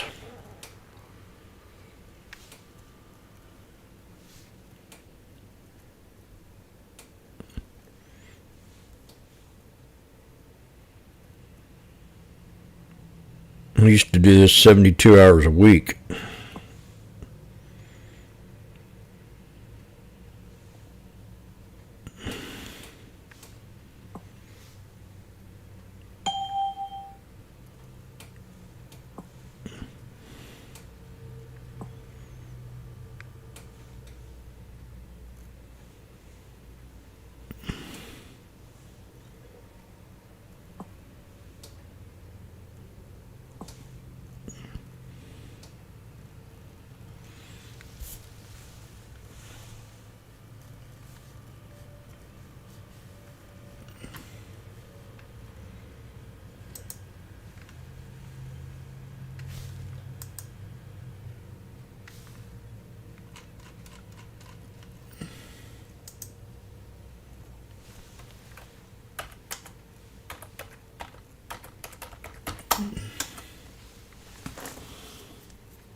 If you want to go ahead and mark ES, Jim.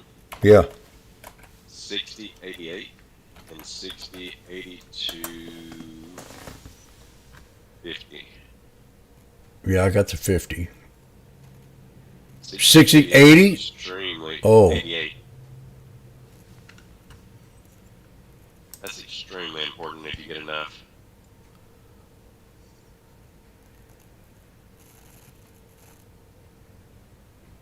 It's the top of the orb on the 5-minute, and it's the 50 fib. Okay. They're stacked on top of each other. Yeah, I see you.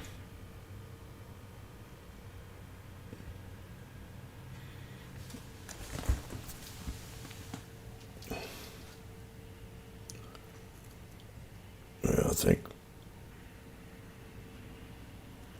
it's not. I sold some, but not all of them. No, I wish I would have sold them all.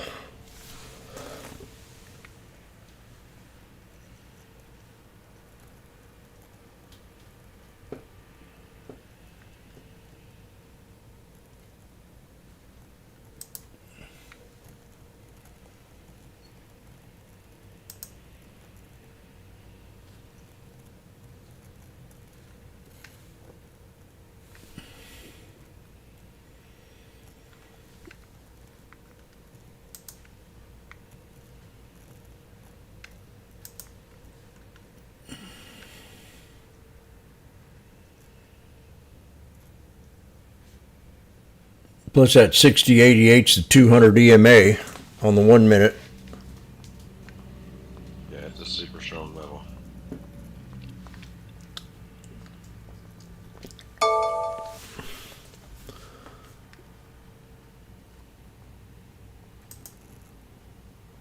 Yeah, we just broke a 1, 2, 3.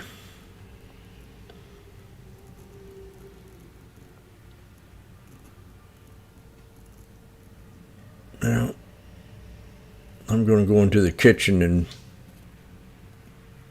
warm up my soup, and I'll be right back.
Okay, back to the drawing board. Uh-oh. I'm so glad I turned that down. It sounds a lot better now.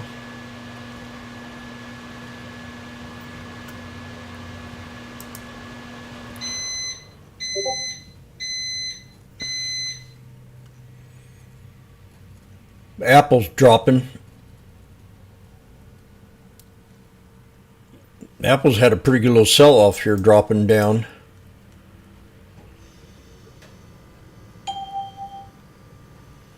There's a head and shoulders right here, two-headed snake. That's support. But, Here we go. I didn't see that damn drop. Of course, turn my damn head for 1 second. yeah, no, I hate customers. that's why I'm always glued to this monitor. I know, but sometimes I have to freaking take care of these screaming ass things. Oh yeah, I mean, one thing about the market though, you can trade it for an hour, you trade power hour, you trade the lunch hour, you trade, but you got to develop a system. Like the beach trade I did this morning, that was an easy $500. Yeah, And- watch the 63 tap on the 2-minute one, yes. I like that one. We're at, yeah, we're at the six. We're at the 63 right now. We're at the bottom of the trend line with a triple bottom. So I mean, this is a major support on the 2-minute.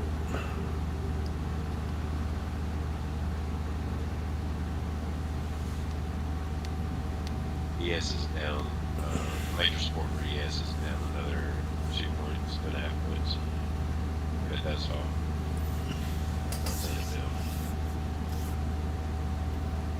So far, it's kind of been a little weak here. I'm a gradual climb back, so I'm gonna go get my soup. What is this? Michelle.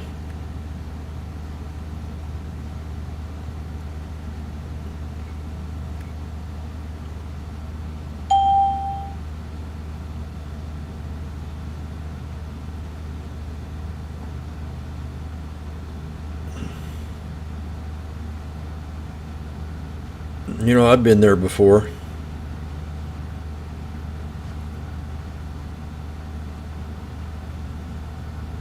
When I first discovered the spinning chair.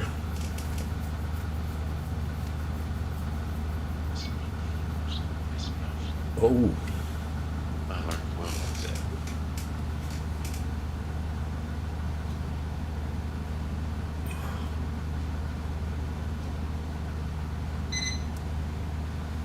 Well, we're at a couple major support levels. We got the 5-minute at the 21. We got the triple bottom on the 2-minute right above the 63. Same as the 3-minute and the 1-minute on the 1, 2, 3. So I'll be back. I'm hoping for a drop so I can really make some money.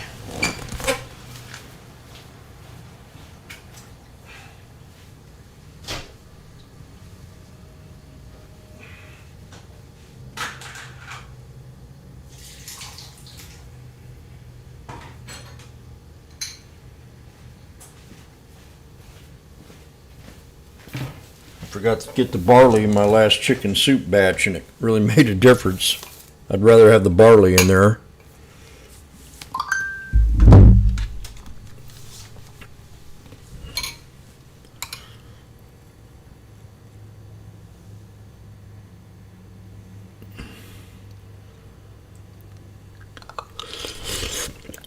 Ooh.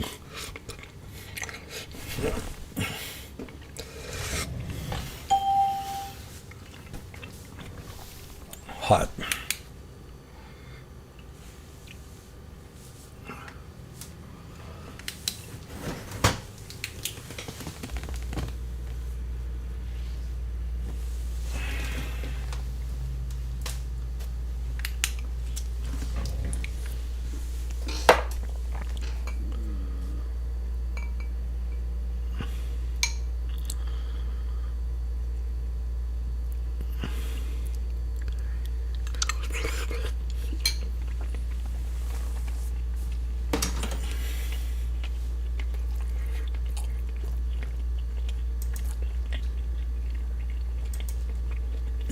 PLTR bounced off that support. Not really a support, but that pullback.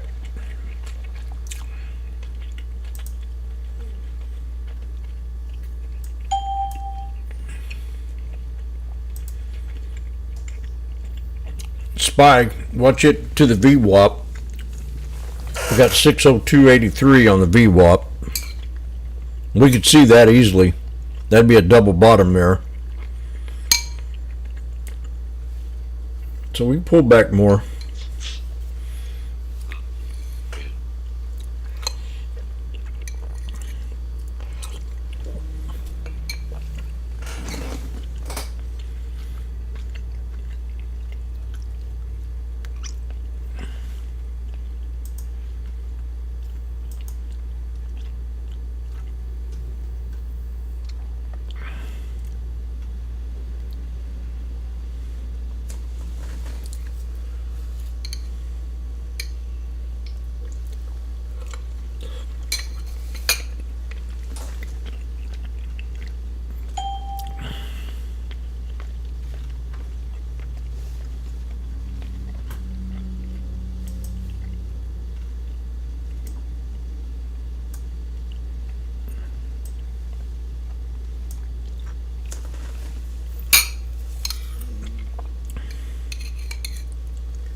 Volume slowed down quite a bit on these ESs.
IWM pulled back to support here. That I called out in the video, it was a resistance.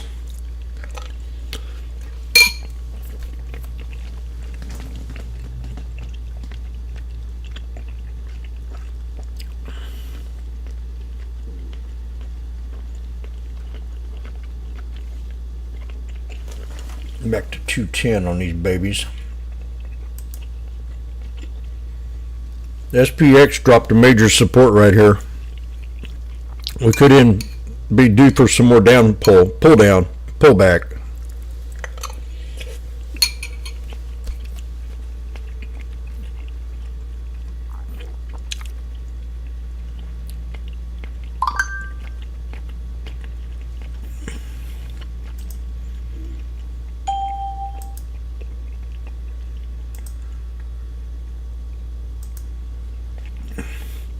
That little shadow box right there.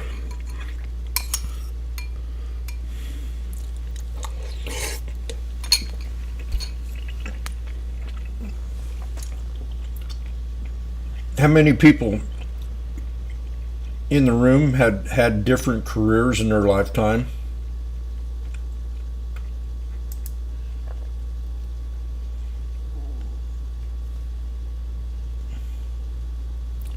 Anybody?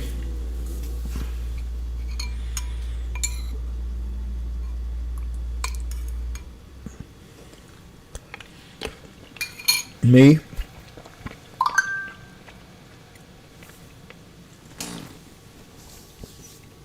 I was a custom picture framer for 18 years. Then I became a janitor for 21.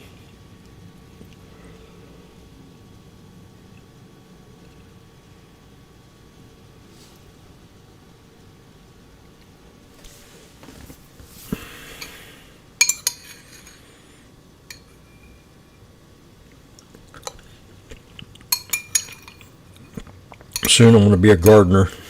Avoid it all.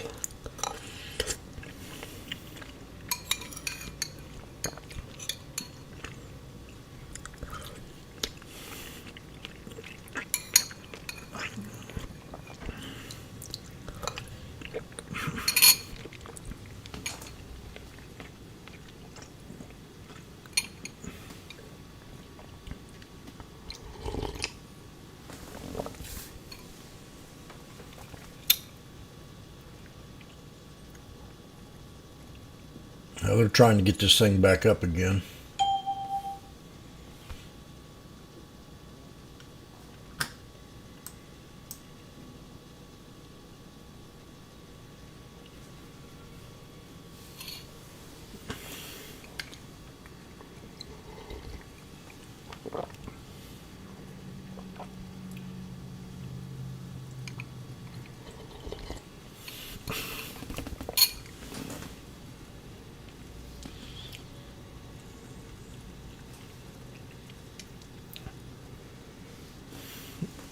I don't like being this far out of the money when I'm trying to get out of trouble.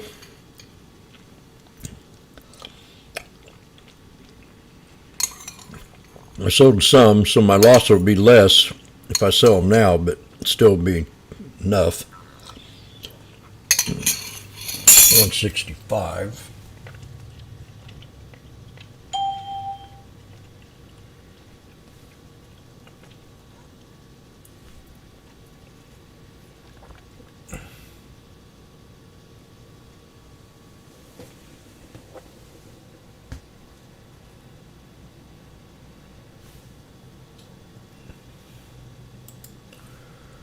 Let's see what here got here. 243 and 165.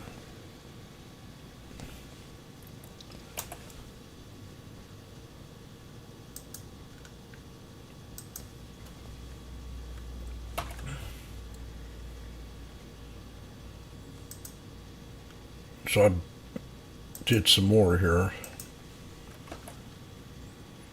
God darn it, Jim.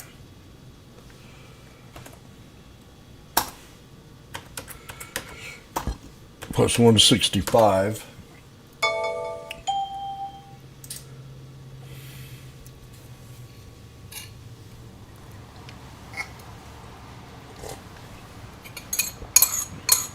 Good news is you're only like 20 to 30 minutes away from that midday vote that they love to do. Yep.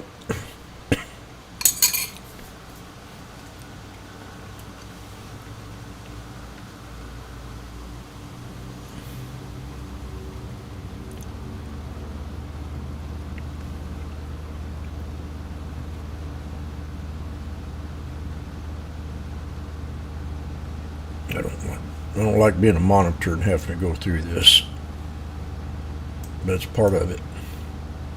I mean, I only have one plan for today. If it drops down and hits the 60, 87 mark for me, yes, otherwise I'm going to sit this one out because this is not, it's not a predictable day. You got freaking people flopping missiles at each other and this bitch just roared.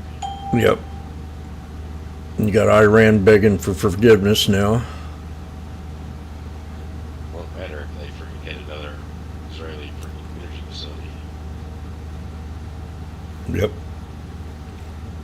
You got the Shah hiding, if he's alive. You got the Iranian people wanting to rebel against him.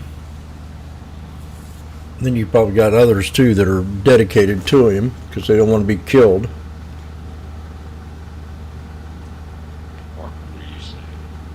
I heard the women had a lot of say over there. I said, what? When it comes to rebellion.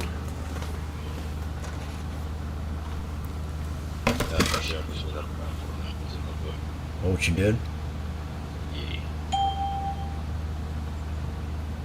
God dang, she's done a lot. And bartender's been on real.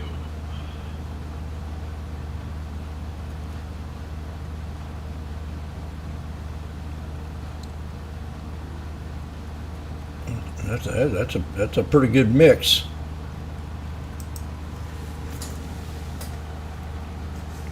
I think I remember when you quit the FedEx job or got whatever happened there.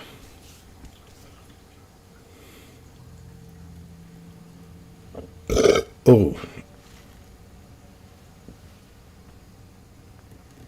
Damn. Jim, that was very unprofessional.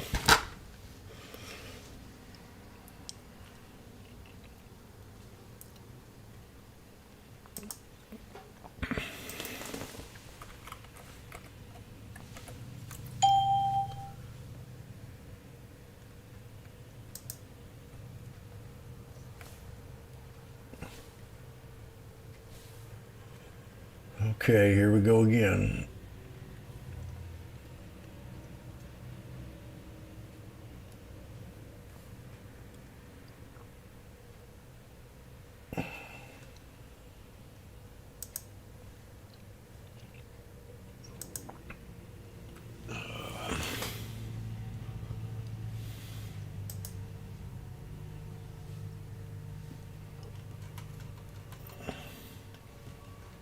Oh, that's Expedia.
They're setting up for a drop, I think.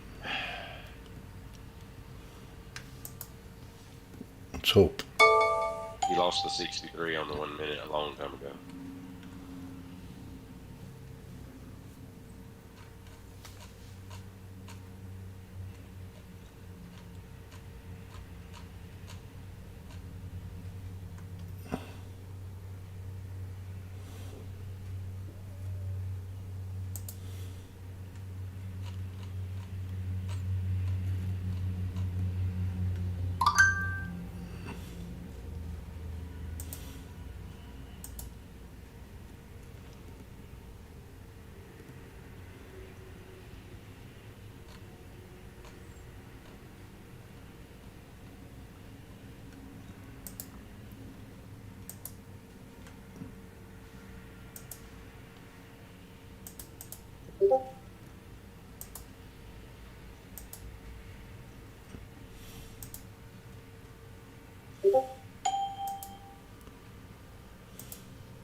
Wait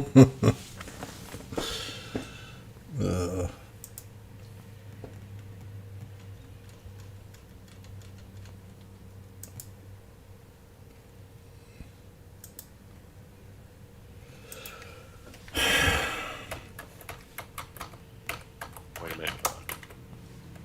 That was a double top at a freaking previous support zone.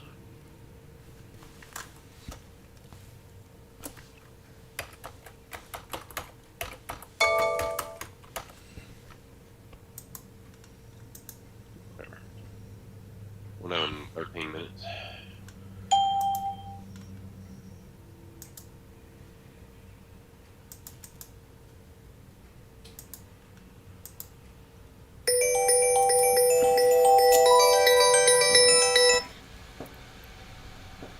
Always clean?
Yep.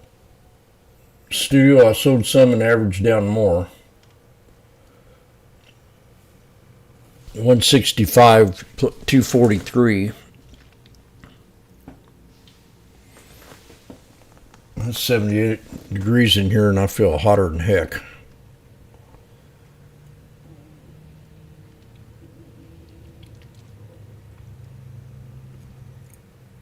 We got 10 more minutes, I think. Or have we already passed that limit?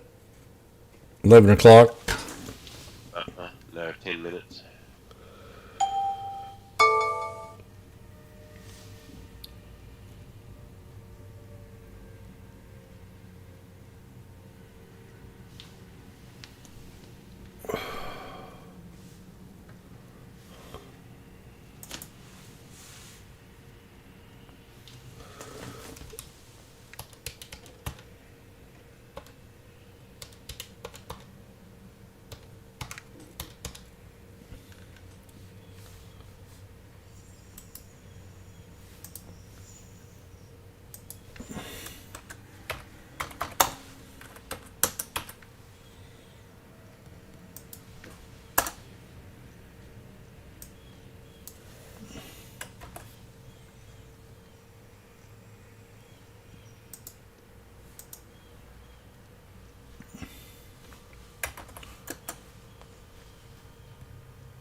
We're back at the support line.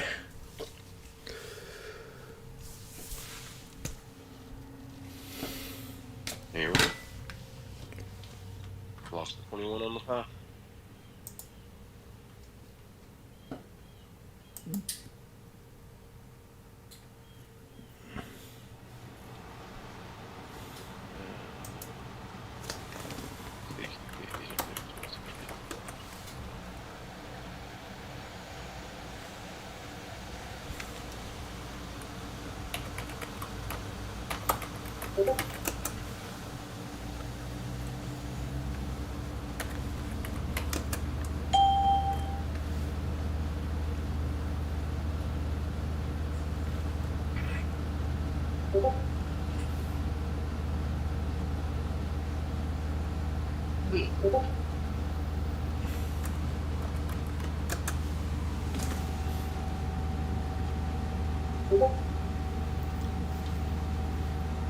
SRM. I don't think I've ever heard of that one. It's nuclear. Oh, is it? It's up 500%. Shit.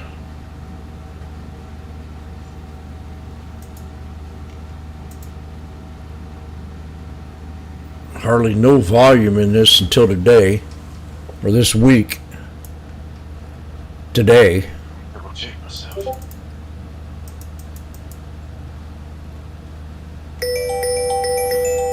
Jesus Christ. Entertainment. Justin Sutton plans to go public listing. Deepening ties with the Trump family. Merger. Go public with U.S. via merger. Reverse merger. Whatever the hell that. What I was thinking about was SMR.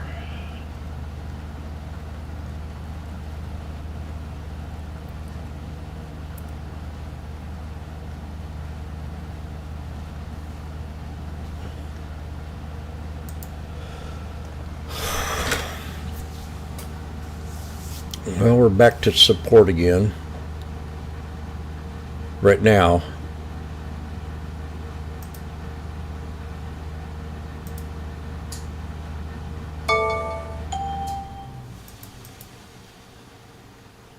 We broke below it.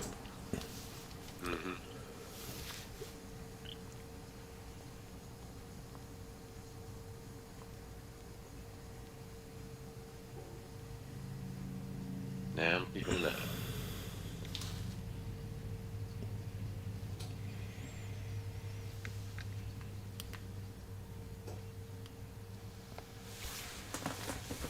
Kind of wish I'd have sold them all back there when I was at 230, 225, and then bought the dip.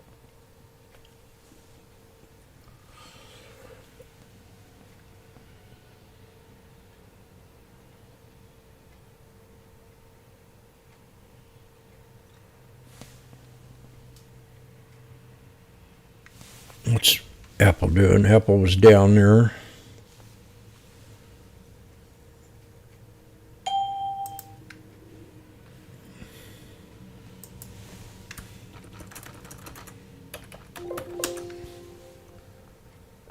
Oh, yeah. Here we go.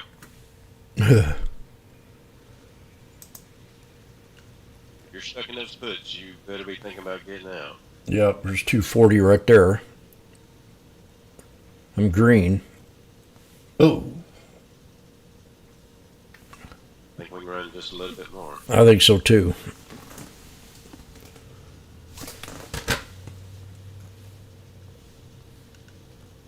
You're heading towards the 200 SMA on ES 1 minute, but I still think that we got a shot at going to the top of the orb on the 5 minute. There's probably some people stuck in the calls right now. Buying the dip. Yeah, the trend line on this chart freaking didn't say calls at all.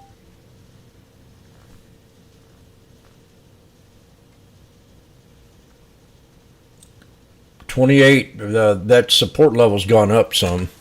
What'd you say? What did we say? 88. on /ES. 6088. Yep. And that has changed now to 73. Or 66.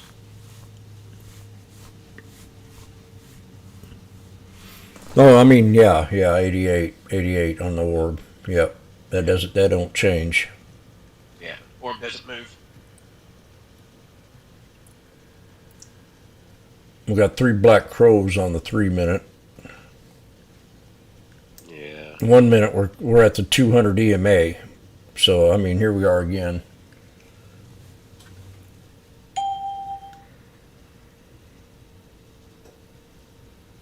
Minutes till 11.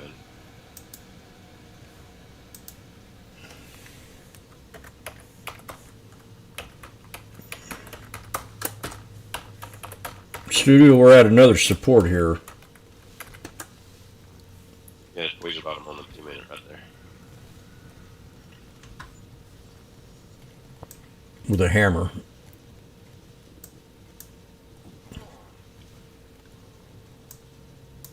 And we hit the 200 EMA on the 1 minute.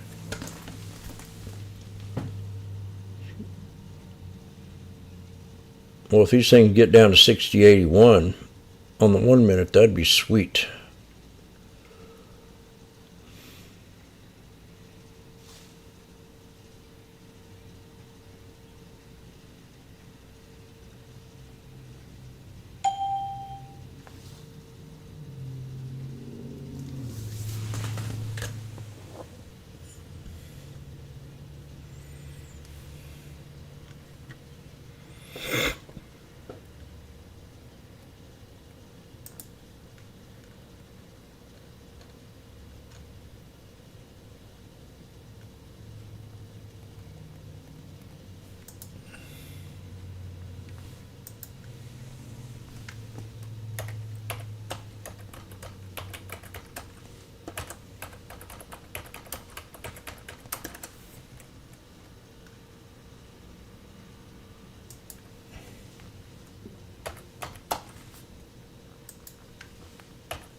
Rose, did you try to go to help at the top and then click that collect garbage button?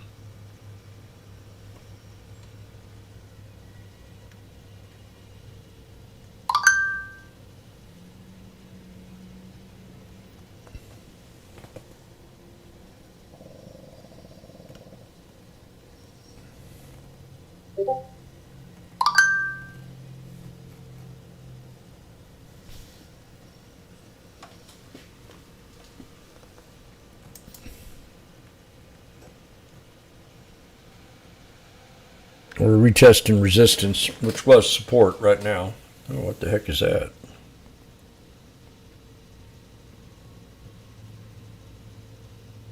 That's one heck of a chair right there.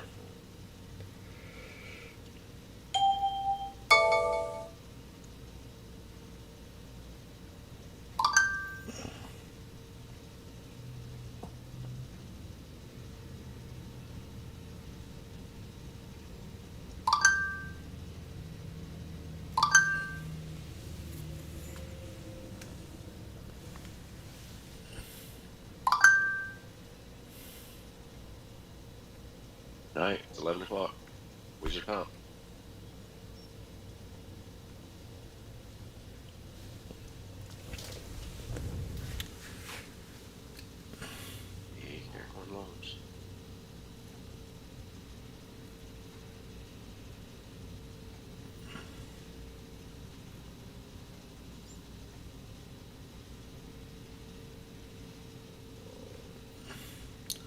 I'm experimenting with beet juice right now.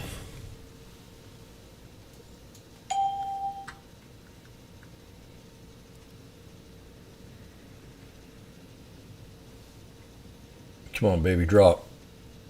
Get down there to that 60, 29, 20 area. Make this payday worth it. Yep. $18.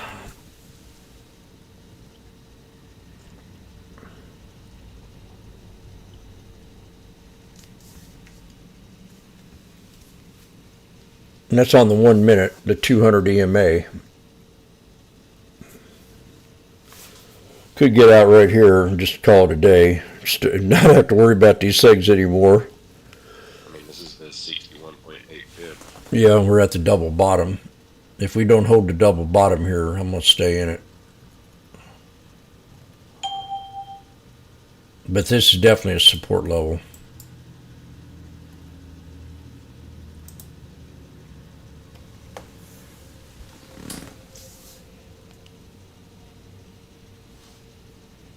I'm up $16 a contract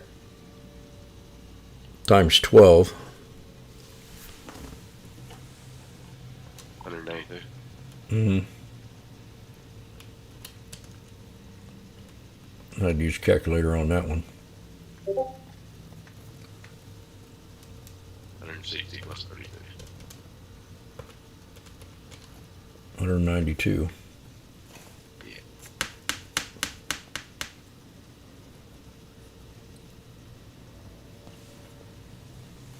$21.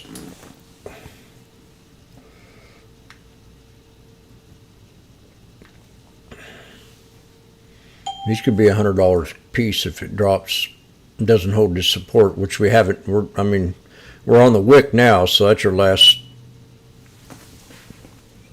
Yep. That's a tweezer off the 61.8.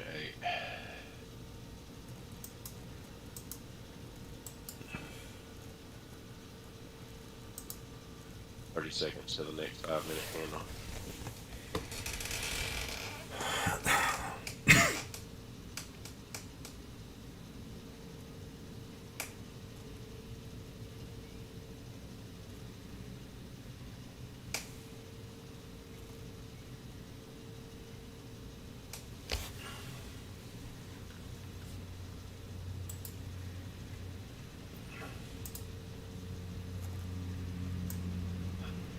I hate the way it costs as their freaking charts.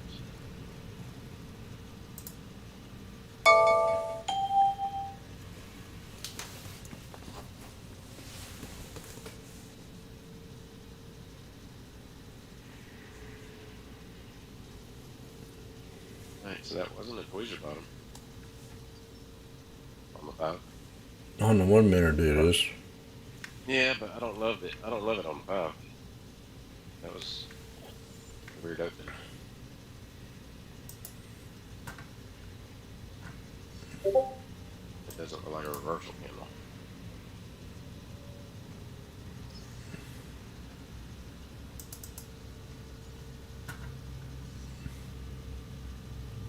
Yeah, we're still at support, no matter how you look at it. Yeah, you're at the 61.8.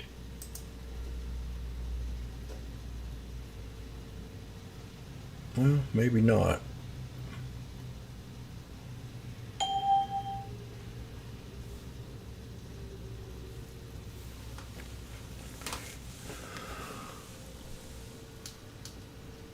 Three minute, we're at 63.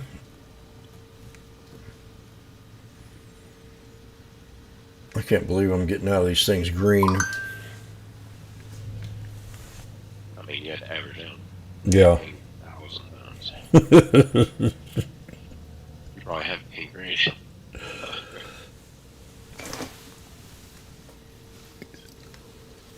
I've had to maneuver more differently than I usually do because I sold some and then I bought more on the dip. And I'm still. I'm not budging off my plan. 6088 yes for nothing. 6088 yes for nothing.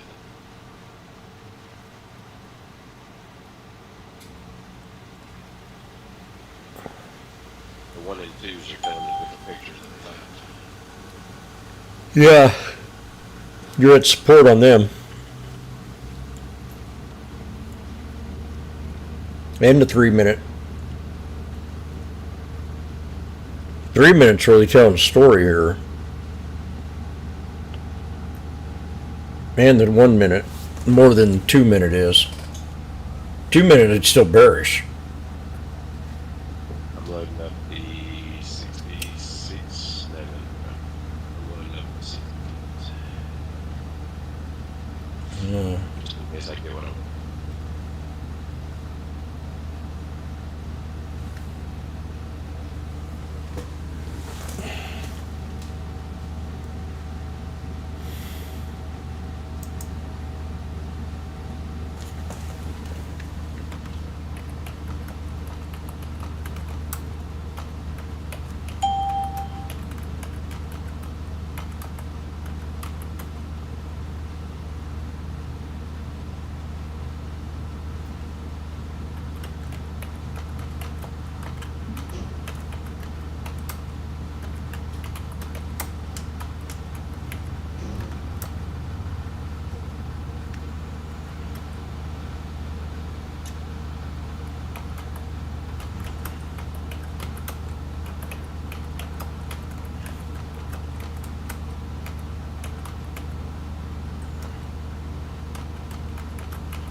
Medicals are back down.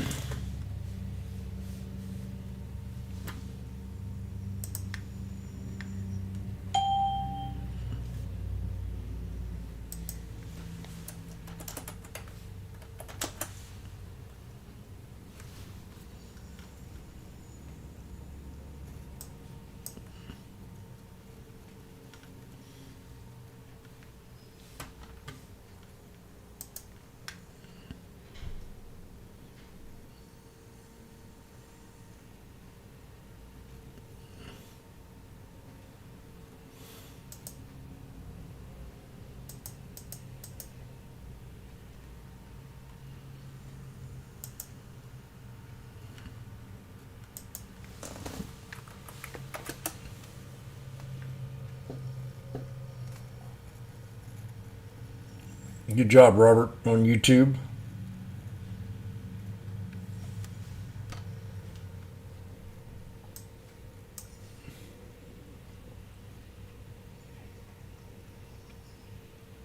Snake breakout, pullback, double bottom wick.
Fed meeting begins tomorrow. Rate announcement Wednesday.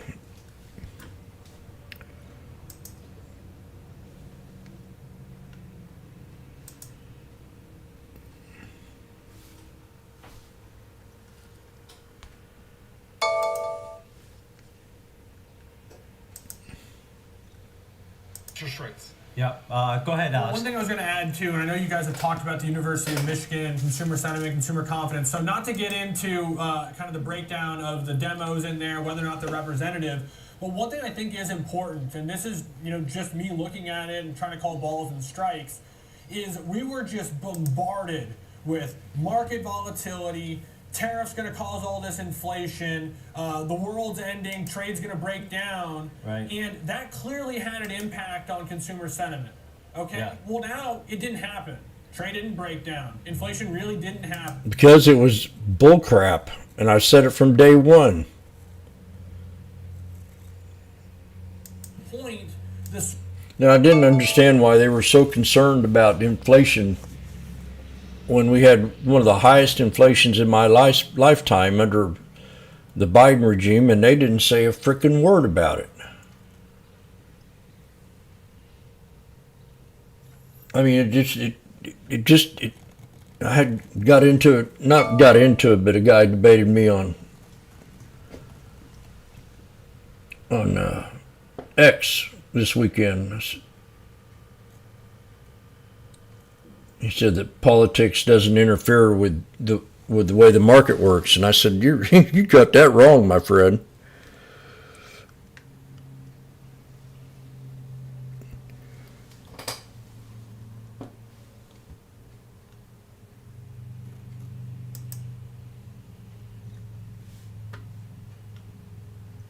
It can change the set, this sentiment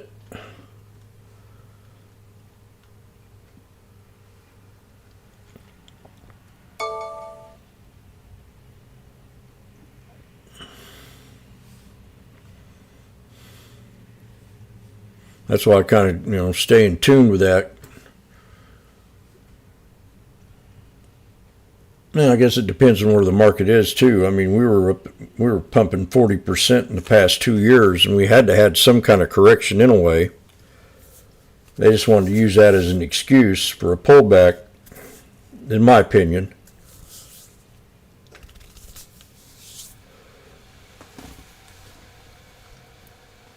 And it bounced straight back up because they were wrong.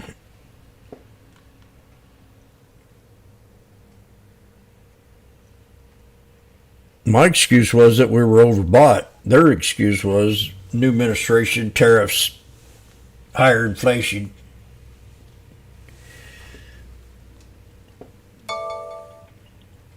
The only thing that hasn't changed around here is damn steak prices. If you want a good ribeye, it's going to cost you $30 when it used to be 12. 14 about 4.5 years ago.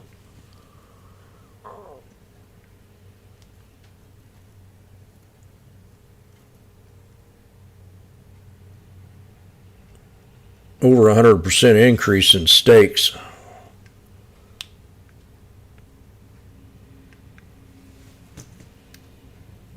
And hamburgers still at $5 a pound. I was paying $3. $2.50 to $3.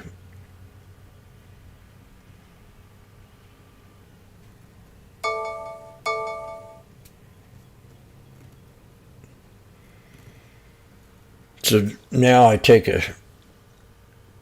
like last week I bought two chicken breast halves and had salads, cut them in thirds. So 1/2 of a chicken breast I divided up into 2 to 3 meals.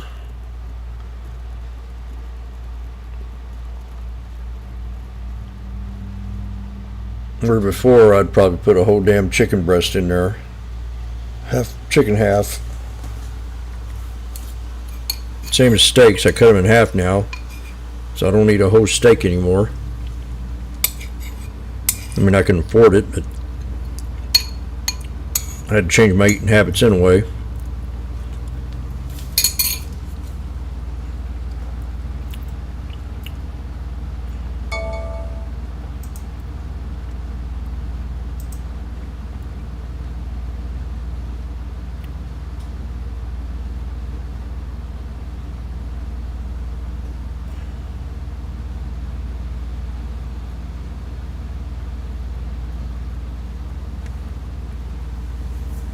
SPX is moving up.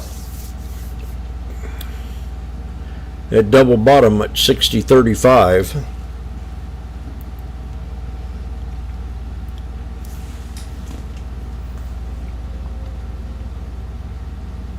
Calls are that expensive.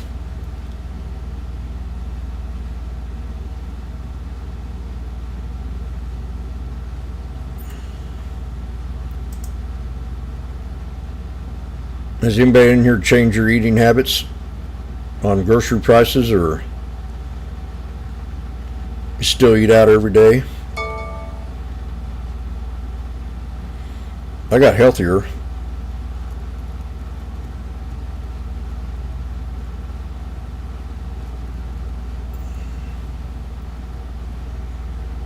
By eating better.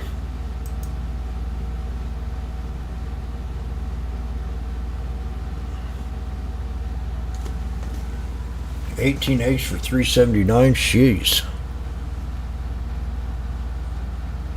So you're, man, our fucking meat up here is a lot more expensive. And I'm from a farm state. I don't understand it.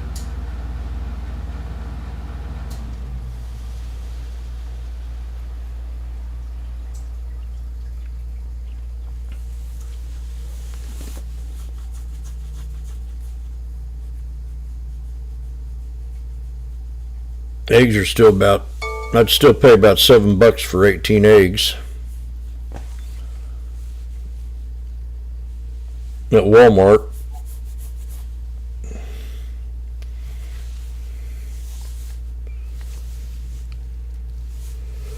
Okay. Well, it's 11:23.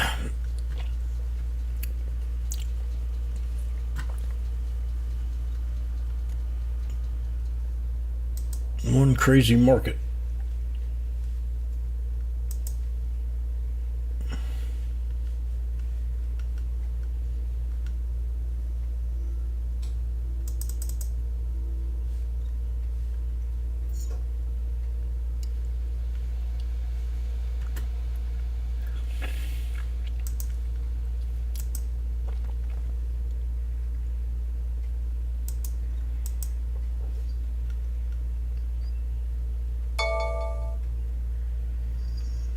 What about China? Baba had a little bounce. Pulled back a couple days last week to support to double bottom on the 20-day Baba. And I mentioned PDD under 100 last week. We're at 101.60.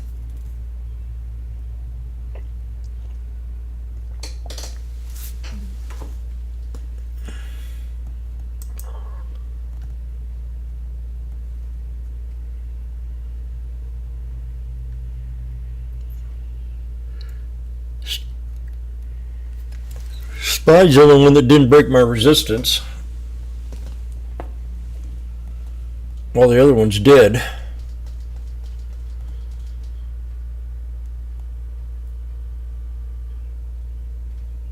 IWM, QQQ, and the SPX.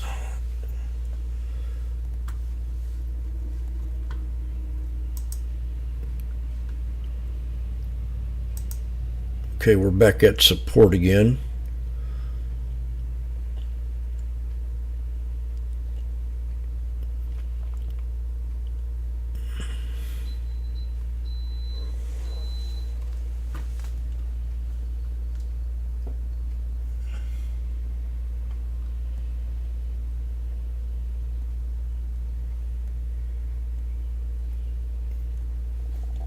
Come on, drama, baby. We're back, coming back down to support. We broke support, and we got a new one.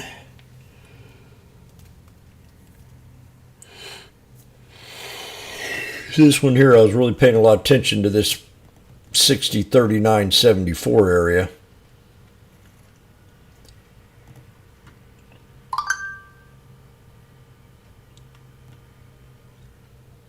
We got a no, not a megaphone. 60.34, can we hit that?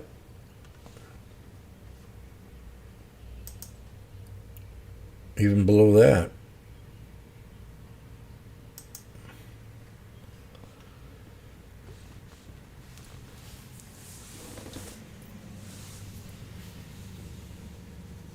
Okay, where we go again, back at that 60.36.67 with 3 black crows. Look at the calls.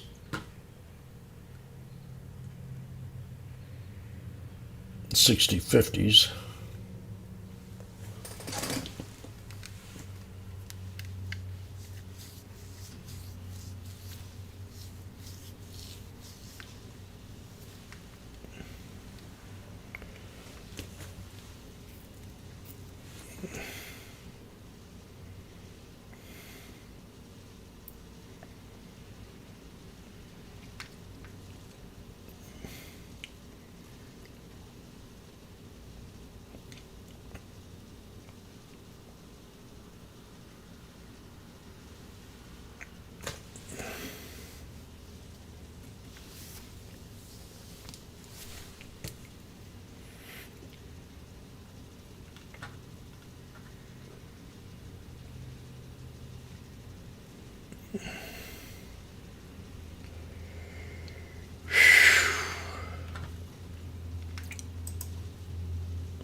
We're back at support again here, so we got to see another setup. 3 black whores with an inverted hammer, but it didn't.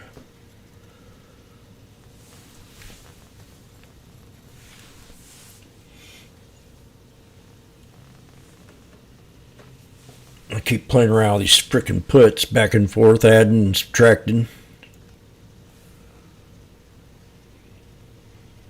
It's been a horrible day for me trading. Not my best. So I'm green again, but I think I am in a way. Uh-oh. Same one, 6,000s.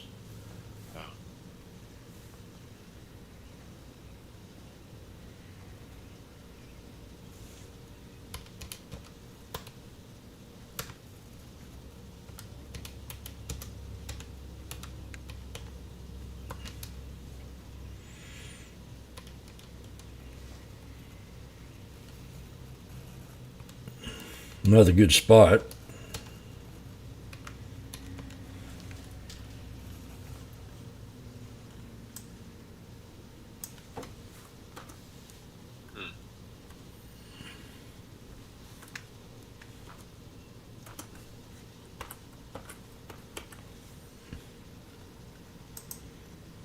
$178 average rounded up.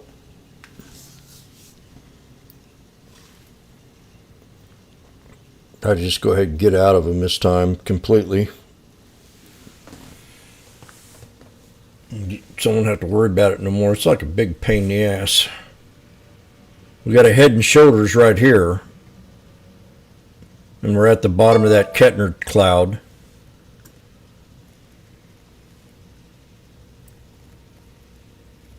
We're at the top of the bottom of the Kettner cloud. Keltner.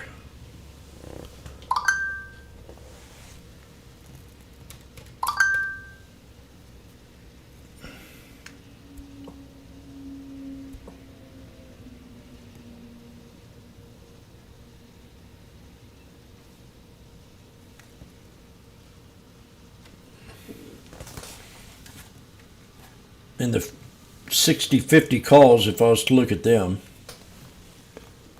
I'm going to look at Meta here. Meta's pulled back below $4 that call there. And that is 5 notches out of the money for this weekly at the 710 strike.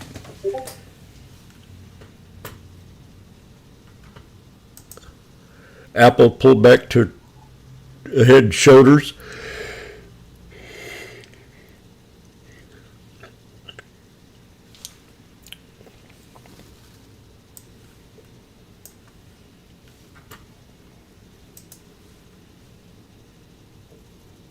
We've been sitting here for 6 minutes at 6036.67 on the SPX.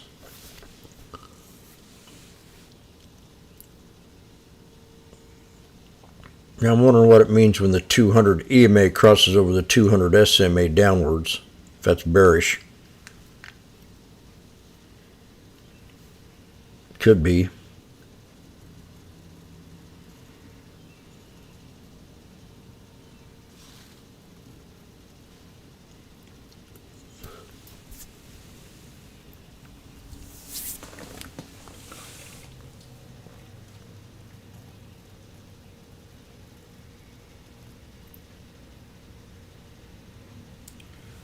I will be right back.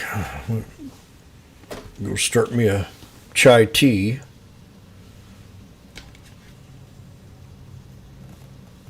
Hopefully this thing will drop and give me...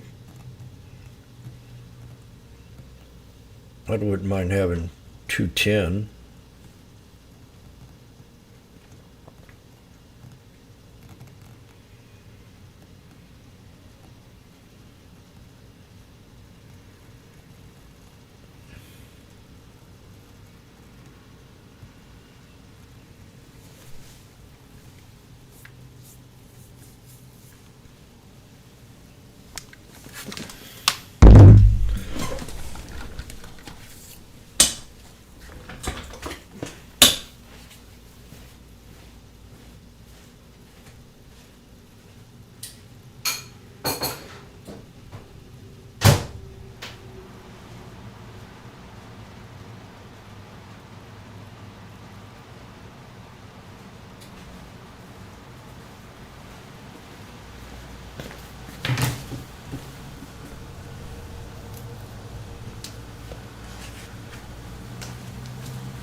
guess on this one I forgot to add oil. Kinda wish I did. But it still came out okay.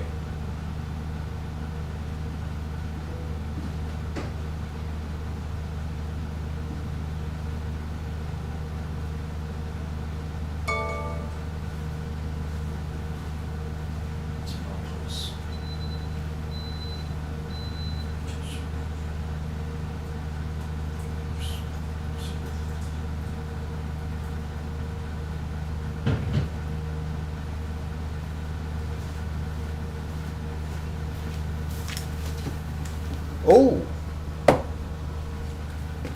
Now we're at the 200. Another damn support there. So here we go again.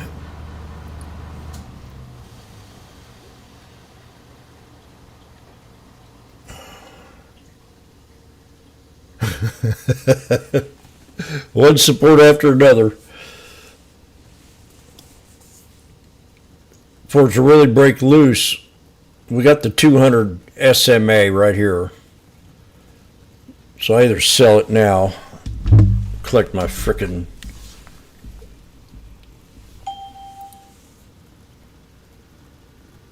there's $2. Now we might be getting somewhere if it doesn't hold the 200 here.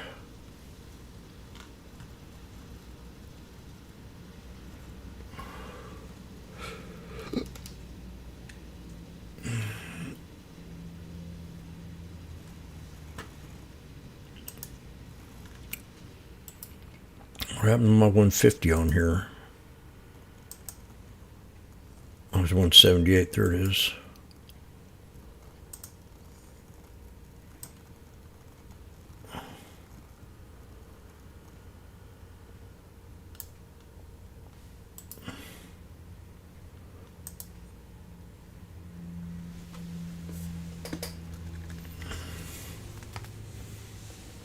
Do do do do do.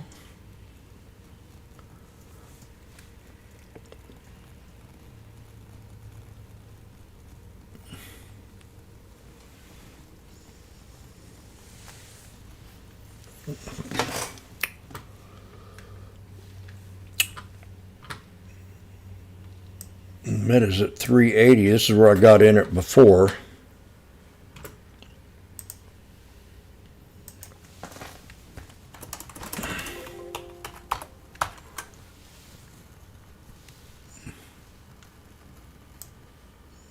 Depreciated more. This is not a support either, so I'll just wait. See if it drops a little bit more.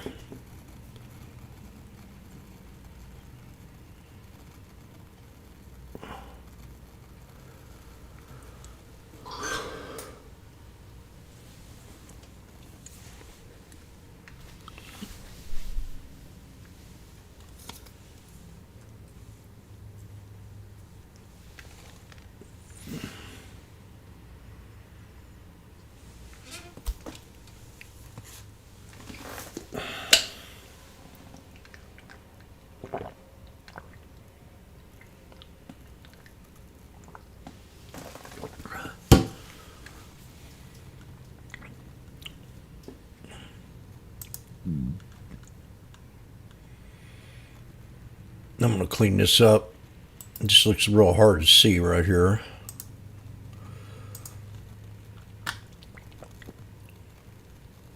We've got a double bottom, triple bottom. So this 200 is a major support level. If that doesn't hold, we can drop down to the EMA. And that would bring us right to it, I think. Let me see here. Use this body right there to that. We're squeezing right now.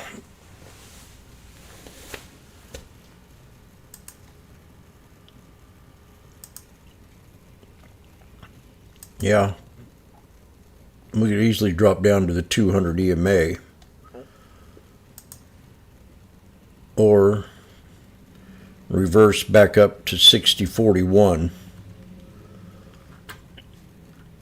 So we're squeezing. That's a solid support, the 200. We bounced off it once before. So if it doesn't hold, it'll definitely drop on down.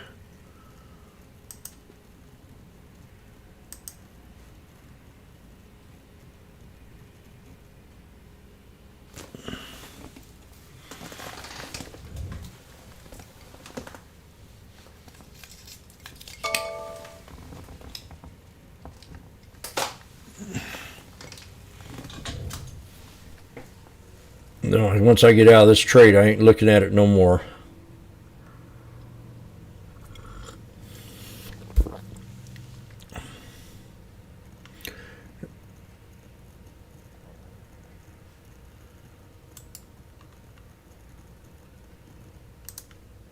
Yeah, it kind of holds that right there. That look.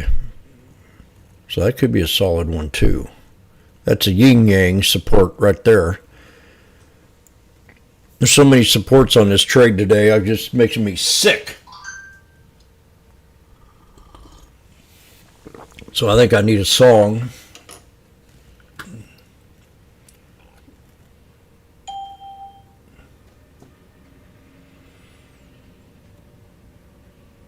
There's 195.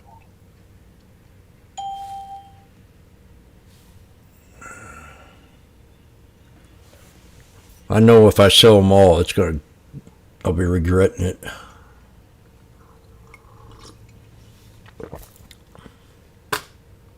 Do do do do do.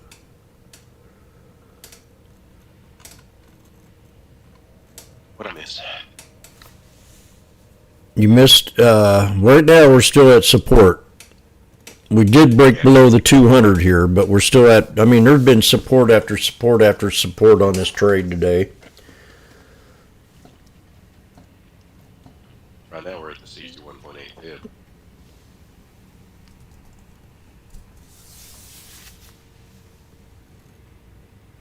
There we go. Double bottom. Triple bottom. Triple bottom. And hit the 200 EMA here at 60.32 would be great. I'll definitely execute it. There we go. Yours is a little bit faster than mine. I notice when you say there you go, it's usually right before mine dips. You got problems then. We need to figure that out. Yeah.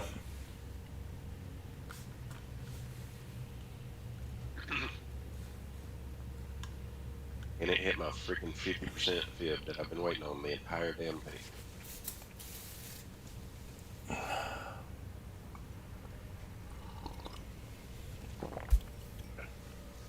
don't see any support that'll keep it from touching it. 200 EMA at 60.32.15 on the SPX.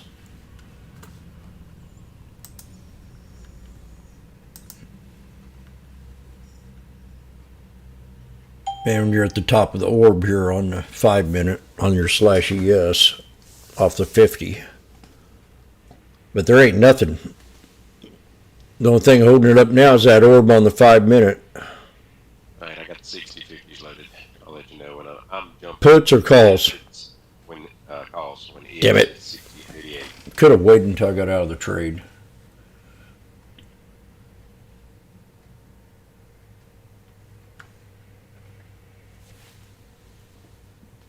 The only thing holding it up so is the 5-minute. The other ones ain't holding it up. Yeah, all you gotta do is stare at the 5-minute ES chart. That 63 and that top of the orb are stacked dead ass on top of each other. Yep. And it's also the 50% fib, so you have 3 confirmations there. Oh.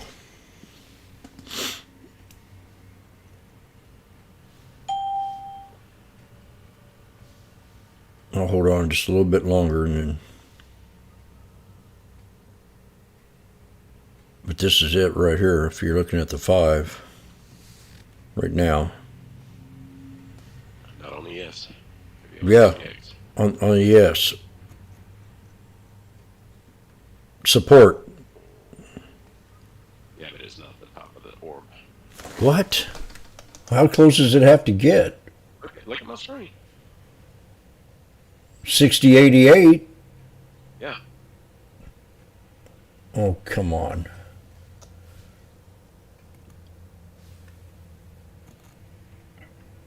On at 2:30. Yep. I'm going to get out of my puts here if this doesn't hold. I mean, if it doesn't hold, I'm going to stay in them. I'm up nice on them now. Should sell them.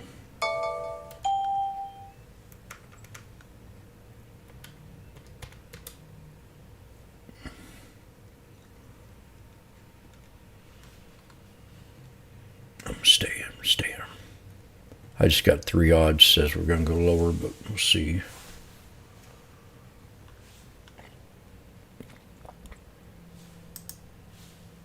Oh no, we're at the 200 EMA on the 1 minute. And we're at the 1, 2, 3. So I got 2 confirmations here on the 1 minute on the SPX. Thank you very much. I'm out.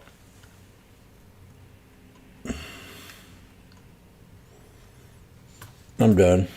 No more fucking with this anymore.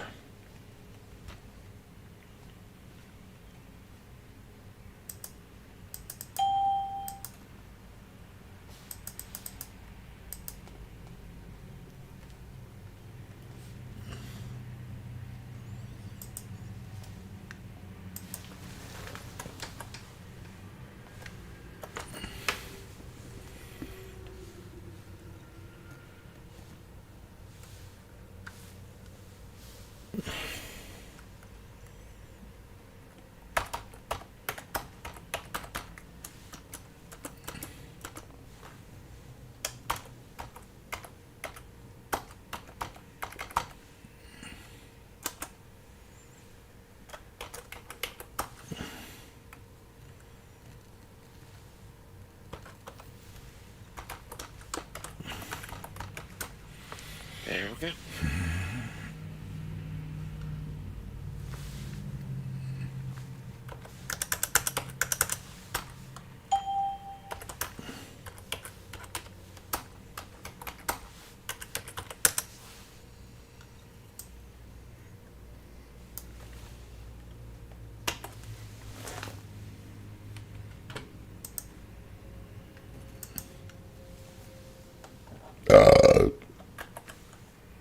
That was very professional, James. All right, you're up.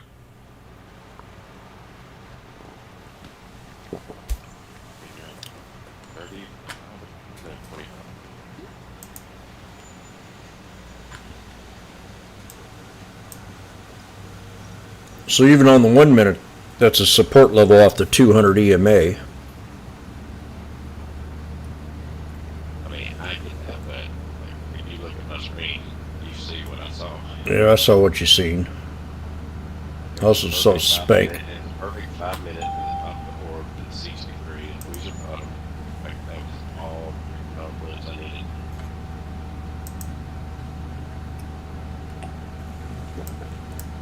And really, it's not moving much. It ain't.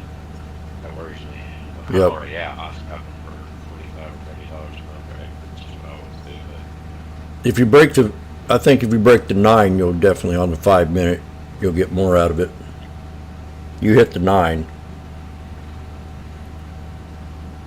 Or it come down from the 9. I don't know if you hit it or not.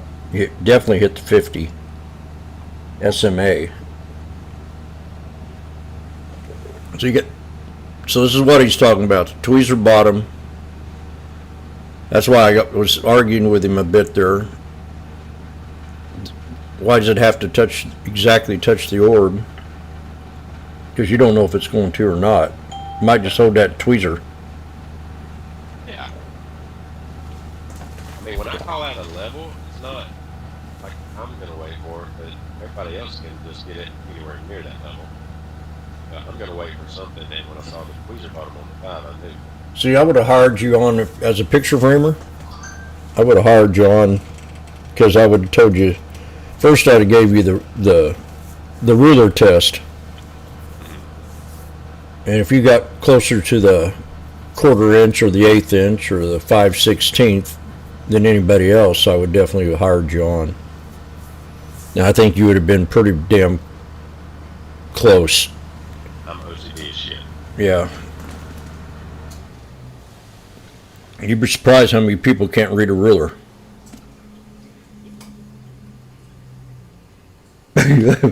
That's been my plan the entire day, and it actually happened. Like, that's what I was waiting on the entire day, but I was expecting a much bigger freaking launch once it hit that orb. I had a lot more headache today than usual because we hit so many damn support levels on the way down and bounce. I'm going, damn.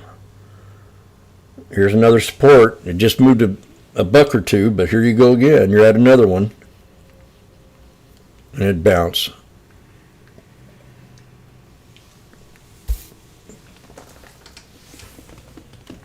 I think any other day it wouldn't have been like this one.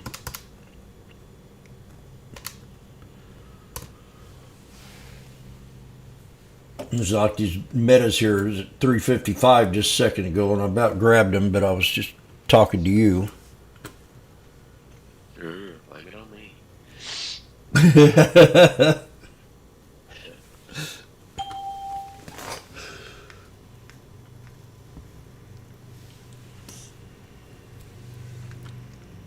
Randy, have you made a trade today? How's that one you've been in for 5 years doing? I forget, you've got the ticker's name now. What is it?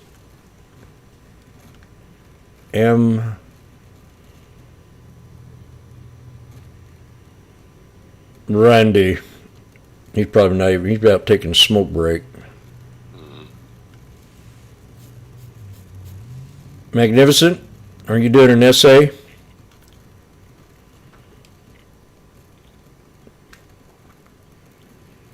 Anybody even listening?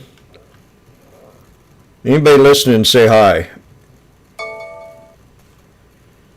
Nobody's listening. Daniel's listening. Alright, you just touched the 9, your contracts are up $25 a contract, $30 a contract, $35 a contract. Richard's listening. There you go. Jesse's listening. Any women in here listening?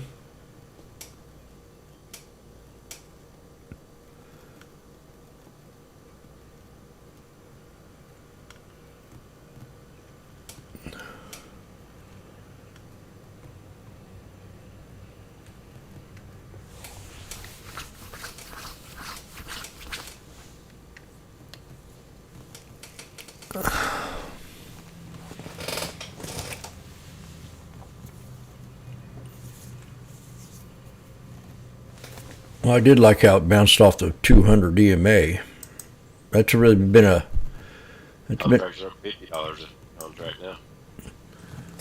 We're just now running into a resistance on the 63 here on the 1 minute. And you got a 1, 2, 3 at the 200. So 60, 39, 78. Hey, there's resistance on the ES and you're up $70 a contract. I can't do no better than that. Let's go. Get out of them. Meta. You're about to hit resistance zone and the trend line.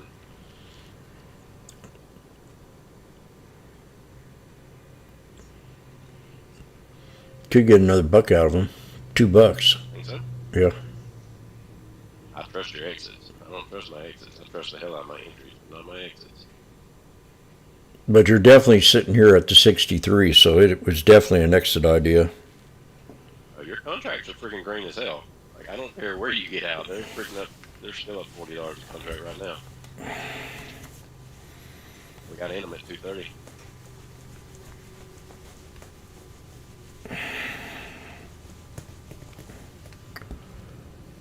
Man, I had one hell of a weekend this weekend. I stayed my ass at home. I was sick all weekend. Okay. I'm not much of a construction guy, it seems like anytime I work on a project, I have to drive back and forth to the store 2 or 3 times to get it right. So I got a door that's got a little bitty crack on the bottom of it. The frickin' IRS inspectors come down and inspect the building. It's got a little bitty 1/4-inch crack where you can see sunlight. So I go to the door to get a thing, put it in between the door to, what do you call it, spacer kind of. Yeah. And I get one, and then I get to the job site and I put it on, and it expands out 1 inch, 1/2 inch, and I couldn't shut the door. So I had to tear it off. And that wouldn't have helped it anyway, because it still had to crack down at the bottom unless. So I went back to the store and I got a thing to put on the bottom of the door with a rubber on it and screwed that in, and that didn't stop the little crack in the door. So I come home, I took an hour nap, and I went back to the store again. I've already spent $50 on this project, and they had these little spacer things, and I'm going to show you here in the room. Let me see, where's my phone? I'll be right back.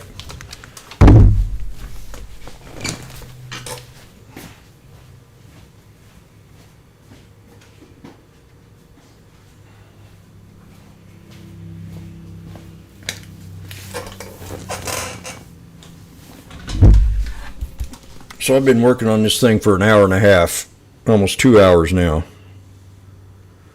And I had to come home and sleep on it, think about it. So then I finally get this piece.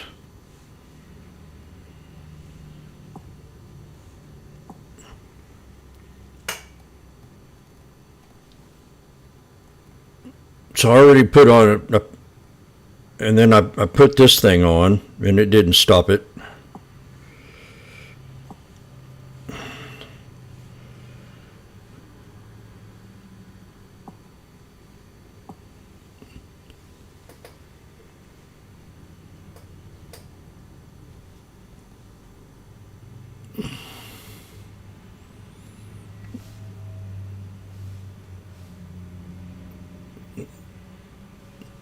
The little thing I put on the bottom of the door didn't stop but that little spacer did. That thing cost me $7. My 3rd trip. I already spent $50 on the other 2 pieces.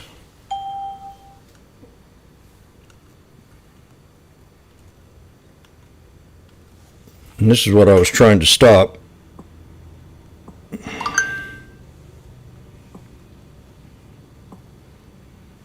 So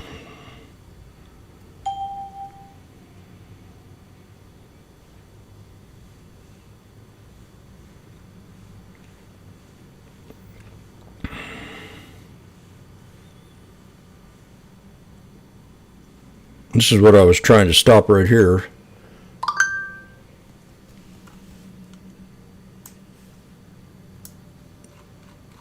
Is that little hole there?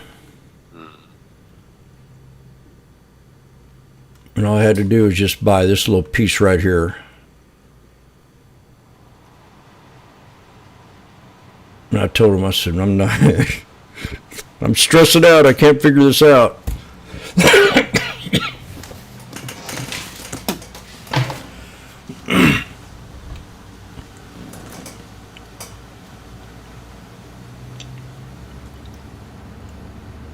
And that didn't stop it. And it still created that, so I had to. And the little spacer that goes in here, I couldn't get it to work right because it was so tight already. When I put that little liner thing in there, I couldn't shut and lock the door, so I had to tear it off.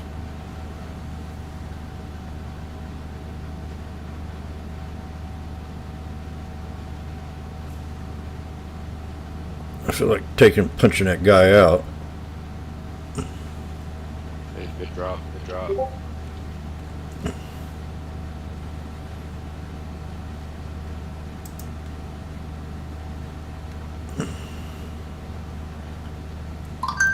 definitely flipped from bullish to bearish. EMA cloud on the 5 minutes flip. You're not breaking the 21 anymore. We're back at the 200 here with a hammer.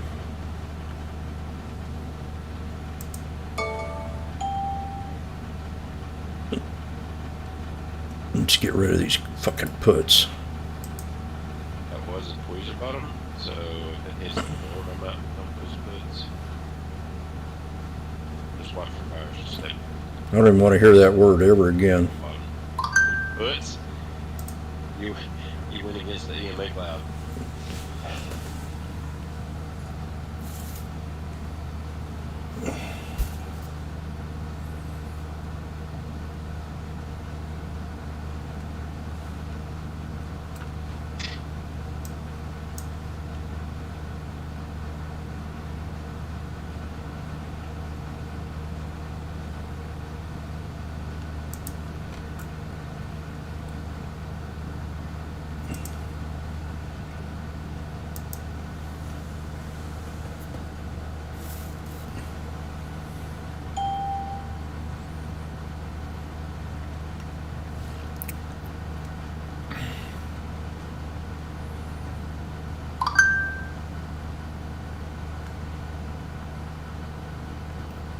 Well, if we don't hold this support, the 200, and what he's talking about,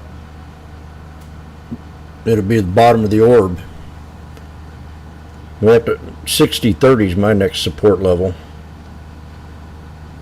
And then $5 more.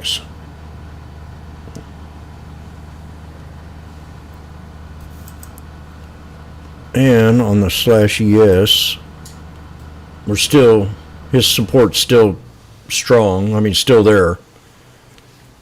The 88. And that was a good call. Patience. It's nice to have that 63 as a confirmation, ain't it?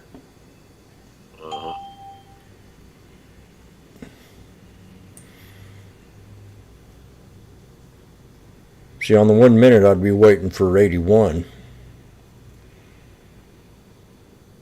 75 on the orb.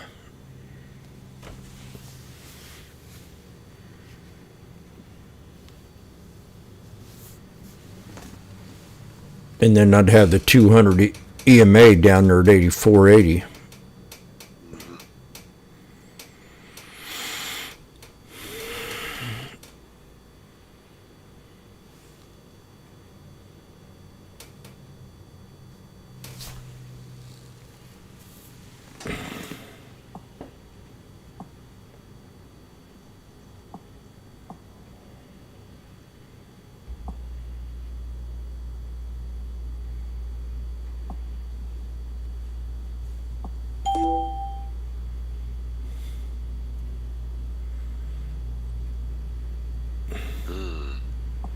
I love looking at higher time frames.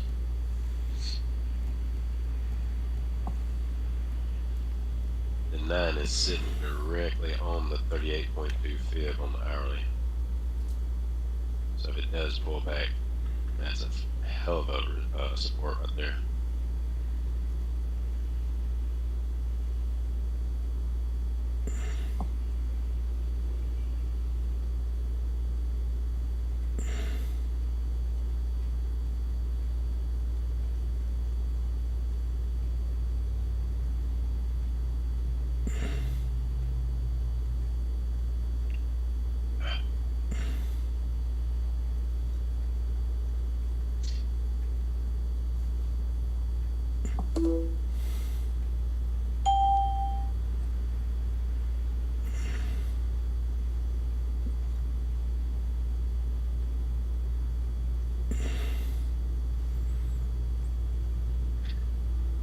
I don't use the 200 EMA, Daniel, so I wouldn't only use the 63 EMA and the 200 SMA.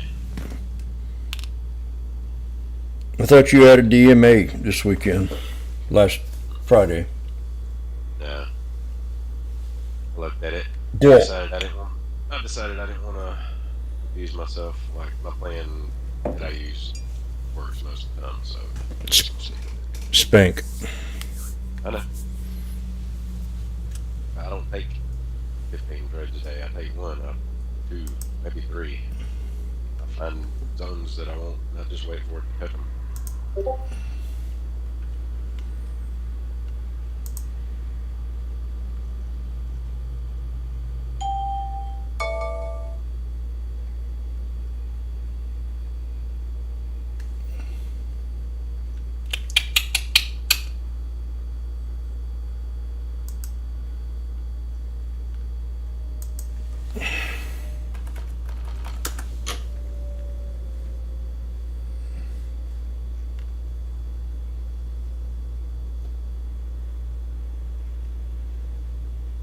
Well, it's noon here in Missouri. One of my favorite traders has a catchphrase that says, "Keep it done." Yep, some people make it too complicated. There's the drop. You just hit the 50 again. Oh, I'm gonna put an alert right here. If it drops good, I'm gonna buy some more.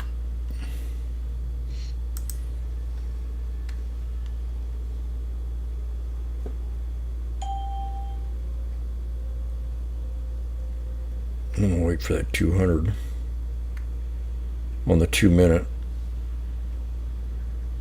And that's right, that's a little bit above the orb on the 1-minute.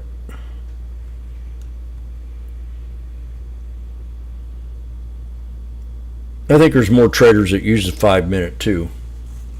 The 5-minute is so much. Like I'm not bragging, but since I switched to the 5-minute, I've lost insanely less trades than I was when I was running off the 1 and 2. Oh yeah.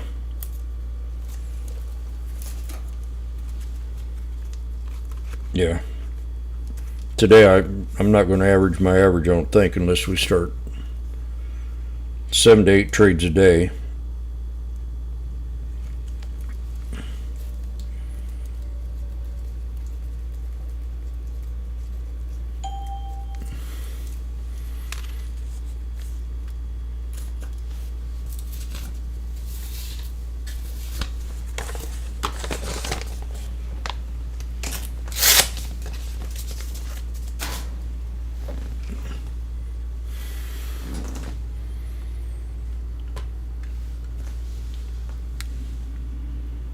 So I don't feel like buying it right here, actually. Oh yeah. I'm waiting for that ES 6082 or 6083 actually. Yep, that's where that's what I'm looking at. The 84. If it pushes past that ES 6083, go ahead and put you a mark on the ES 6077 because that's the support zone.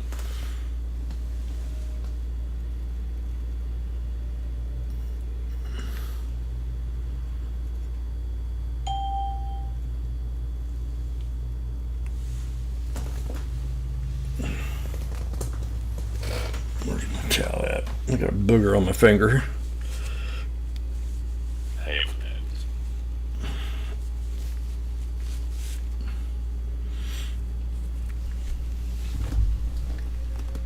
I caught a guy eating a booger one time while he was driving.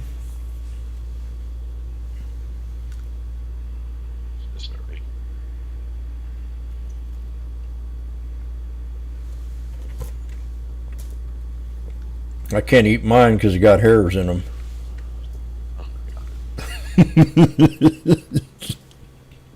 That's it.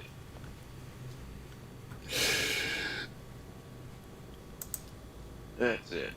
Oh, you're getting it. Oh.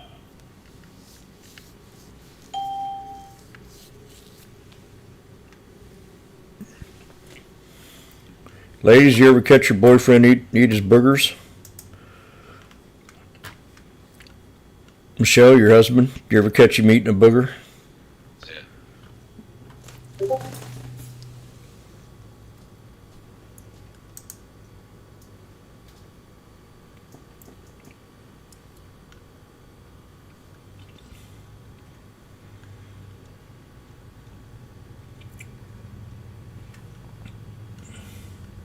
Well, that's almost 100 a contract if I'd have bought that Meta.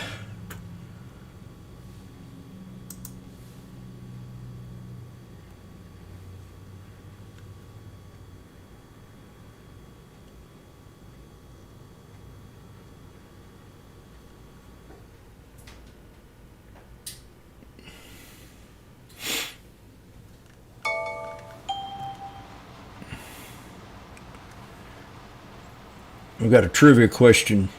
You YouTubers, how many times you think my nose has been broken?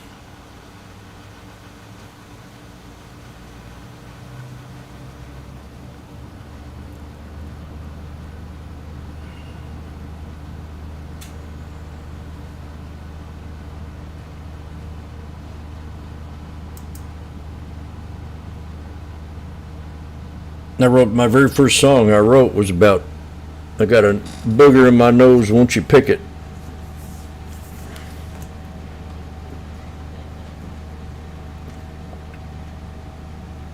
There's almost $100 contract there on Meta. Want $5 more bucks.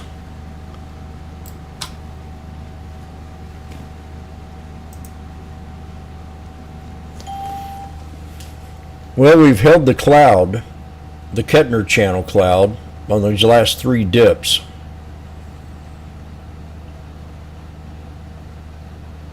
And we've hit the top of it the last 3 times. So I'm getting to where want to get used to using this here chart. I think that'll save me from getting in trades when I shouldn't get in them.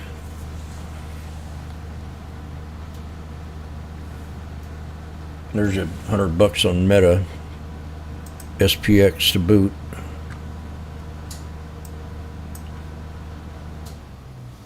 We're squeezing between the 9 and the 21 right now.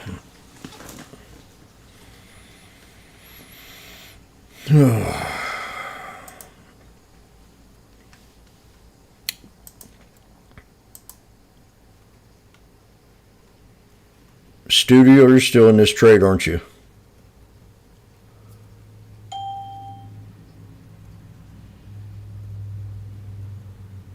Oh, what's here?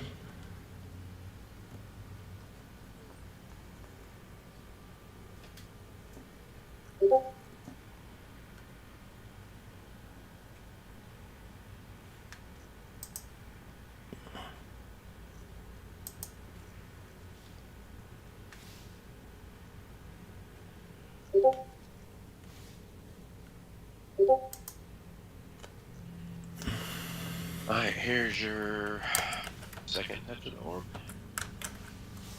And the 63.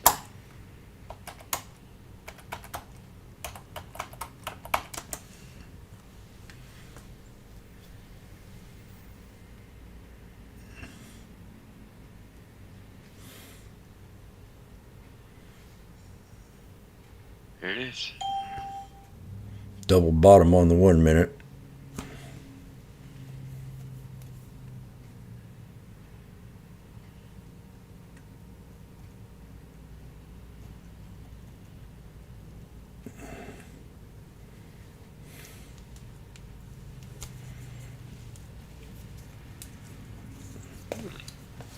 Spicy.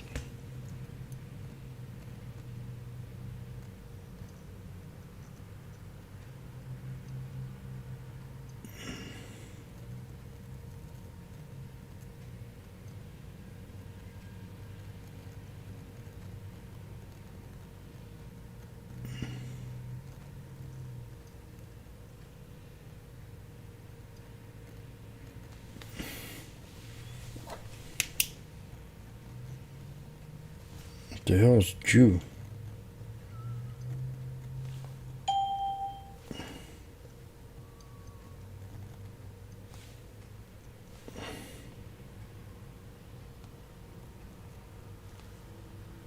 Nothing right now, Randy. I'm waiting for something. You see my screen, you see the mark I'm waiting on.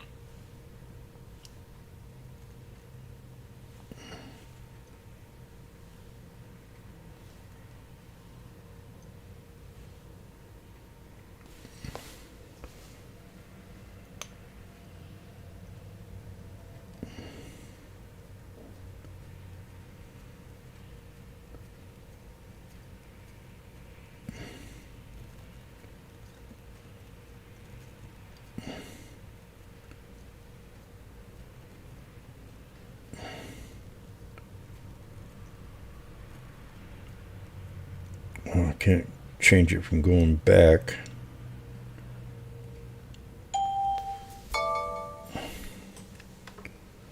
You out of all your puts, did you? No.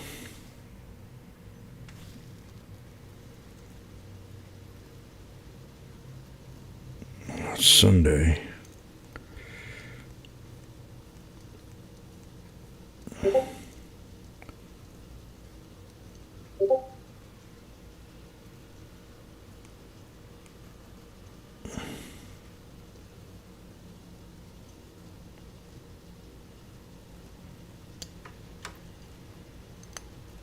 Double bottom, might get another leg down here.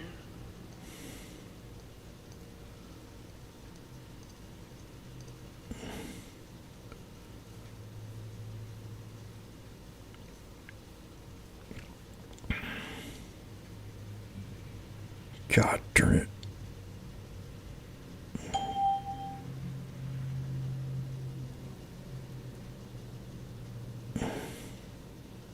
Watch this real close to you.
I mean, I do too, Randy, but that was definitely double bottom, tweezer bottom off the board on the 5 and the 63.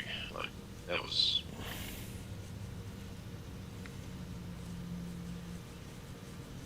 I should have just got some pals right there.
It's been a weird trading day.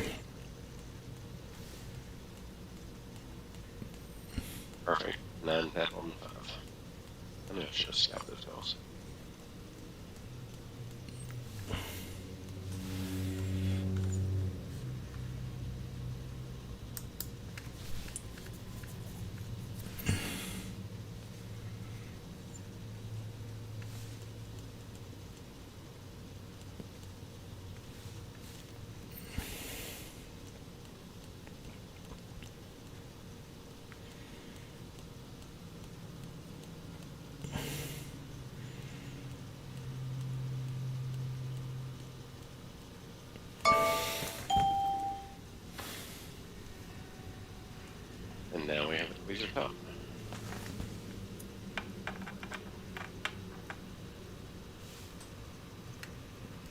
Back to the 63.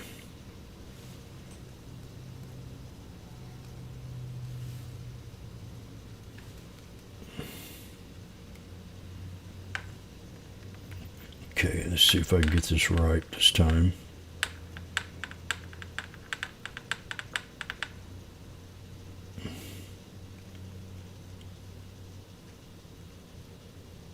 I hate complicated watches. 15.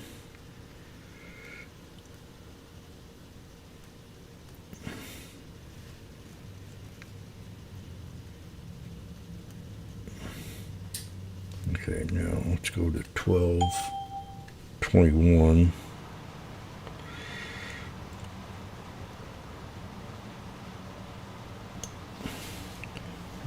And it says Tuesday.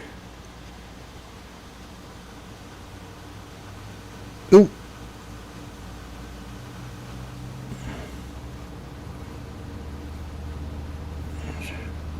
Did that say March? Son of a bitch.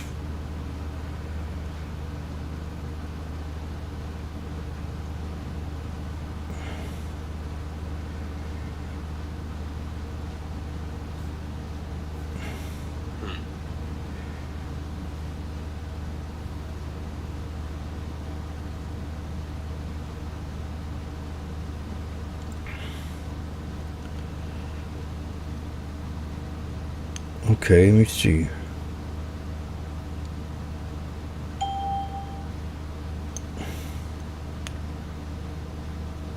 I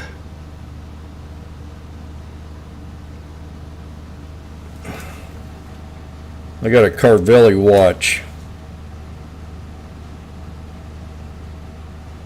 And I can't get the date on this thing right.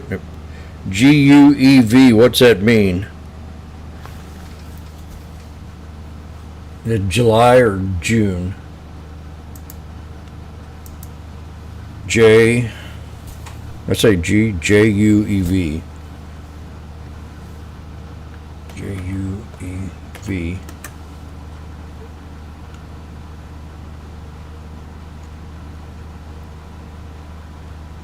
For Thursday.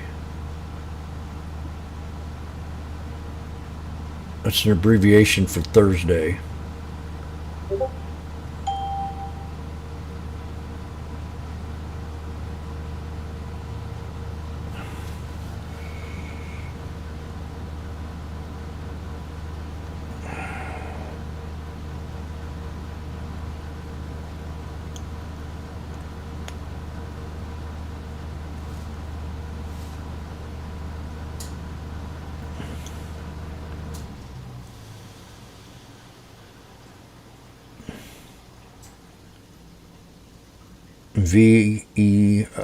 VIER.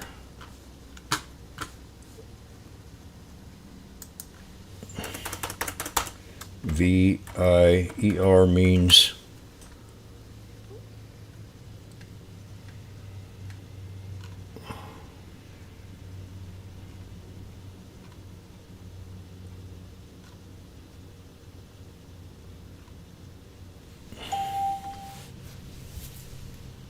VIER.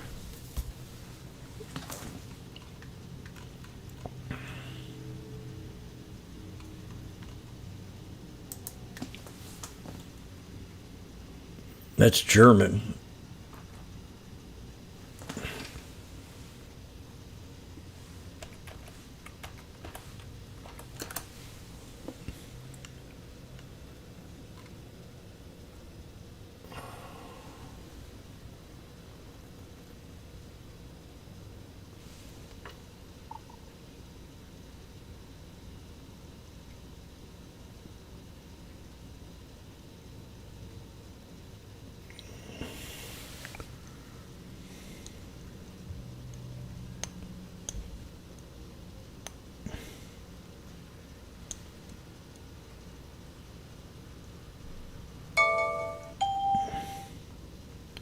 Saturday. SAB.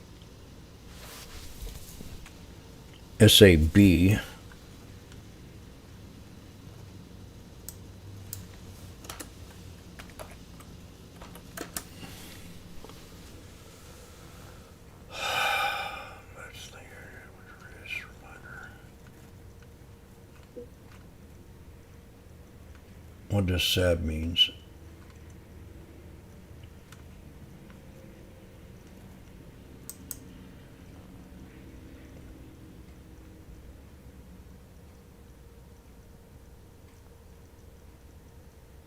Means Saturday.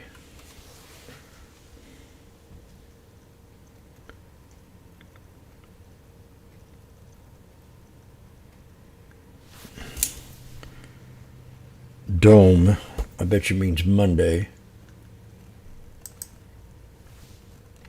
Okay, there's you're now hitting the trend line on the SPX.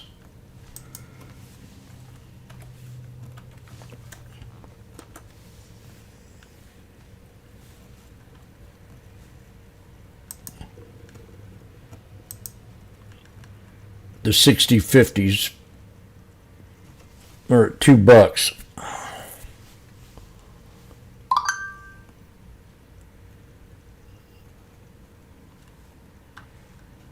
Calls. So I got Monday on here. Now how do I change the date?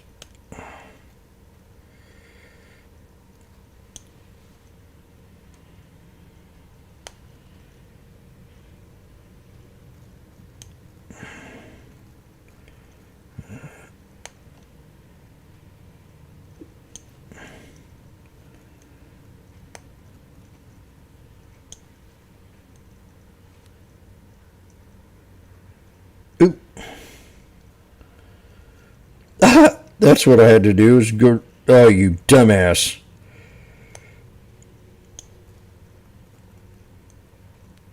I had it all perfect. The hell's a little dome? I need to find.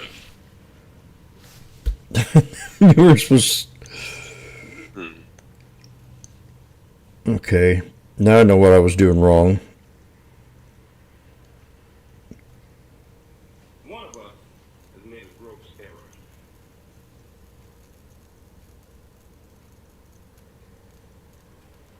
Tuesday. Wednesday. Thursday. I need to go counterclockwise.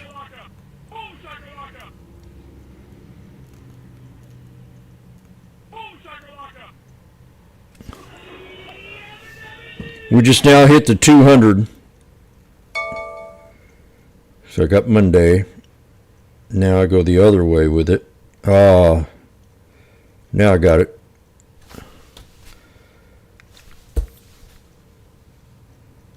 So I'm going to go.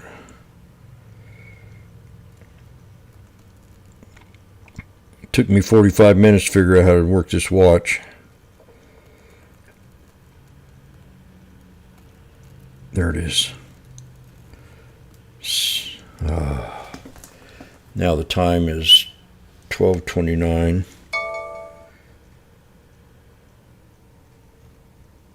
Let's see if I got it right now. So clockwise to change the date, counterclockwise, clockwise to change the day of the month, like Monday to Tuesday, and counterclockwise to change the day. Instead of having to rewind it over and over and over again.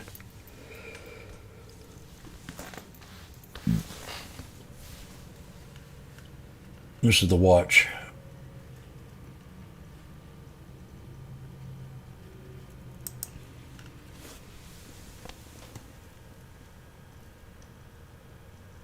Carvelli.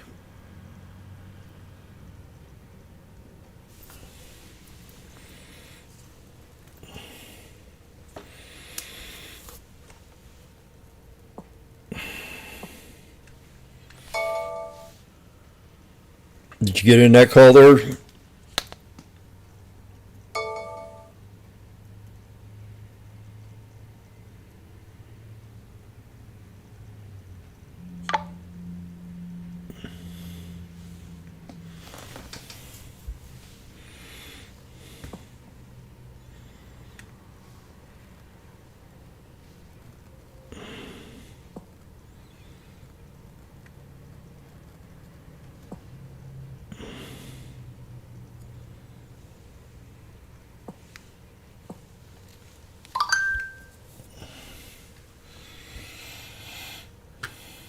The medicals are at $5. The 710s. And I'm at $340 on the 60/50s.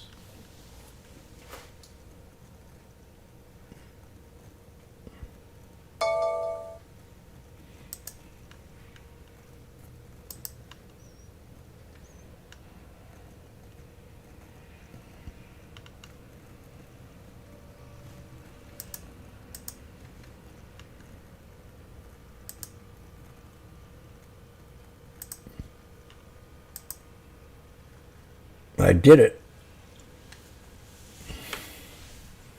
I'll never remember that. I should have jotted it on paper.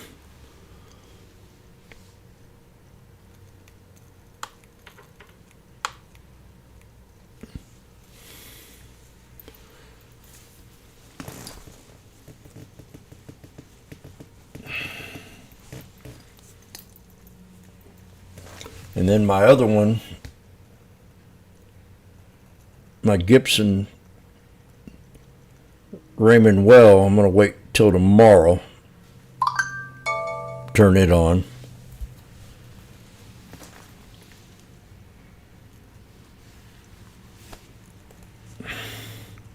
Got a few watches. My Rolex stays in the box.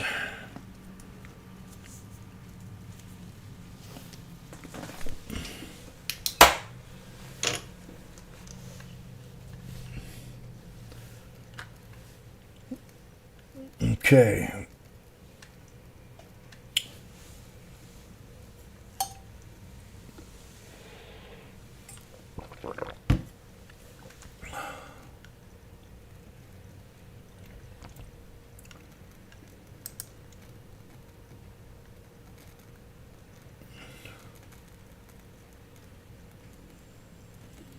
Yeah, this is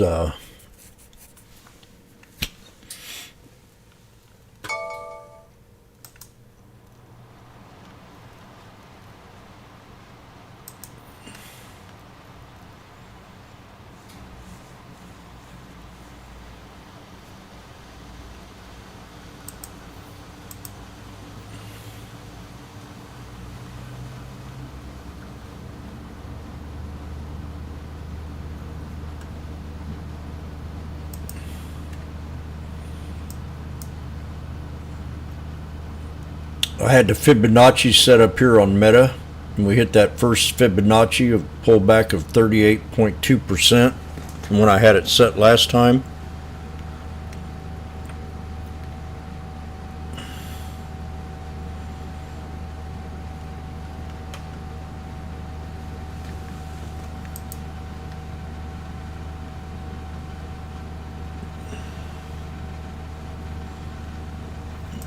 See where the 5 minute is on this one here.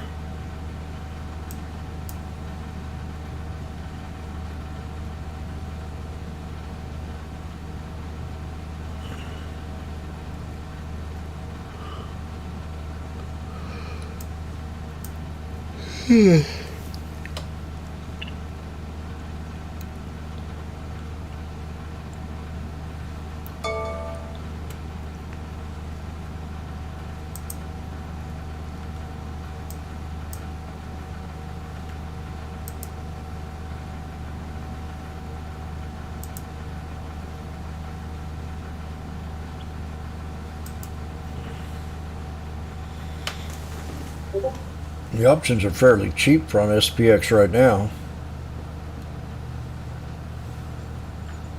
And I'm not saying jump in them right now at all.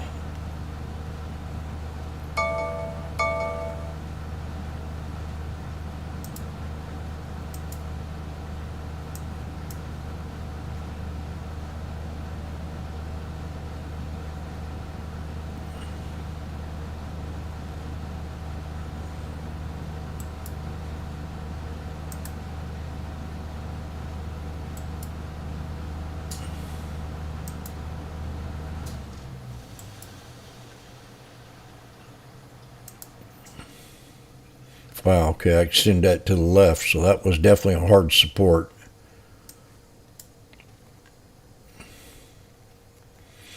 See if we bounce up off the 21 and the old resistance level. These things dipped down to 215 from 3 just now, the 60/50s.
Another 10 points up.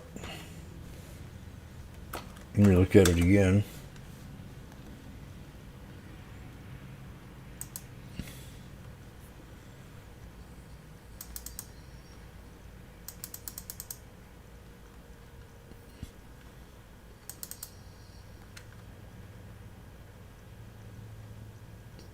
Yep, that'd be a double top.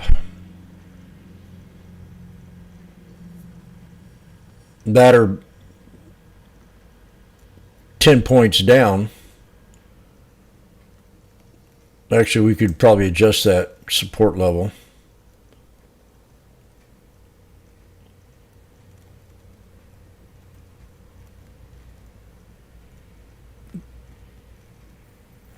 Good 8 points down.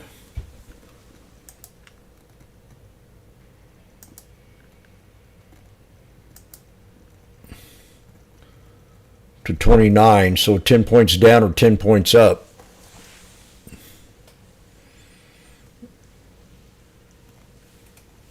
Do you agree? Me? No, Magnificent. You too. Wait, and we can hit 6087 again on the S. But right now we're almost going to tap the 9 and the 21, which are stacked on top of each other from the 5 minute. Yep, I see the 87 again. There's a squeezer bottom. Let's scalp a call real quick. 87 or 85, 86. Maybe $1 less.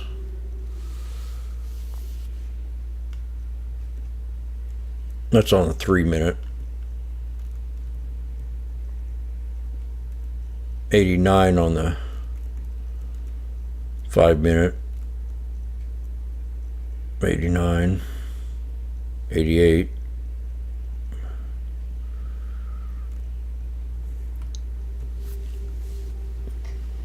We'll see if it wants to hold to 9.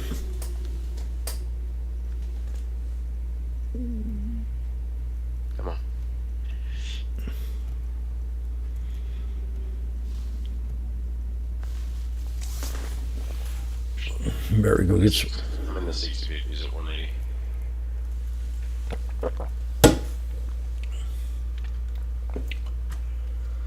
There's still a 5 out there.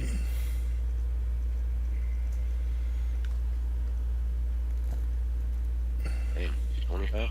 Okay. Alright. I'll take that, dude. Look away for 1 second.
It's a tricky market for me today.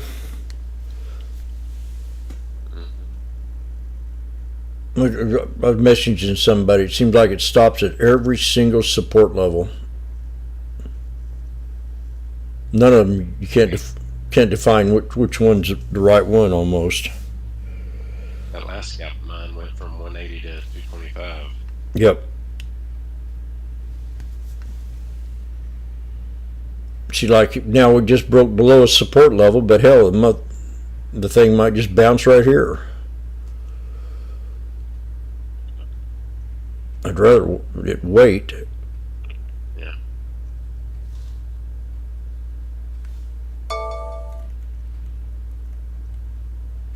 Last time it bounced off not the last time. Well, the last time it bounced off the 21 on the 1 minute. Perfect. Yeah, it's 5 minutes over the 9 and the 21.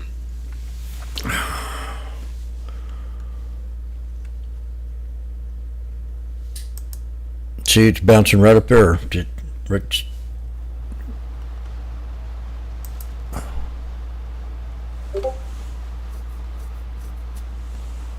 Now these here held pretty good.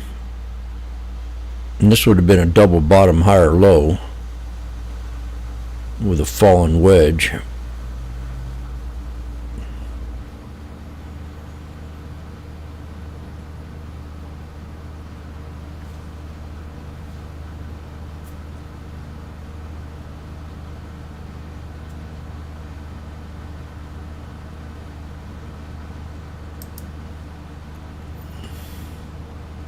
That is a wizard top.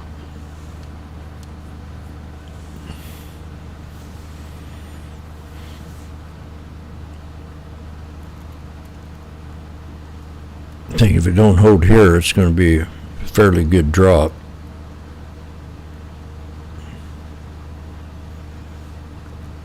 I'm watching the 60-50s right now. I might move it up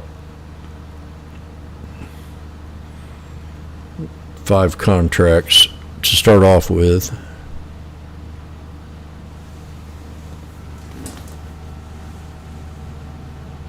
I'm not in them yet.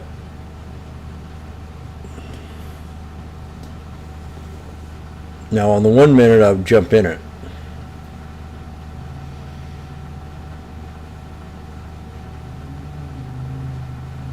And the 5, maybe.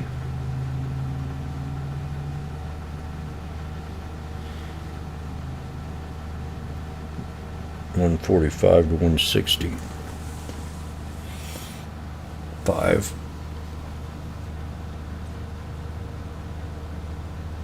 Did you at the 9 and 21 for the last 17, 18 minutes.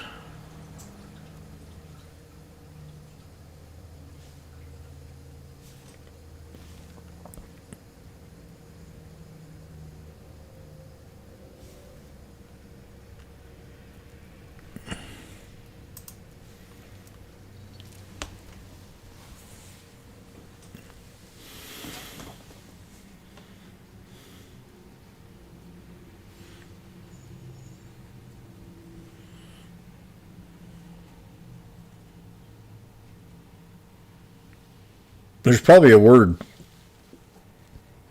a tight trading range. Would that sound appropriate?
AMD's been at resistance for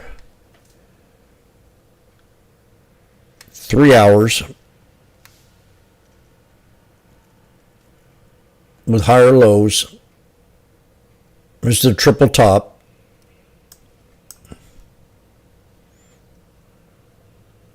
$128.02, and their fat cats are pumping it.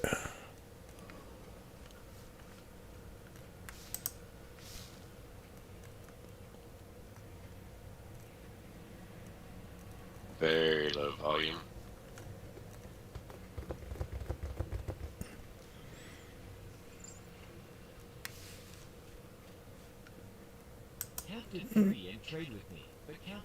Make much more. Would not trust a reversal here unless the volume picks up.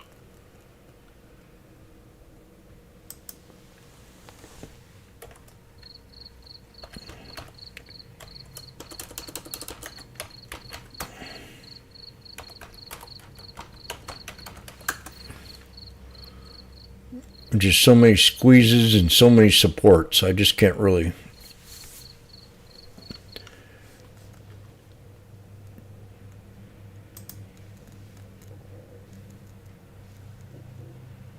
Now we definitely could bounce off.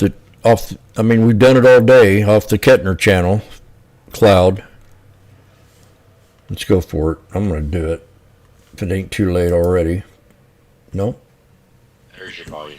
That's what I just finished saying. Yep.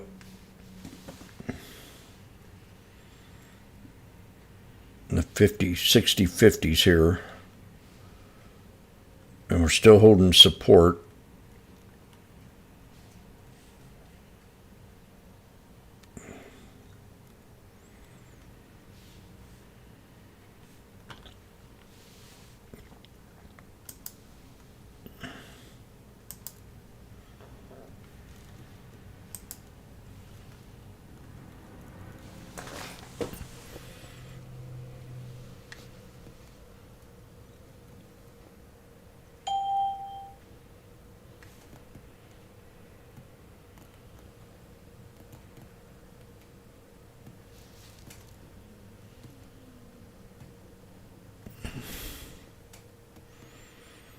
Trying to call there. That's towards the bottom on the one. Yeah, I see it. Only got one confirmation in a chart. That's the 1 minute. The other ones aren't. I'll set it pass up.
Where are we going today then?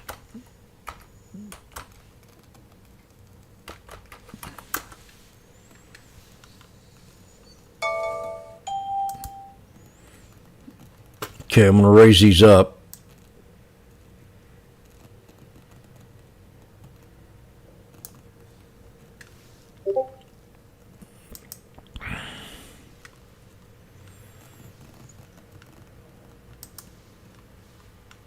Now we're getting close on the 2 minute. We got the 200 EMA and SMA down here.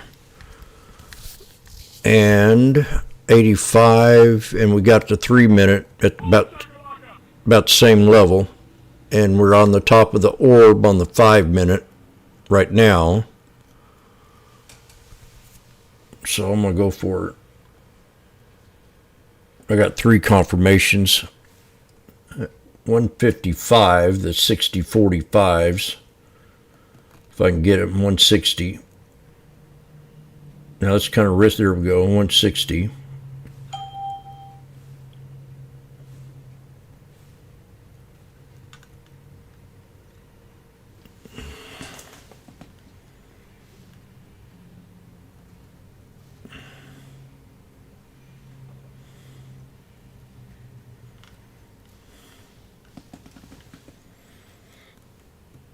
The only one that's not really doing it. And we got a tweezer bottom on the 1 minute. But we've had one before and one before that.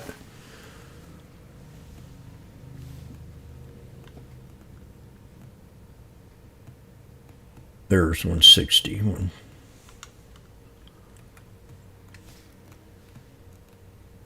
It could easily come down and hit that 200 on the 2 minute.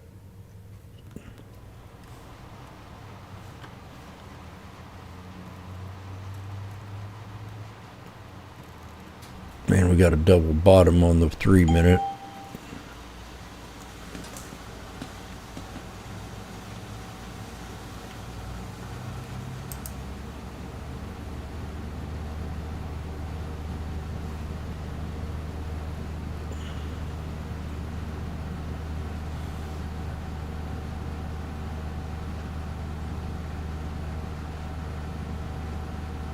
There's more up there.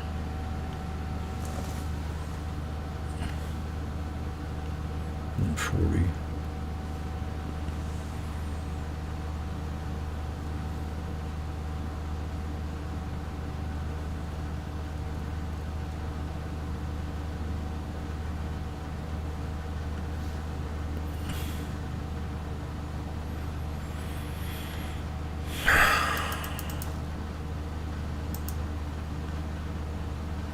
I'll just wait.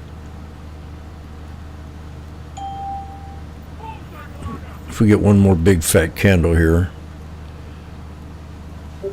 Magnificent. This is the $10 pullback we're looking for.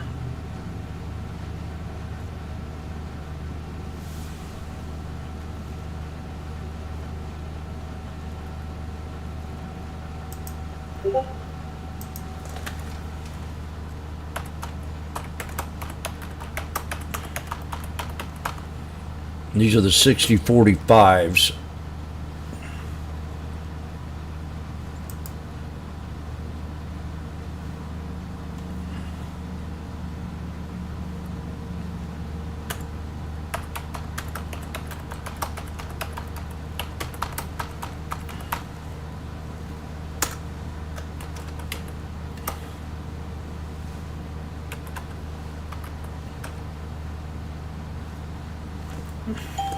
This is the hardest day I've ever worked.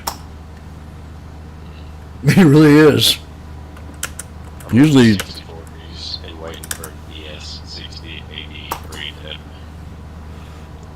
we're right here right now. I'm going to give this one a shot.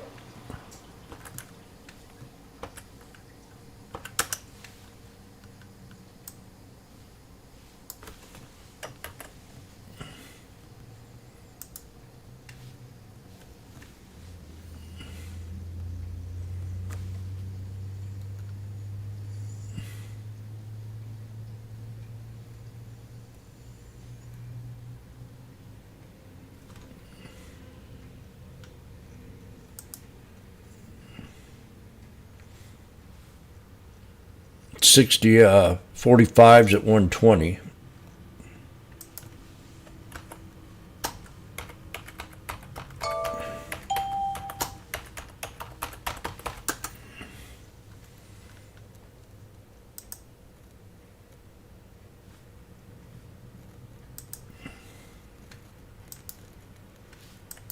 On a 1, 2, 3, 4. If you can count to 4, you might make a little bit more.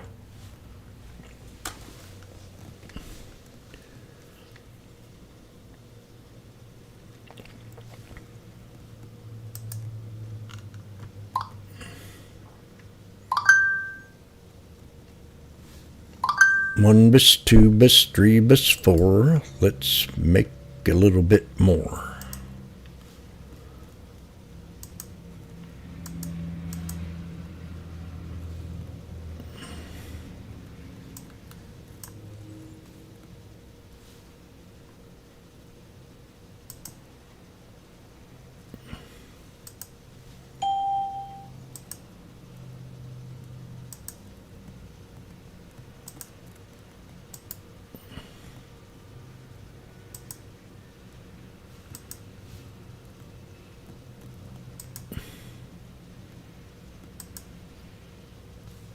There's 140.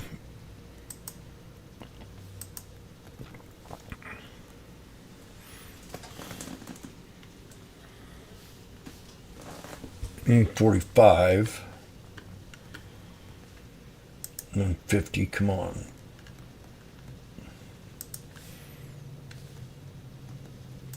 We're at the 9, so in layman terms, this is a funky exit idea. We're at 155.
Break it. Now we're coming up to the 200 EMA in 21.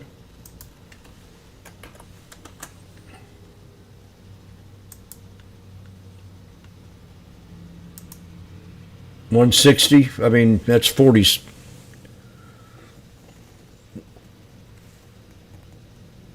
You might get a little bit more out of it, but I'd consider profit.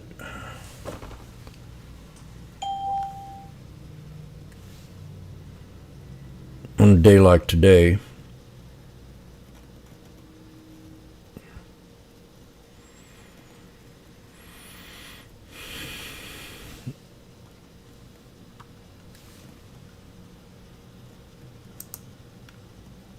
$160.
Boom, baby.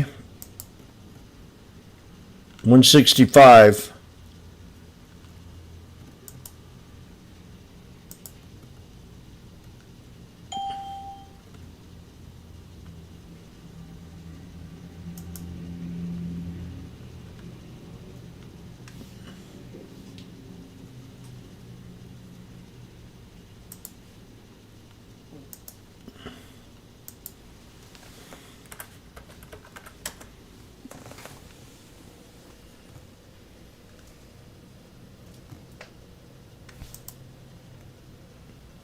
Okay, we're at resistance line. 185, 190.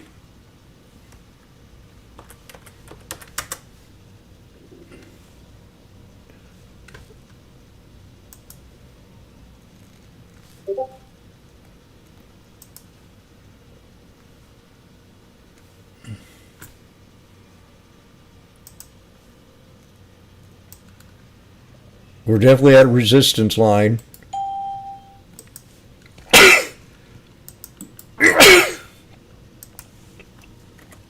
How disgusting. How unprofessional.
That made me happy.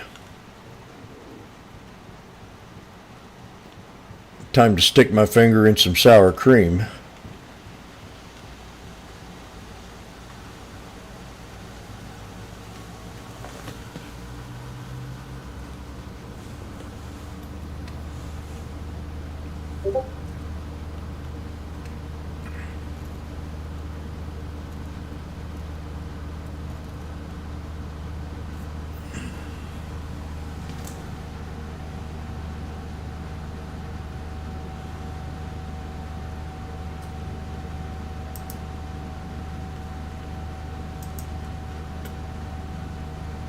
We nailed that pullback.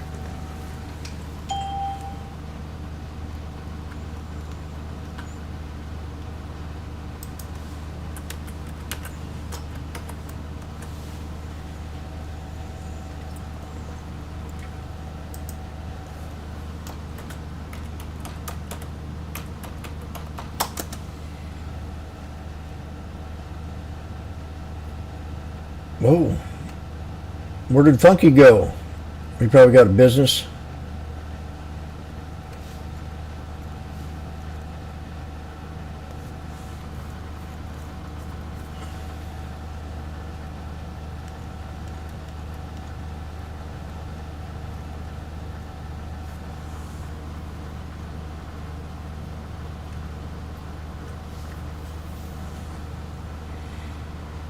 Well, we nailed that one, Richard.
Crowd's going wild at the sports arena.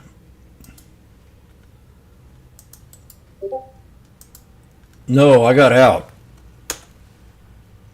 Are you in them? Hope not.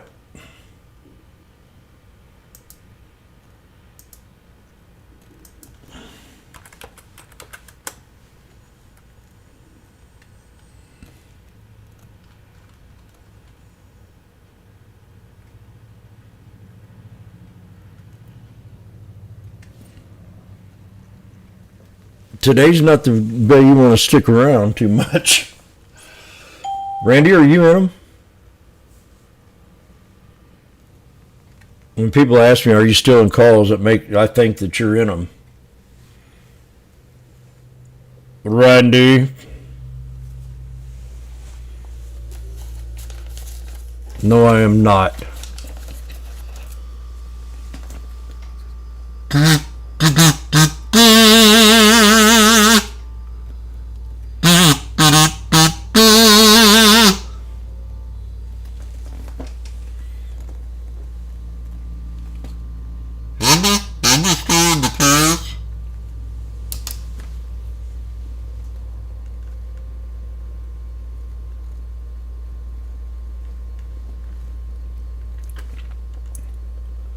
Well, I think it's time for something special right now.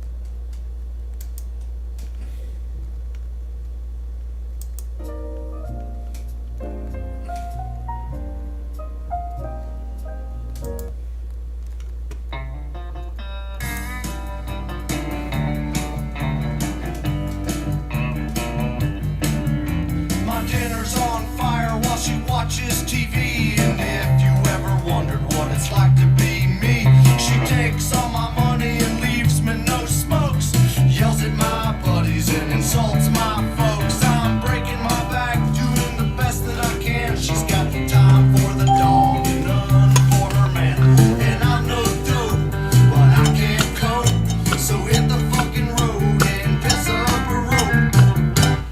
You can hit the road, get truckin', pack your bag, I don't need the ag on your knees, you big booty bitch, start sucking. You ride my ass like a horse in a saddle, now you're up shit's creek with a turd for a paddle, and I can't cope, Pissing up a road. You can piss up a rope and feel the pissy dribble, you can piss up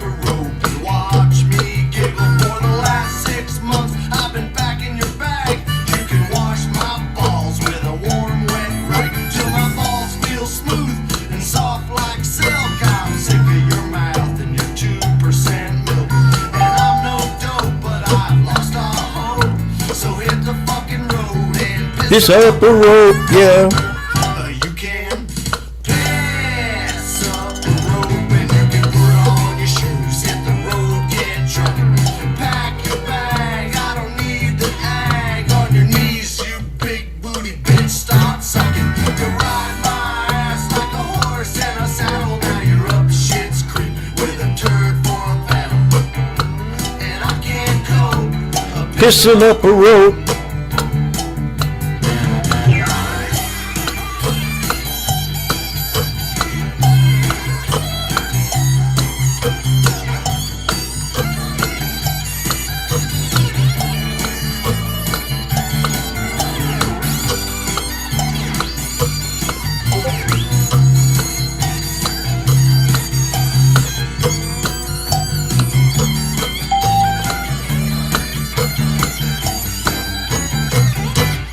You can pass up the rope and you can put on your shoes, hit the road, get trucking. Pack your bag, I don't need the ag on your knees, you big booty bitch, start sucking. You ride my ass like a horse in a saddle, now you're up shit's creek with a turd for a paddle. And I can't cope. Pissing up a rope. You can pass up the rope and you can put on your shoes, hit the road, get trucking. Pack your bag, I don't need the ag on your knees, you big booty bitch, start sucking. You ride my ass W-E-E-N. saddle, now you're up shit's creek with a turd for a paddle. And I can't cope.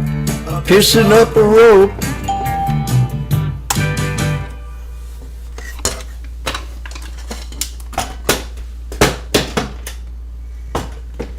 Thank you very much. Sitting in is Washboardjim on the washboard.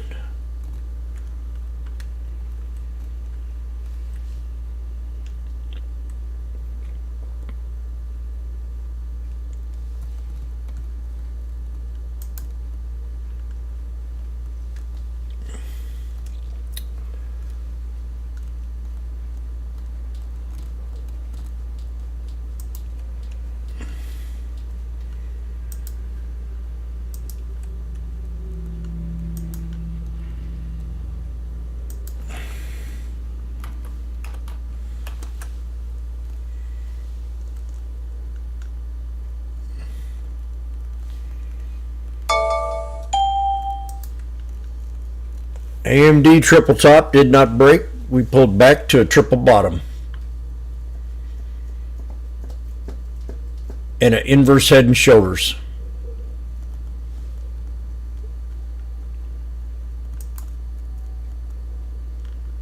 So we counted to 4 and we made a little bit more on that last trade. Run right up to my trend line. You see this right here? It's called a head and shoulders. We touched that head and shoulders on the right side. I exited the trade and we counted to 4 and made a little bit more. Now she's coming down. She might take a nosedive if we count to 5.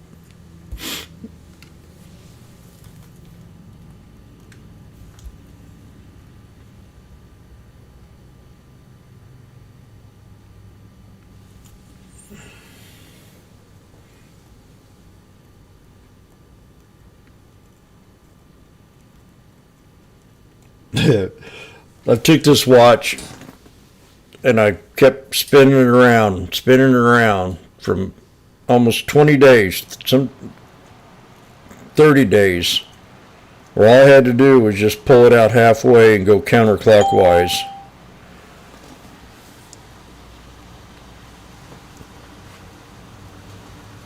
And then I screwed it up because the day was not on the date. So I had to figure out what the heck. I did that twice. I spent that sucker around at least 55 times, and that's 110 times around the clock.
Whoa, whoa, whoa, whoa, whoa, whoa, whoa, whoa, whoa. Don't. Ugh, God, that would have been bad. Almost bottom.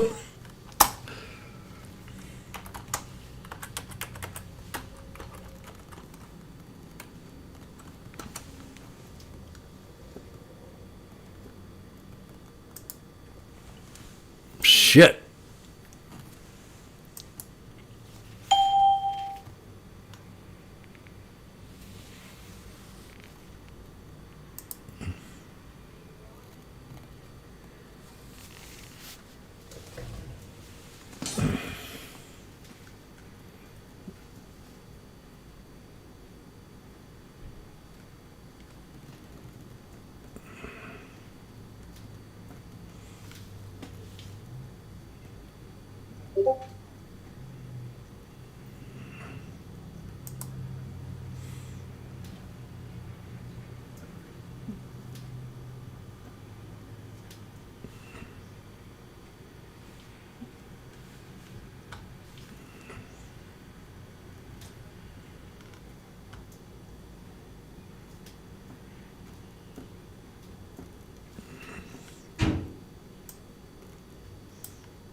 They're at resistance again.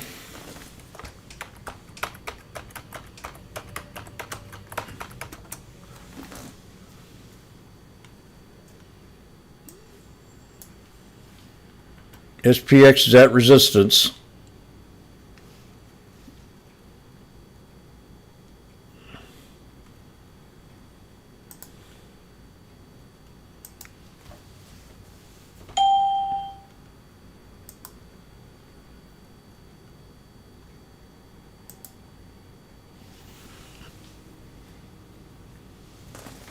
It's now 129, 229 Eastern Time. These things are depreciating big time. We're back at the buck, 95 cents. They were just at 120, 125 a little bit ago. Right about in here.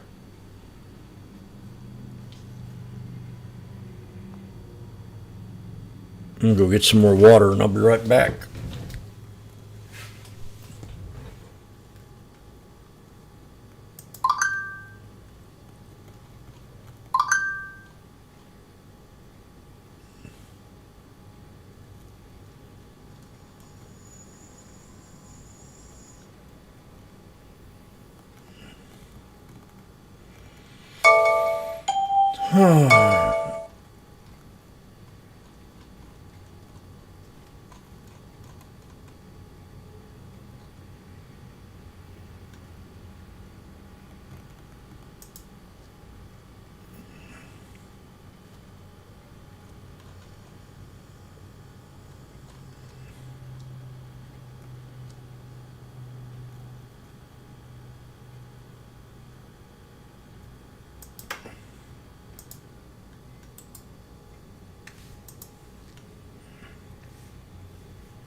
They're now at 75.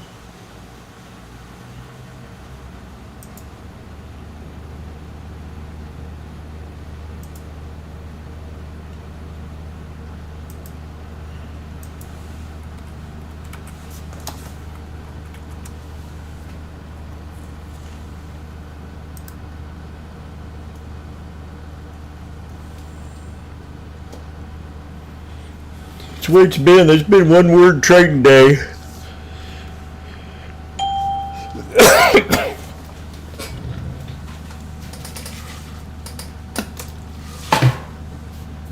Have to wait for that perfect setup.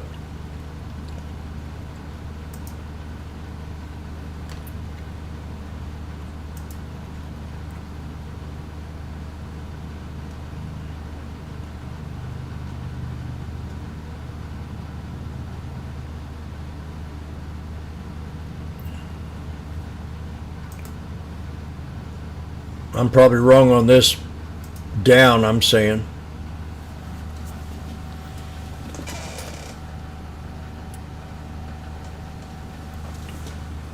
I'll be right back.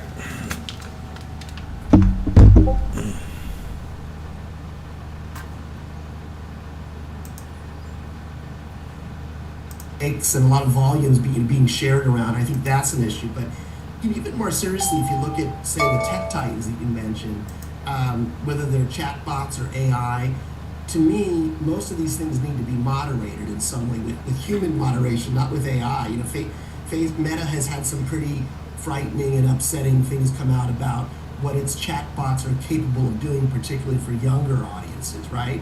And that's definitely not good for the stock price. So I think, you know, it kind of depends on what you're looking at. In the core industries that I'm experienced in entertainment, I tend to see AI, provided that it's kind of partnered and there's some regulations around it, as a really helpful part of the ecosystem for things like production and cost reduction, and there's a ton of cool things that artists and creatives can do around it. But it's sort of early to make big generalizations around it. I know you're following so many companies all days at the same time, whether it's music, Nicole, and all these things. Just tell me, what names do you think are real winners for 2025? We finish, and by Christmas time, we say, you know what, really a great showing by what companies? Oh, good question. I mean, I'm still a fan of Universal Music Group in entertainment. I think, you know, they're very, very strongly positioned. Sony, my alma mater, I think comes out of Japan, so it's a little bit more difficult to recommend from the American markets. In the entertainment business, I'm still quite a big believer in Disney, because I think, you know, Mr. Iger and his team have just done a terrific job with kind of aligning all their assets, that they're going against the grain of what some of their competitors are doing. So I'm still a big believer in that. And, you know, I've also worked at Microsoft, and I think Satya has done just a tremendous job with, you know, enterprise business, basically, and has really rationalized what the company's strategy is. So those are probably three that I'm a fan of. So. Thank you. Seth Schaffner, Managing Director of Stroud Americas and Digital Business Executive. Thanks for joining us here on the show today. Good to see you, Seth. Thanks. All right, coming up, we'll cover the health of the U.S. economy, the long-term outlook for the tech sector in particular. Right now, the 10-year bond yield is sitting at 4.45. Stocks are still holding on to gains all day long, though off the highs, but still, the Dow's up 301 points. We'll be right back.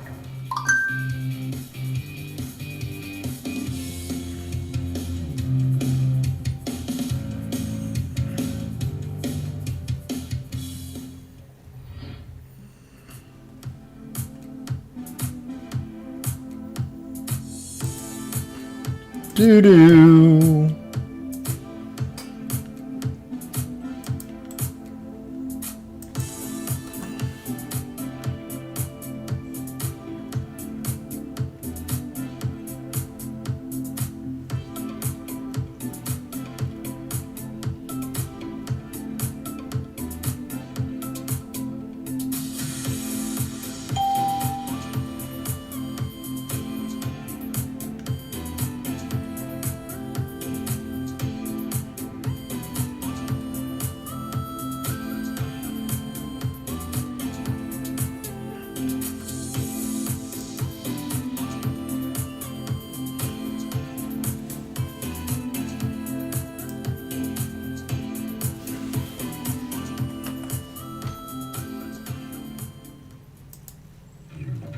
Trading the trending names every day. I'm Tom White, host of Fast Market, ready for you, ready to go at 12 p.m. Eastern on the Schwab Network. Trading at Schwab is now powered by Ameritrade, unlocking the power of think or swim, the award-winning trading platforms. putting your trades into focus on Thinkorswim Desktop with robust charting and analysis tools, including over 400 technical studies. Tailor the platforms to your unique needs with nearly endless customization, and track market trends with up-to-the-minute news and insights. Trade brilliantly with Schwab. A fresh take on the hottest trends in the market, from every click to every tick. There's no fear of missing out on Next Gen Investing. 1 p.m. Eastern, only on the Schwab Network.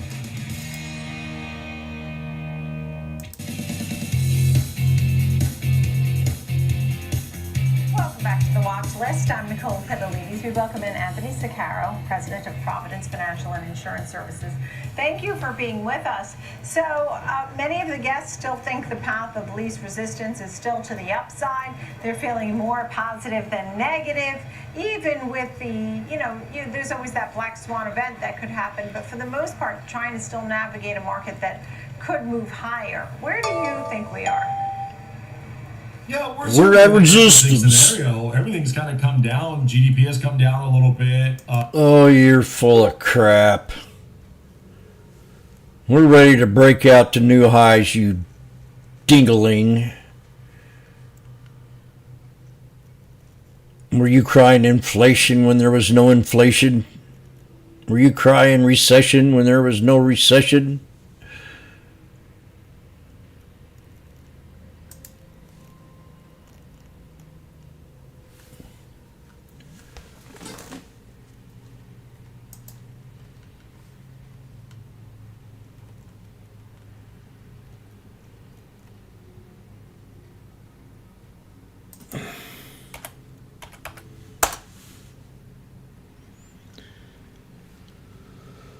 Okay, well, I got to get up and go use the urination room and grab some more water. Think about cutting up an apple.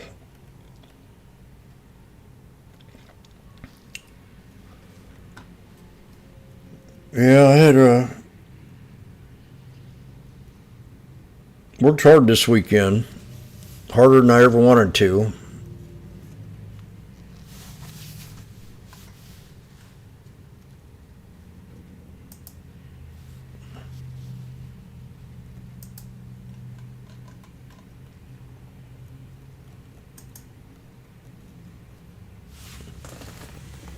So let me see what's next.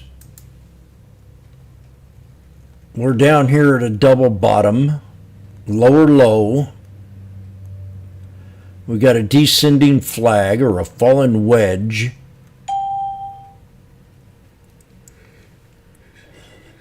We hit the right shoulder 3 different times.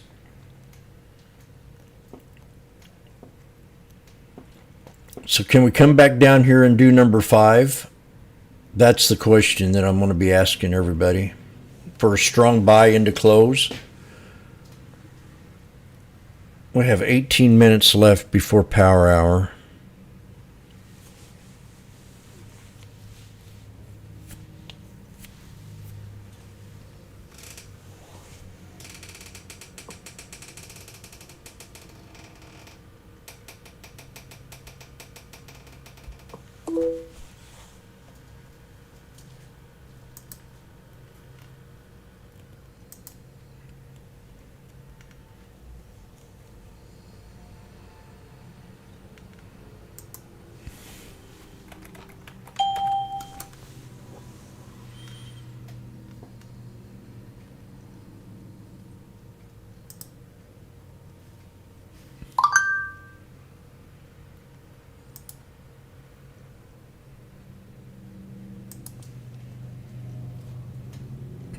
Happy Sunday, yeah.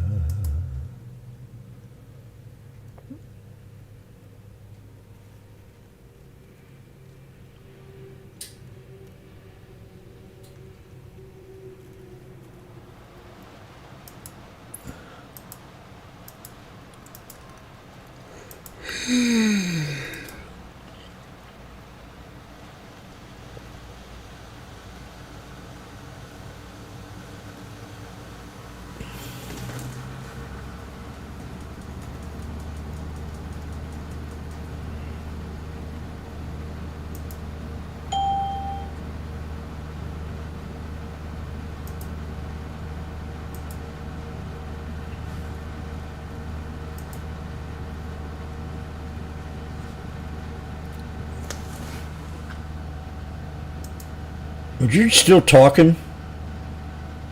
long-term growth play. But if you think there's going to be a recession in the next 6 months, it may be something you Recession. hold on to now and think about getting in later. If you think And what do you think, you dinglebat? Look attractive. Did you miss the bottom that I called? Is that why you're whining? yeah, if we're going to be in consumer this staples war, and defense. yeah, if we're going to be in this war, I think aerospace and defense is probably something that you War? look at for. I think reasons that would Who says we're going to be in a war? That sector does really well when we have wars because the demand. We're not for Joe those goods Biden. Go up. If you Being threatened with nukes. And the market ran up 40%. So what are you talking about, you idiot?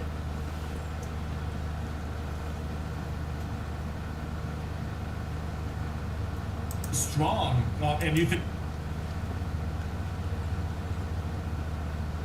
Calm down, Jim.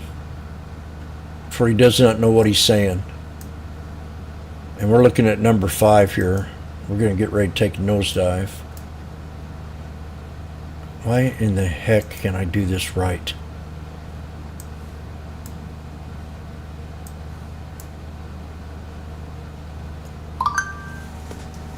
Prepare ye in the name of the Lord. I'm looking at the SPX. We're moving them up to 60/40s. Did you get that bug?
Get ready.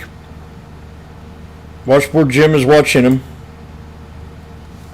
And he might go up another one here. But I like these here. Prepare ye in the name of the Lord. For Washboardjim is now looking at the 60/40s.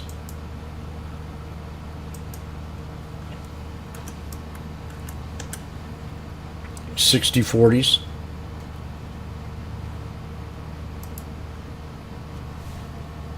We're getting ready to go into a recession, this guy says. I say, what?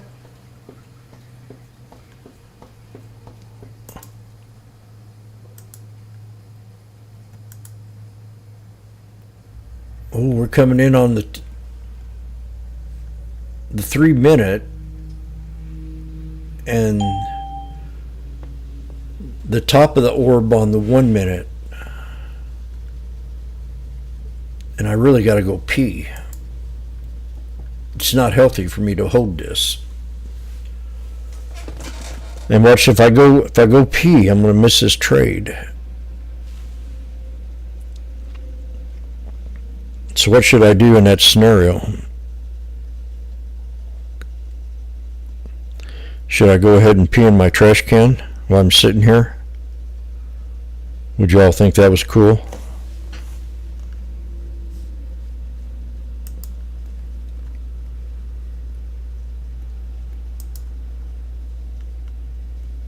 Pee in a bottle at your desk.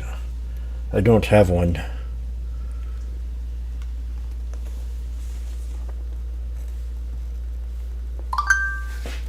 And Nancy.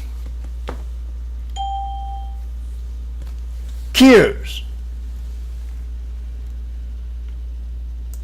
Okay, I'll be right back. I gotta get this out because I don't want to be stuck in a trade.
Ah, knew it.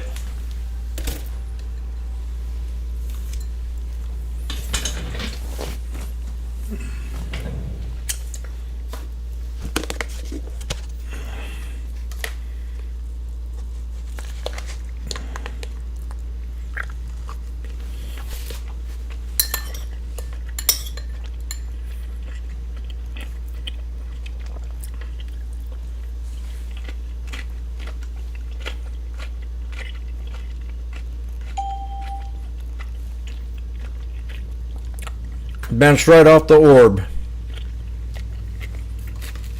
I knew it was going to. There's 80 to 110.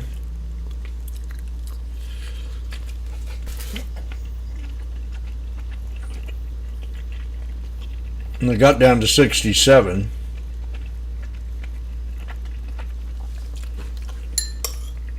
Right now I'm having celery and vegetable dip with some cauliflower pizza.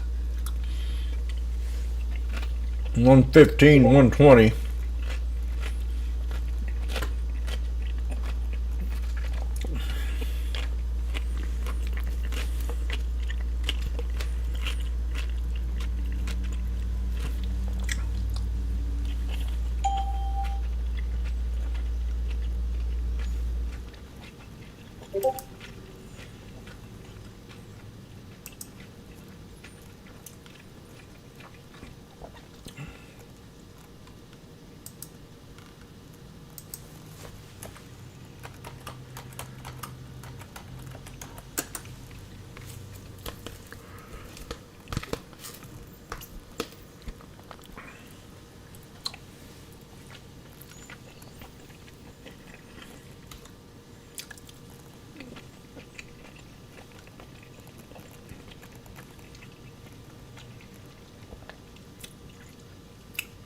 Well, that kind of bites. That could have been a good trade right there. 40 bucks. 45. We're now at resistance.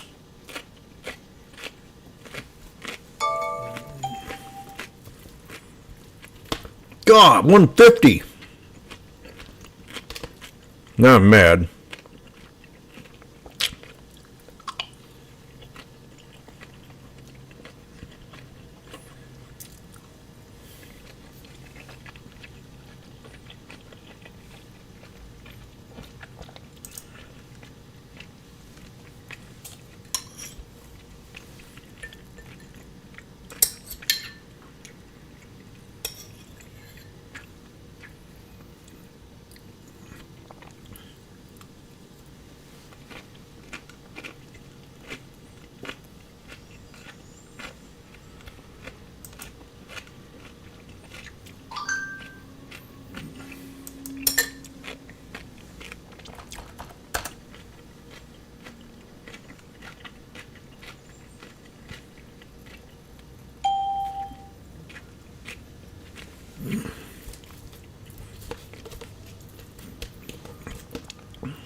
Well, shit.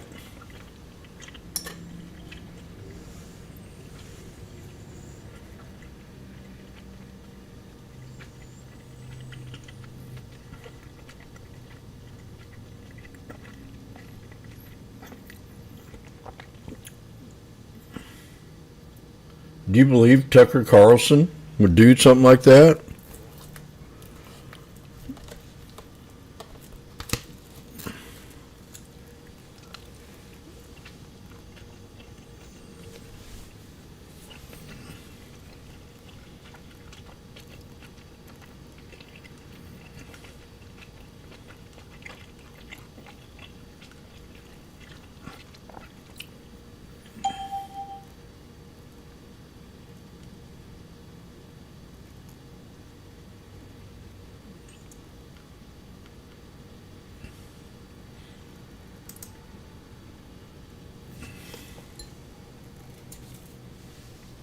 Oh, Jesse. Woo!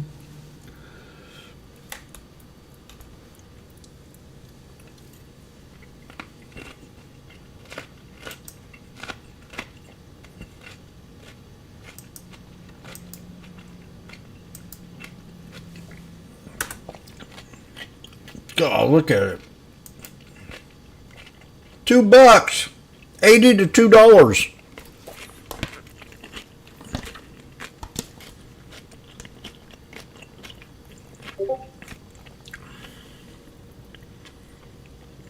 Let's come up with a new recipe.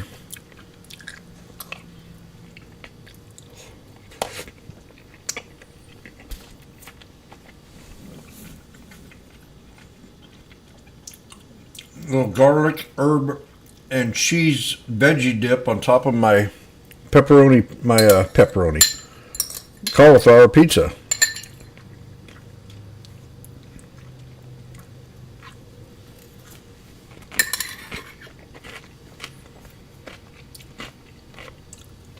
Man, that was good.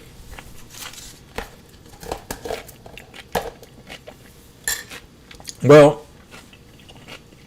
I'm 1 for 4 inputs.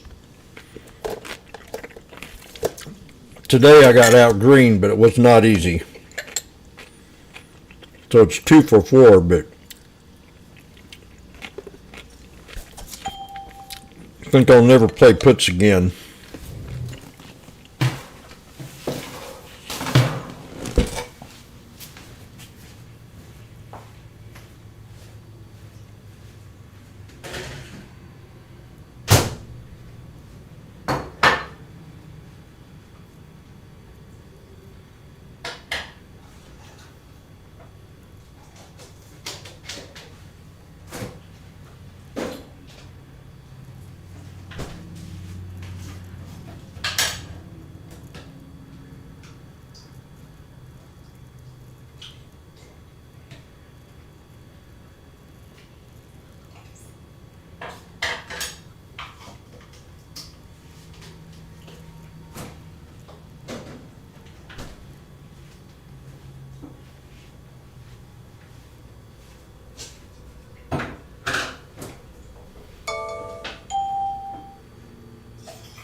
Okay, I'm back to normal now.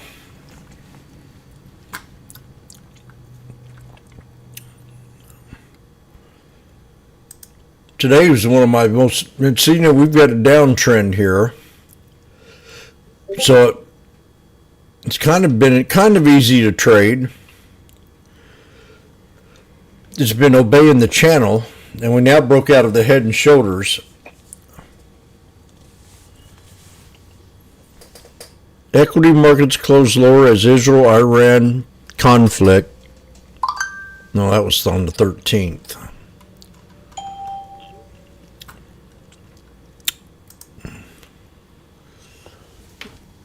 Slash ES hit the 200 SMA.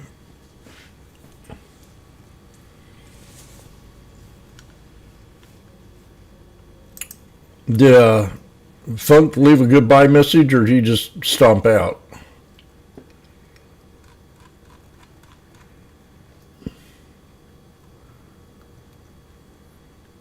She made a tasty dip yesterday. Cream cheese and some kind of spicy jelly. Yeah, have her send me the recipe. I'll give her my chicken soup recipe.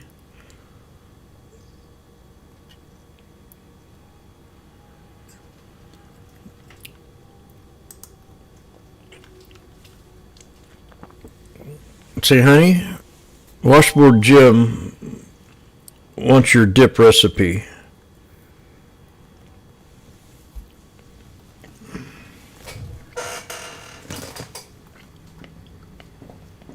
And I just had a nice little snack. I'm really getting off on this cauliflower pizza that I make. It's healthy for you, for one. Okay, we're getting ready. We're at a pivot point. AMD's pulled back a little bit more. We had a breakout on Apple.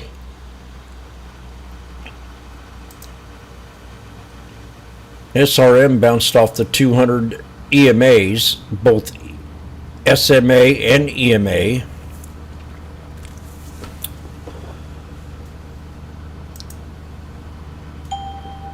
Magic Scan. Wonder what the heck that is.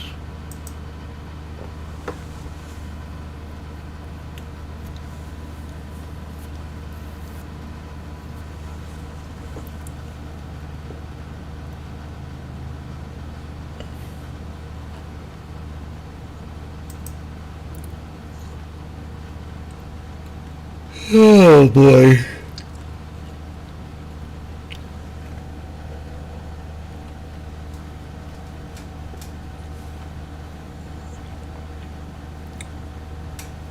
It is now 3 minutes past power hour.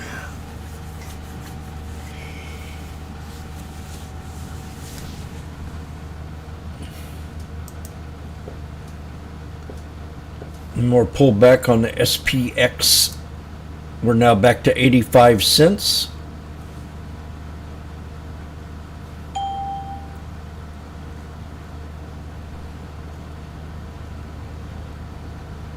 I really can't wait for this day to get over.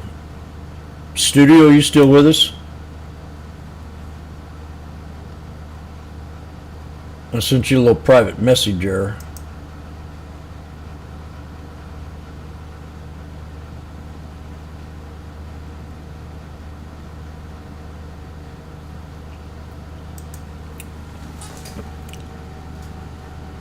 Meet Slavic women at 40 plus.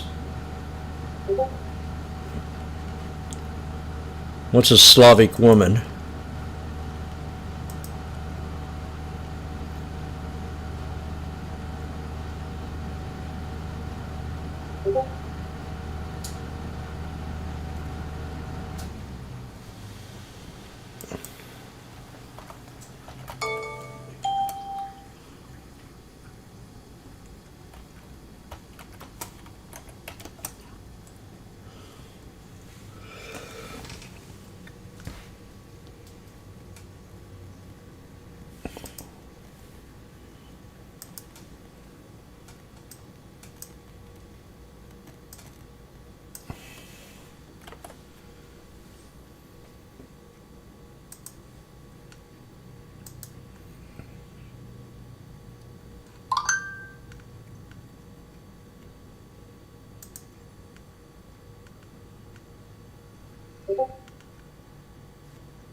Ladies and gentlemen, I'm watching the 60-40 calls.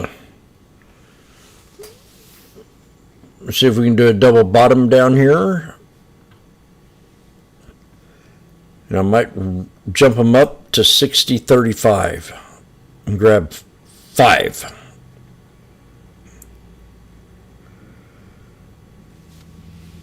Five or 3.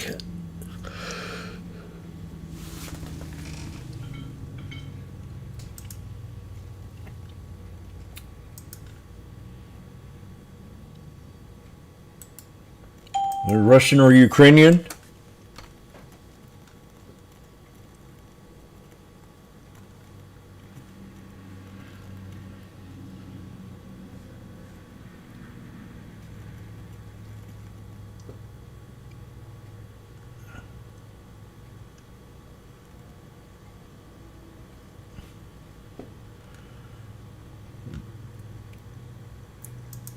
I'm old Richard. I'll tell you all about it.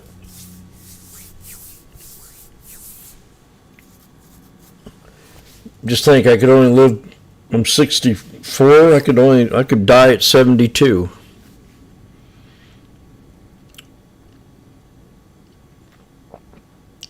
I could only have 8 years left in my life.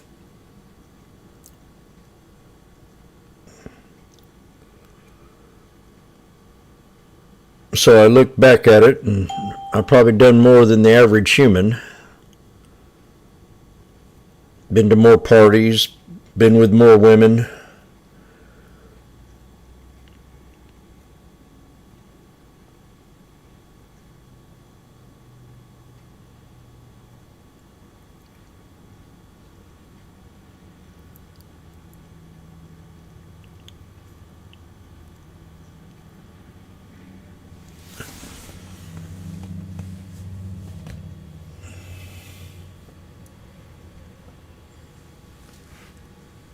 Okay, get ready. Prepare ye in the name of the Lord. We have a special guest showing up today. Hey, did you get the message from Hunter? He was wanting some crack. He left his at the White House. And you're the only connection I got left, Howard. Mr. President, I'm at the orb right now, and I'm getting ready to take a trade. Well, Hunter will be at the house in a little bit. I was told not to speak, but I had to, because I want some too. We're looking at the 60-35s at $1.35. Do you understand me? I'm looking for 125. Say affirmative. I'm greedy. Is Funk here? Yep. Are you watching them? Yep. We're at the top of the orb. 120, 125. There you are. You just got your wish. Yep.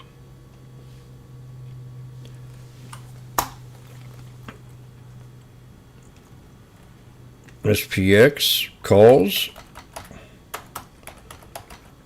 Scalping. Lotto.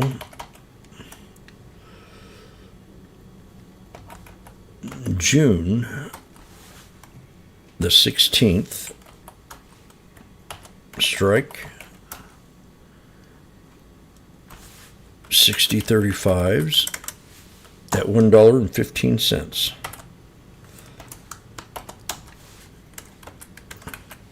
Off the orb. Now, this could be risky, like everything else has been today.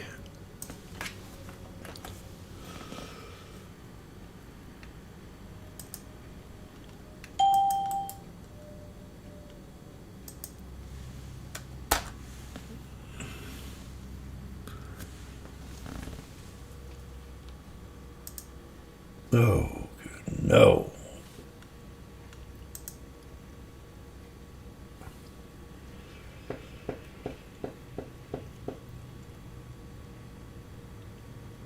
And Jimmy could be in early because it's at that time where. So if it doesn't hold this trend line, I'll definitely stop out.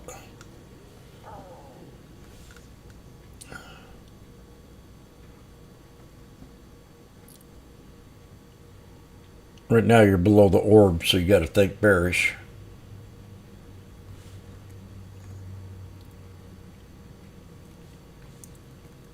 Hey Nancy, will you get it in the refrigerator and get me some prune juice? I'm going to need it.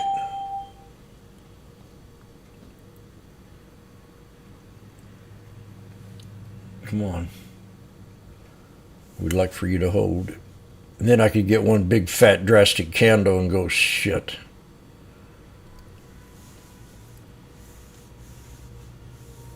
That's why I need the prune juice.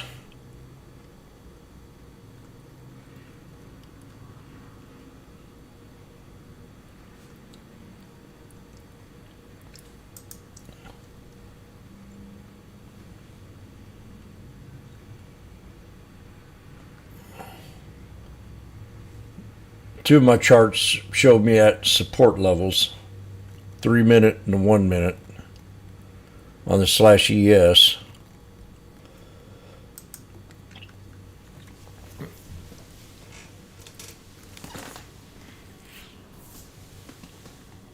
Come on.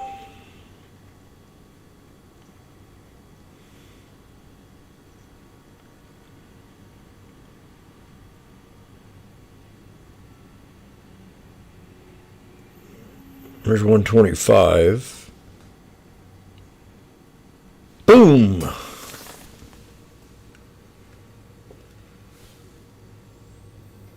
Now we're at the 9. 145, 140. It's $25. $250.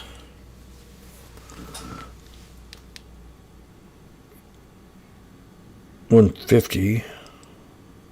Ah, yeah. There we go. 170. Thank you very much.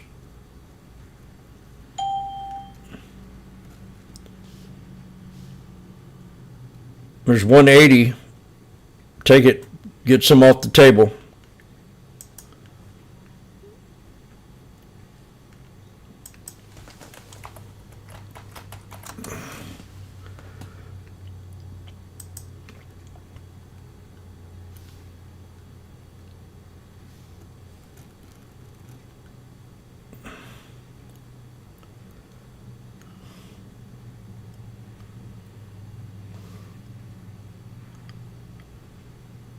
We hit the 21 right here on that engulfing candle. That was 180.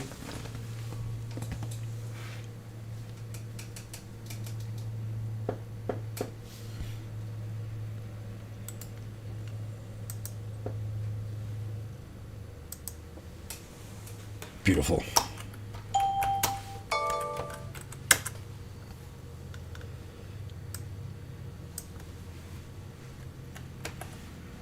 Can't wait to go take a nap.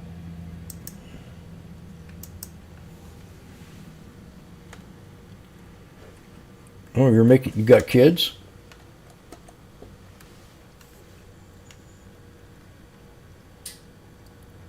How many kids do you have?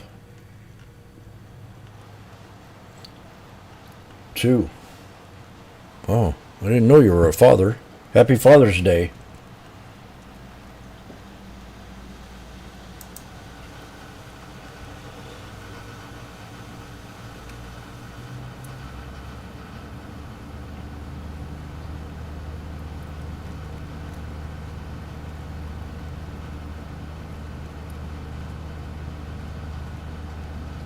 Did we get a recipe here?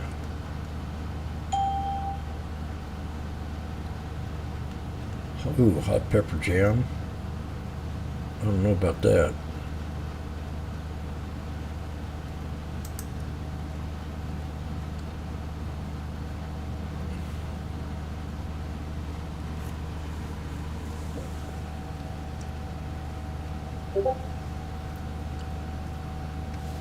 That reminds me of a song.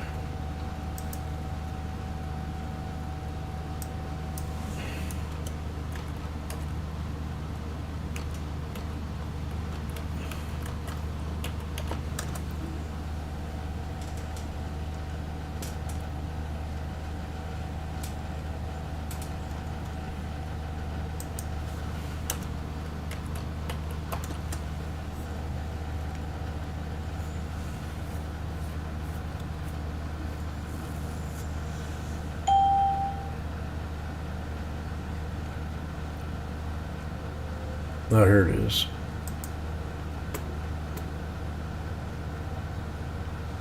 For the first time ever, you'll be the one asking for I saw this guy in concert. These are the world's best socks. Apothecary socks are soft, breathable.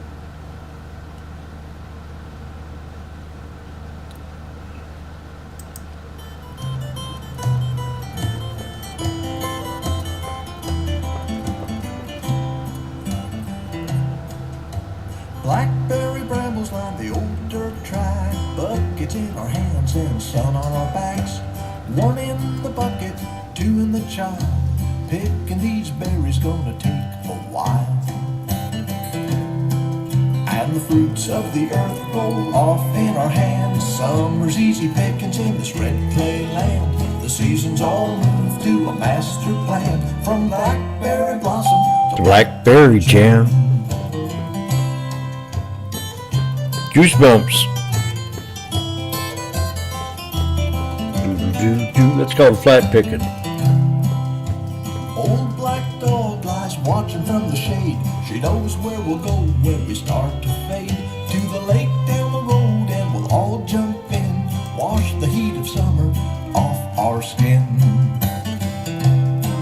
And the fruits of the earth roll off in our hands. Summer's easy pickings in this red clay land. The seasons all move to a master plan. From blackberry blossom to Blackberry jam.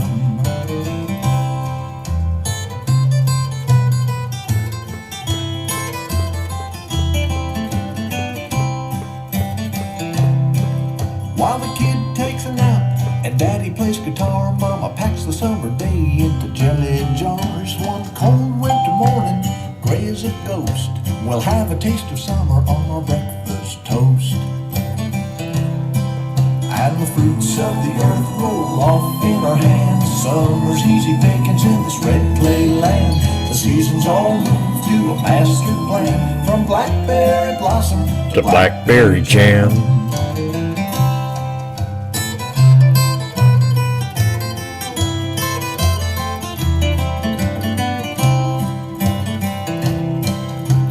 Fruits of the earth roll off in our hands. Summer's easy pickings in this red clay land. The seasons all move to a master plan. From blackberry blossom to blackberry jam. With Washboard Jim. That is Andy May.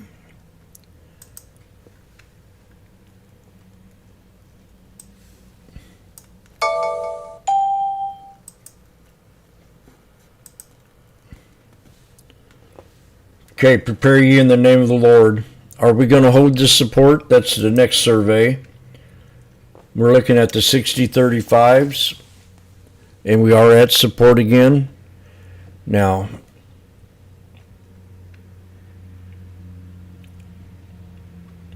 from blackberry blossoms to blackberry jam,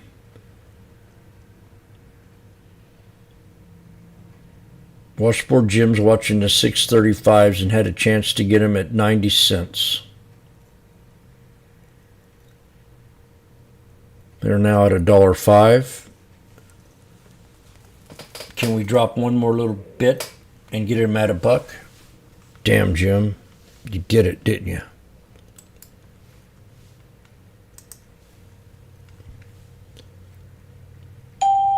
Blackberry blossom and blackberry jam. Doo-doo-doo-doo. Can we hold this little support? Blackberry blossoms and blackberry jam. Oh God, 235. Oh my. I think we need to take a business decision right here. What in the hell happened there? Can anybody tell me?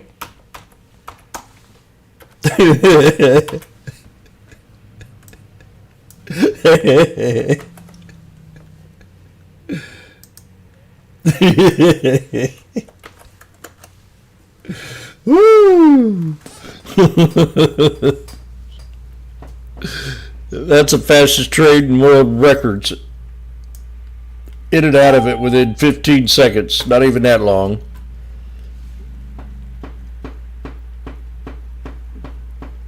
Randy, what did you think about that? I'm going to play that song more often.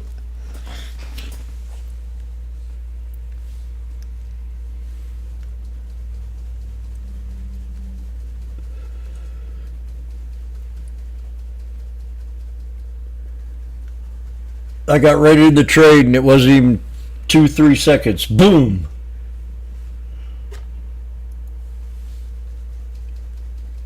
$100%er.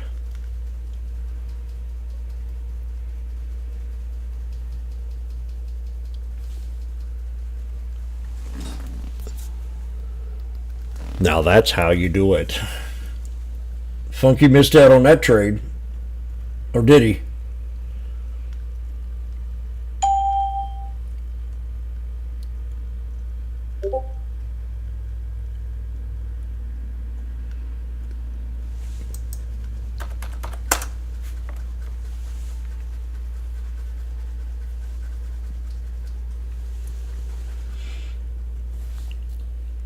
That was easy pickings. 255 now.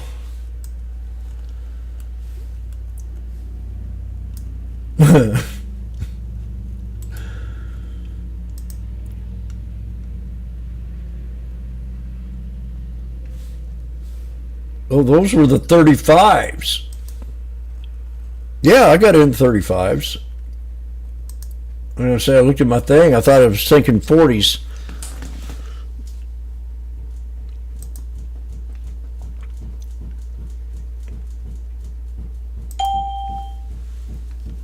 Did you see that bug?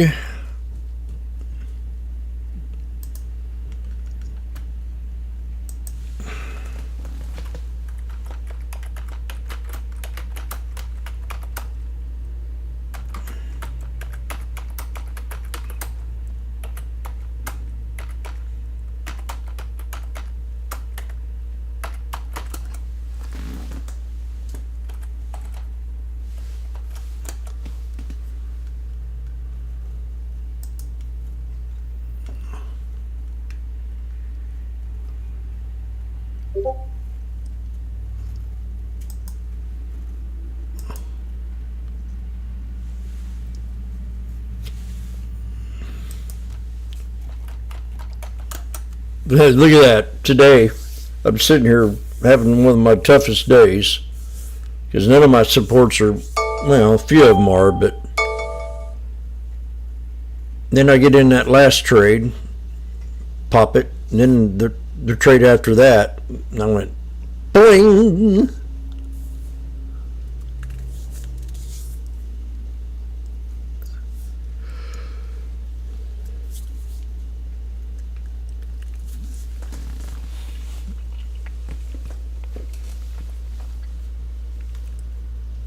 I mean, I'm having was having a hard time today trying, because it seemed like every single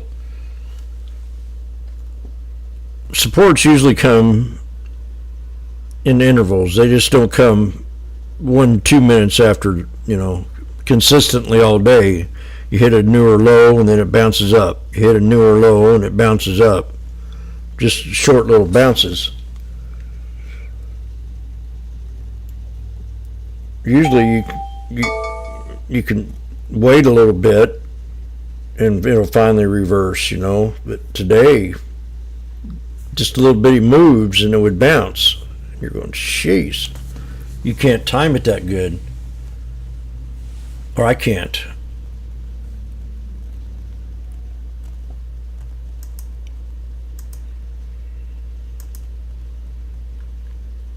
I mean, look at bounce, bounce, bounce, bounce, bounce, bounce, bounce, bounce. Maybe if I had it charted out a little bit better, maybe, but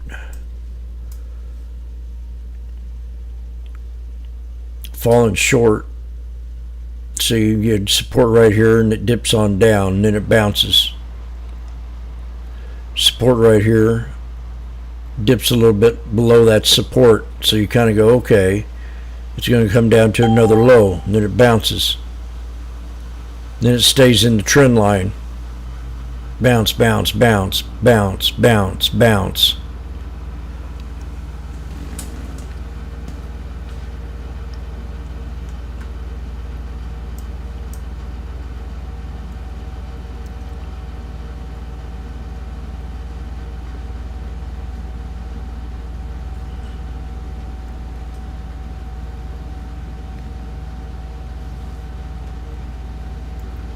I can't wait to go take a little nap. I had a pretty stressful weekend.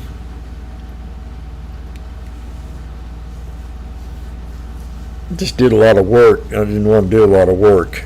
And then I got stuck with that door, couldn't figure it out. Should have called up Randy. Randy could have probably figured it out, or Funky.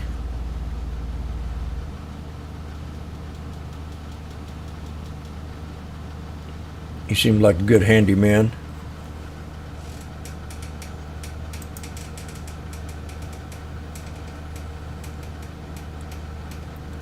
Oh, he's gone again.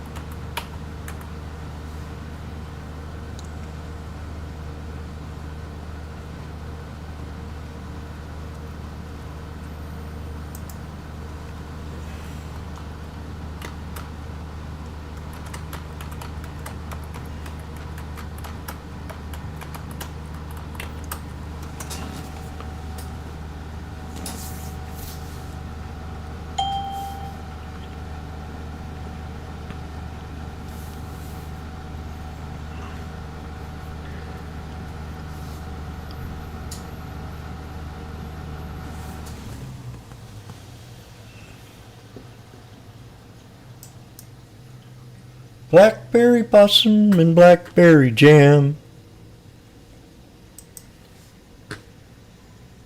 Does anybody know what flat picking means?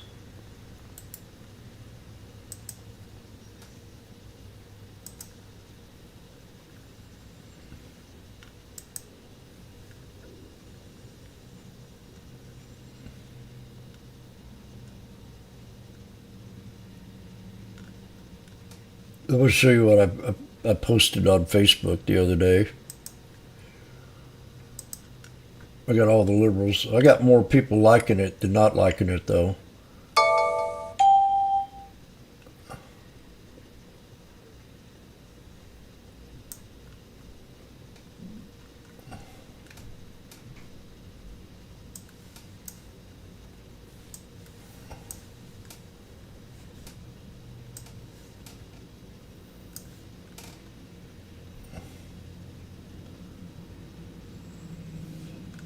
We had our little Pride Fest thing this weekend.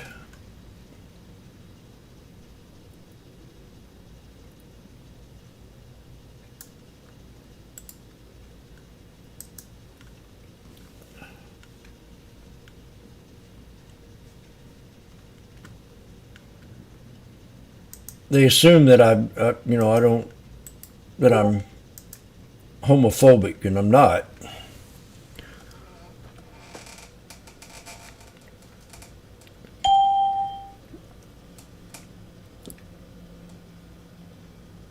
I just don't think men should play with women in sports.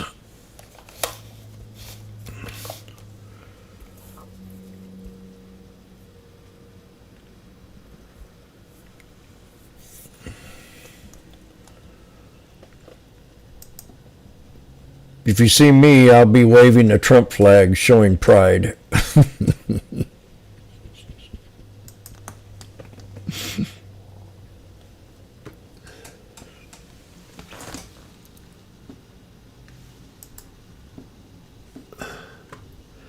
Okay, we're getting ready to come to support again. We have 29 minutes left.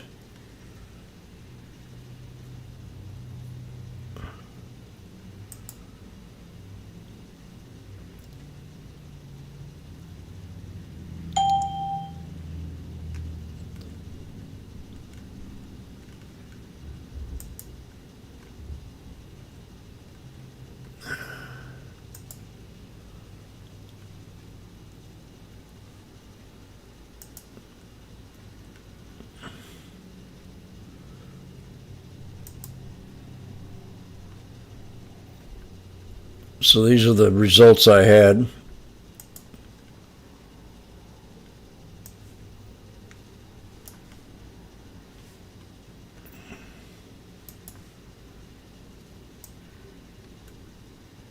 I had 7 hates, 18 laughs, 1 love, and 49 likes.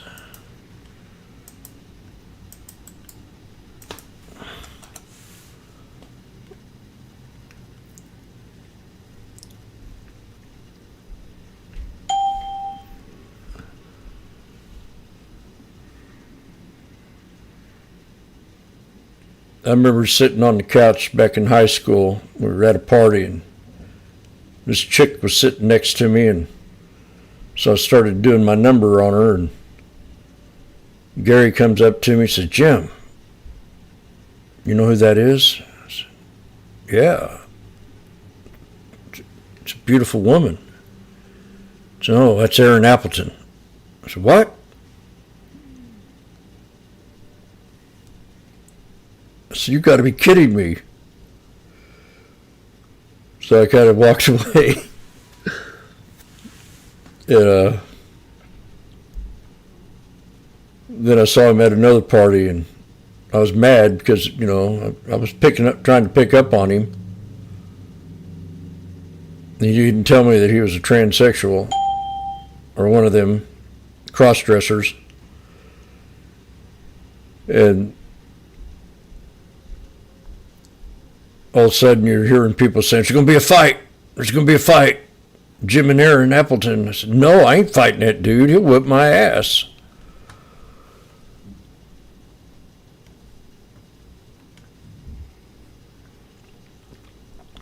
I mean, he was a tough guy.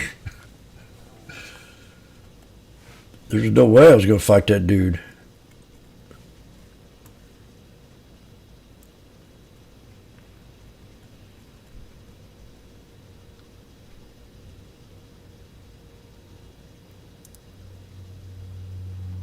And then I seen him years later at a fast food place.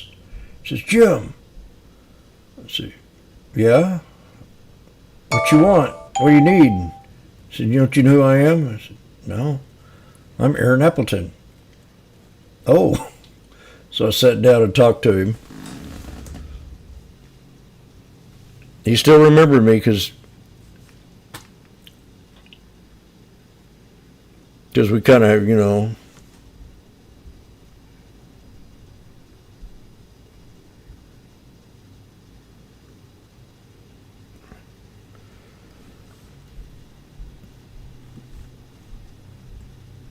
that's my confession.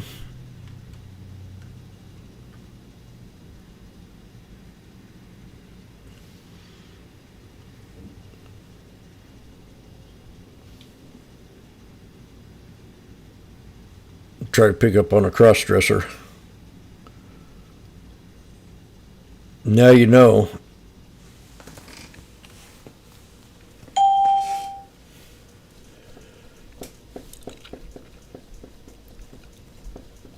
I can't believe I tried to pick up on a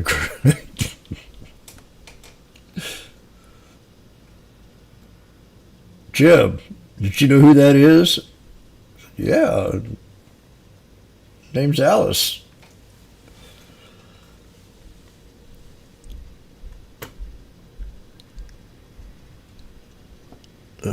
Alice is Erin. So, no.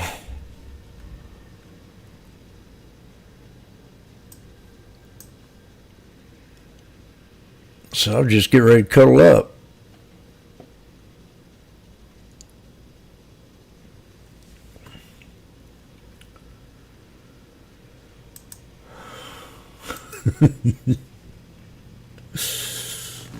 Oh, man.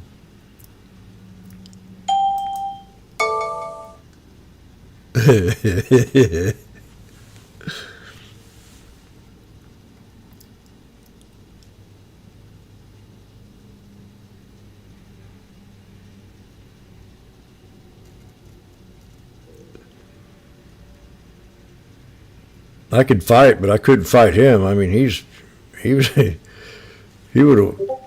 hurt me.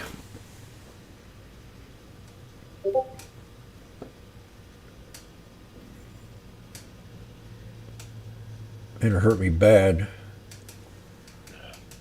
Are you back?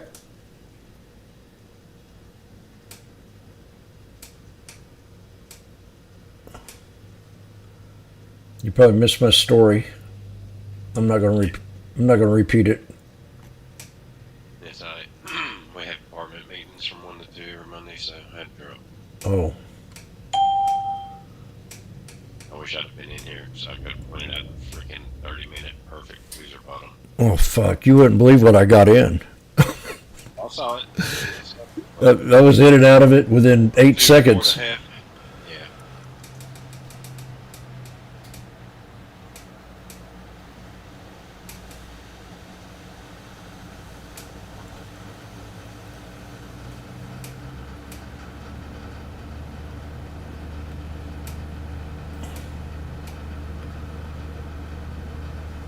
Huh.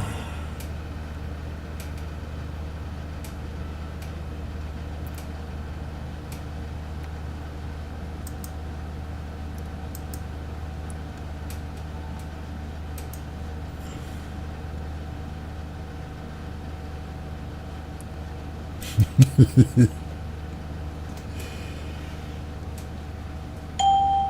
a perfect hand snap off this 30-minute chart. I'll show you that. Yeah. Dude. 30-minute loser bottoms that came right off the 21.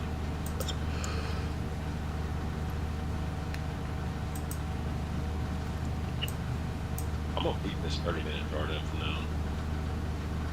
Yeah, you had quite a few of them today. The last 3 of them.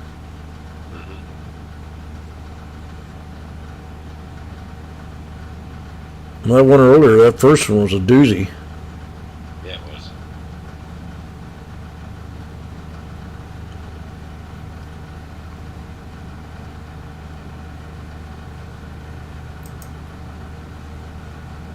I know, what's his name? Clay Trader uses the 30-minute. I kinda like it. I'm not gonna lie.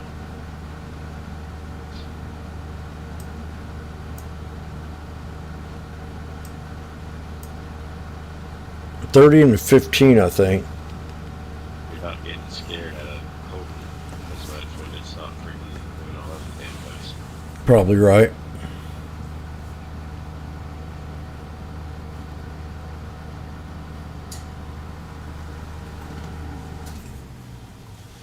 Today's been a channel day.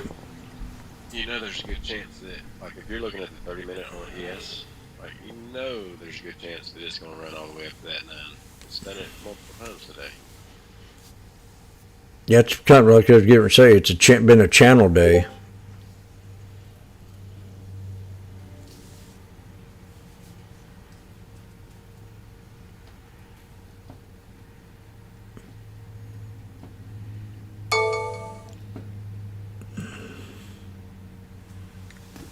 Yeah, he still does YouTube. I don't know. Let me just see. But I first started learning off Clay Trader. A lot of people give him a lot of crap, but I respected him.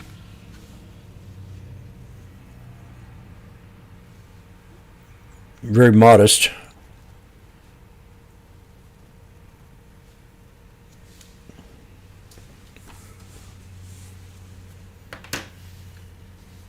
I remember a few years back he was doubting himself, and I said, man, you're one of the best.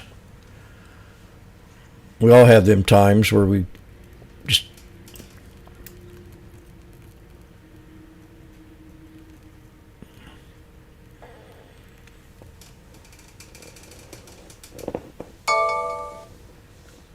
I didn't make out with him. I come close to.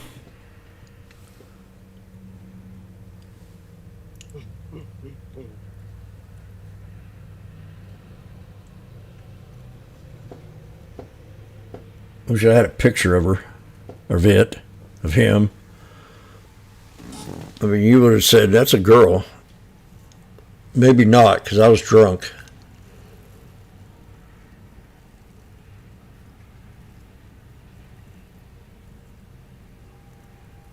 I just still can't believe I did that. Whew.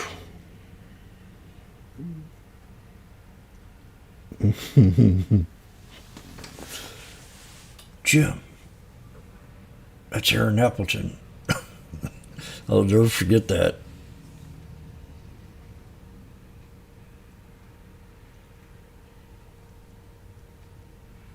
said, Jim, come here, go to the kitchen for me a second. I need your help. You know who that is? That's Aaron Appleton.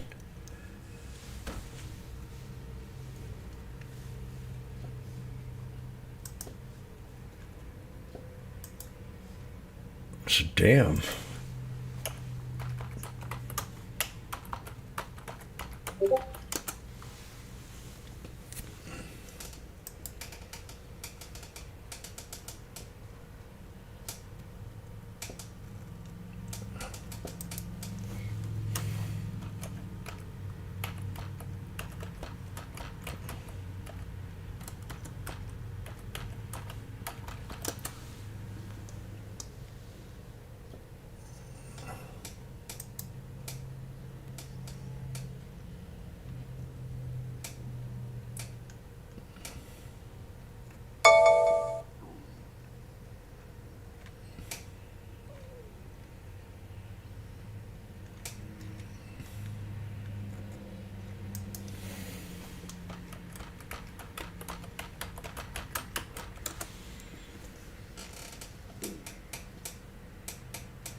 I knew. That's easy to read.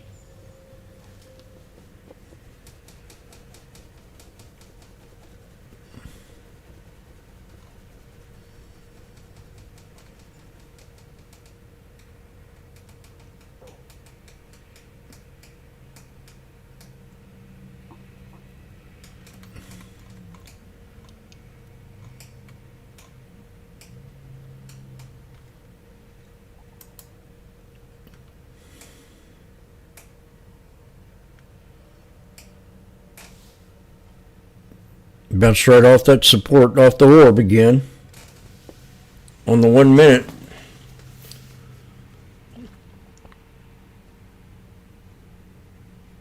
Now we're at the 200 EMA. We've hit the 200 EMA 3 different times and pulled back. On the 1 minute. 1, 2, 3, 4. This is number 4. 5. Take it back 1, 2, 3, 4, 5 times since we had that last dip. Sure you don't want that 200 EMA on there?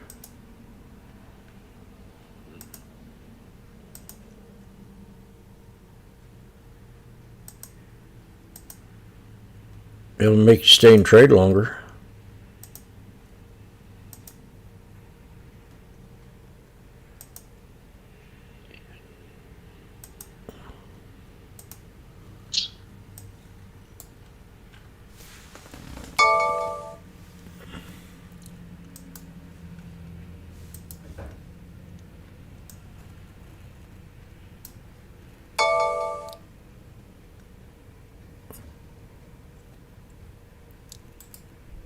Blackberry jam.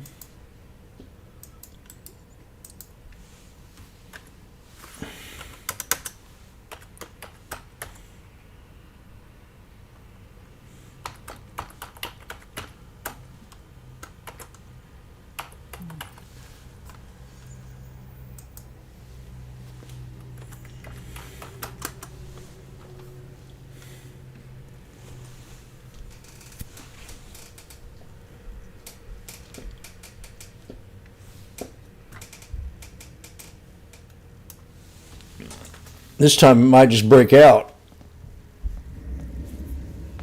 I'm done trading though. That last one I got in was a doozy.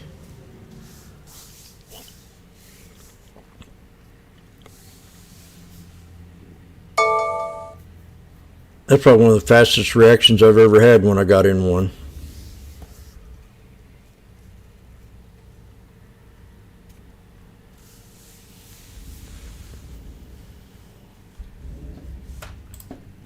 Whoa.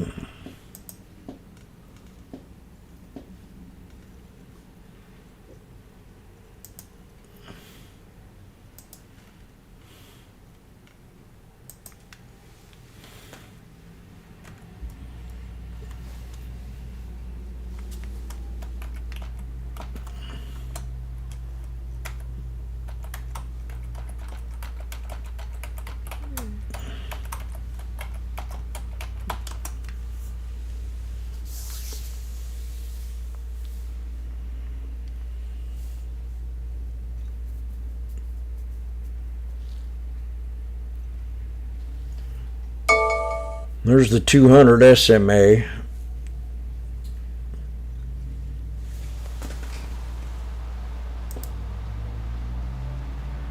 I bounced not pretty good, 80 to 205.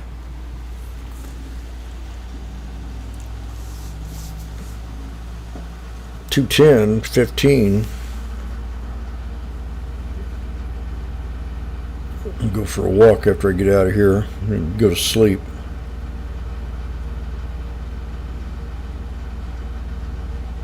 Hey, Richard, I got a story about your tie.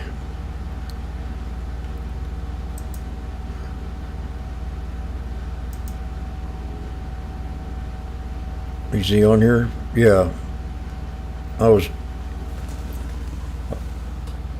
went to a church this Sunday wearing that tie with my white shirt, and this old lady in a walker come said, "Hey, man with a tie." And she just probably 80 years old, and I stepped up to her and I said, "Do you like that?" And she said, "Oh yeah, I like that a lot. Can I have a hug?" I said, "Yeah, I'll give you a hug." So I made that old lady's day. Because there's not too many guys up there that wear ties. Just very few out of thousands.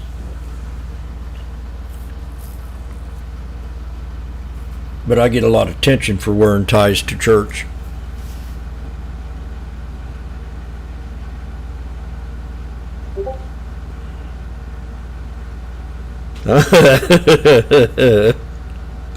I'm sure she was. I felt her boobie when I hugged her.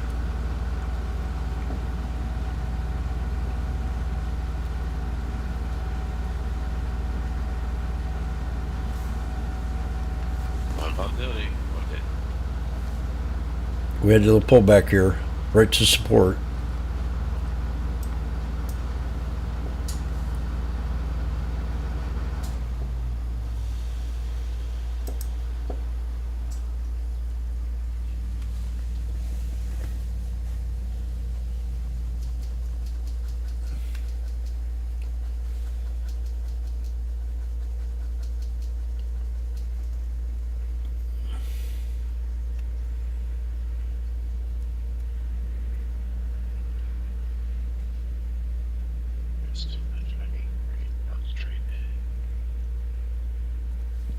Did you hear what he said? He said, "Jim, I'm not a cross-dresser. I'm real."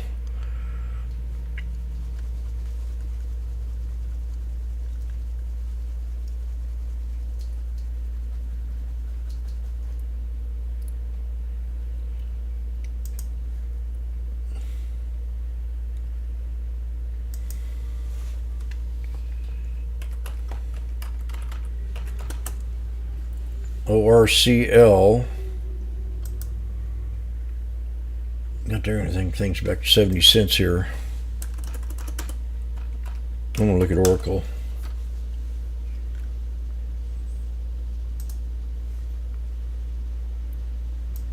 Slash ES off the 50. Tweezer bottom.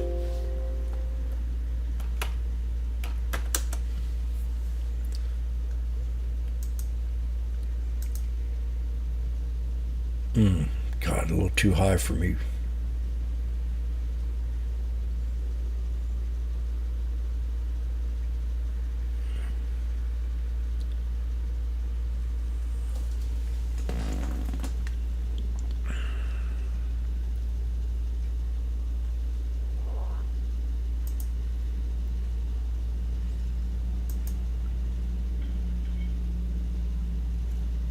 2 support levels.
Always clean this gym.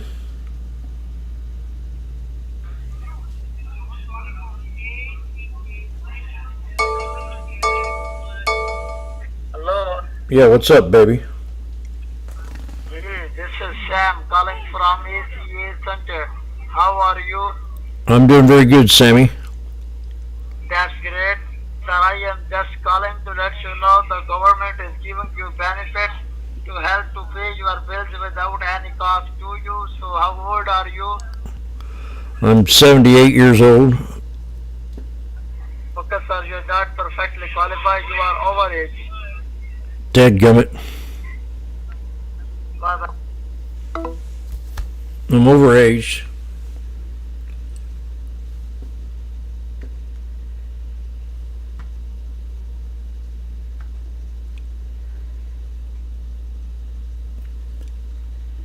"78 years old. You do not qualify. You are overaged."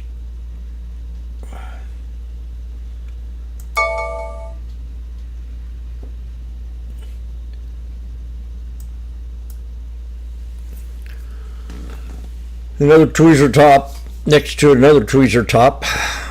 See, charts are reading pretty good now.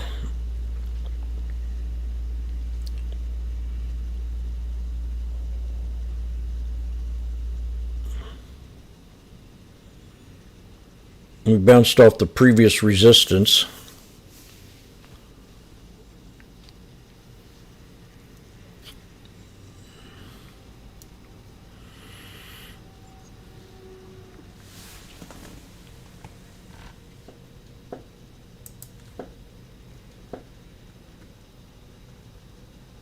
Oh. Is that a stop sign there, Angel?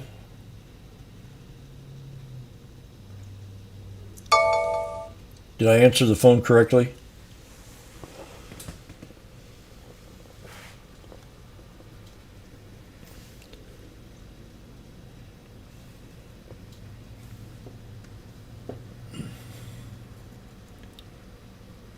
He was very sketchy, wasn't he?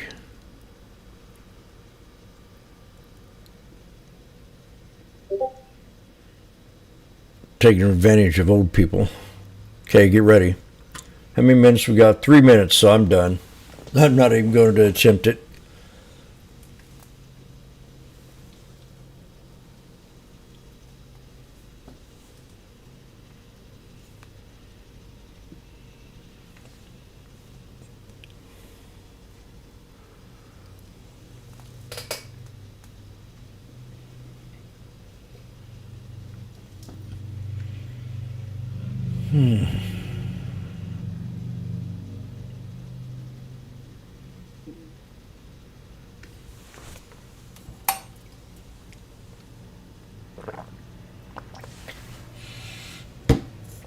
Make sure you drink a lot of water.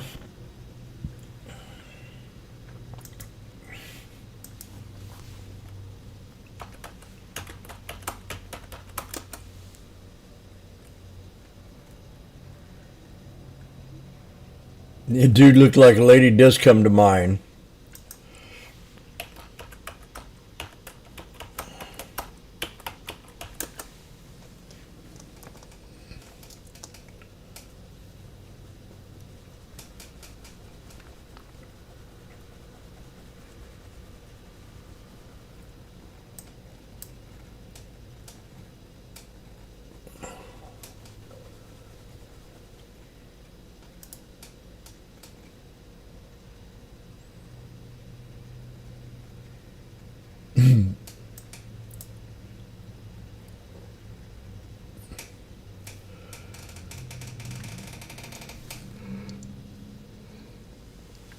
Well, if we had a little bit more time, I might jump into this one.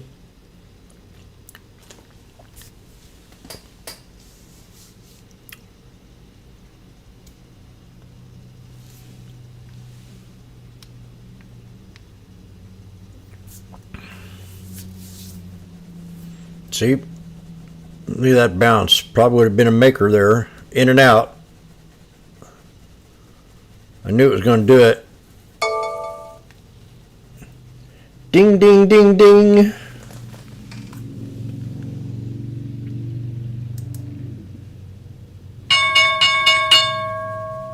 Alrighty. Well, that's it for me today. One of the toughest days I've traded, and look at that bounce. It was really a hard day for me today. I think it's because I got stuck in that put, and we just went sideways and went up. And then it seemed like every candle was a support level, which really made it difficult. You know, Funky played it right. He waited for his move. When he got it, he jumped in.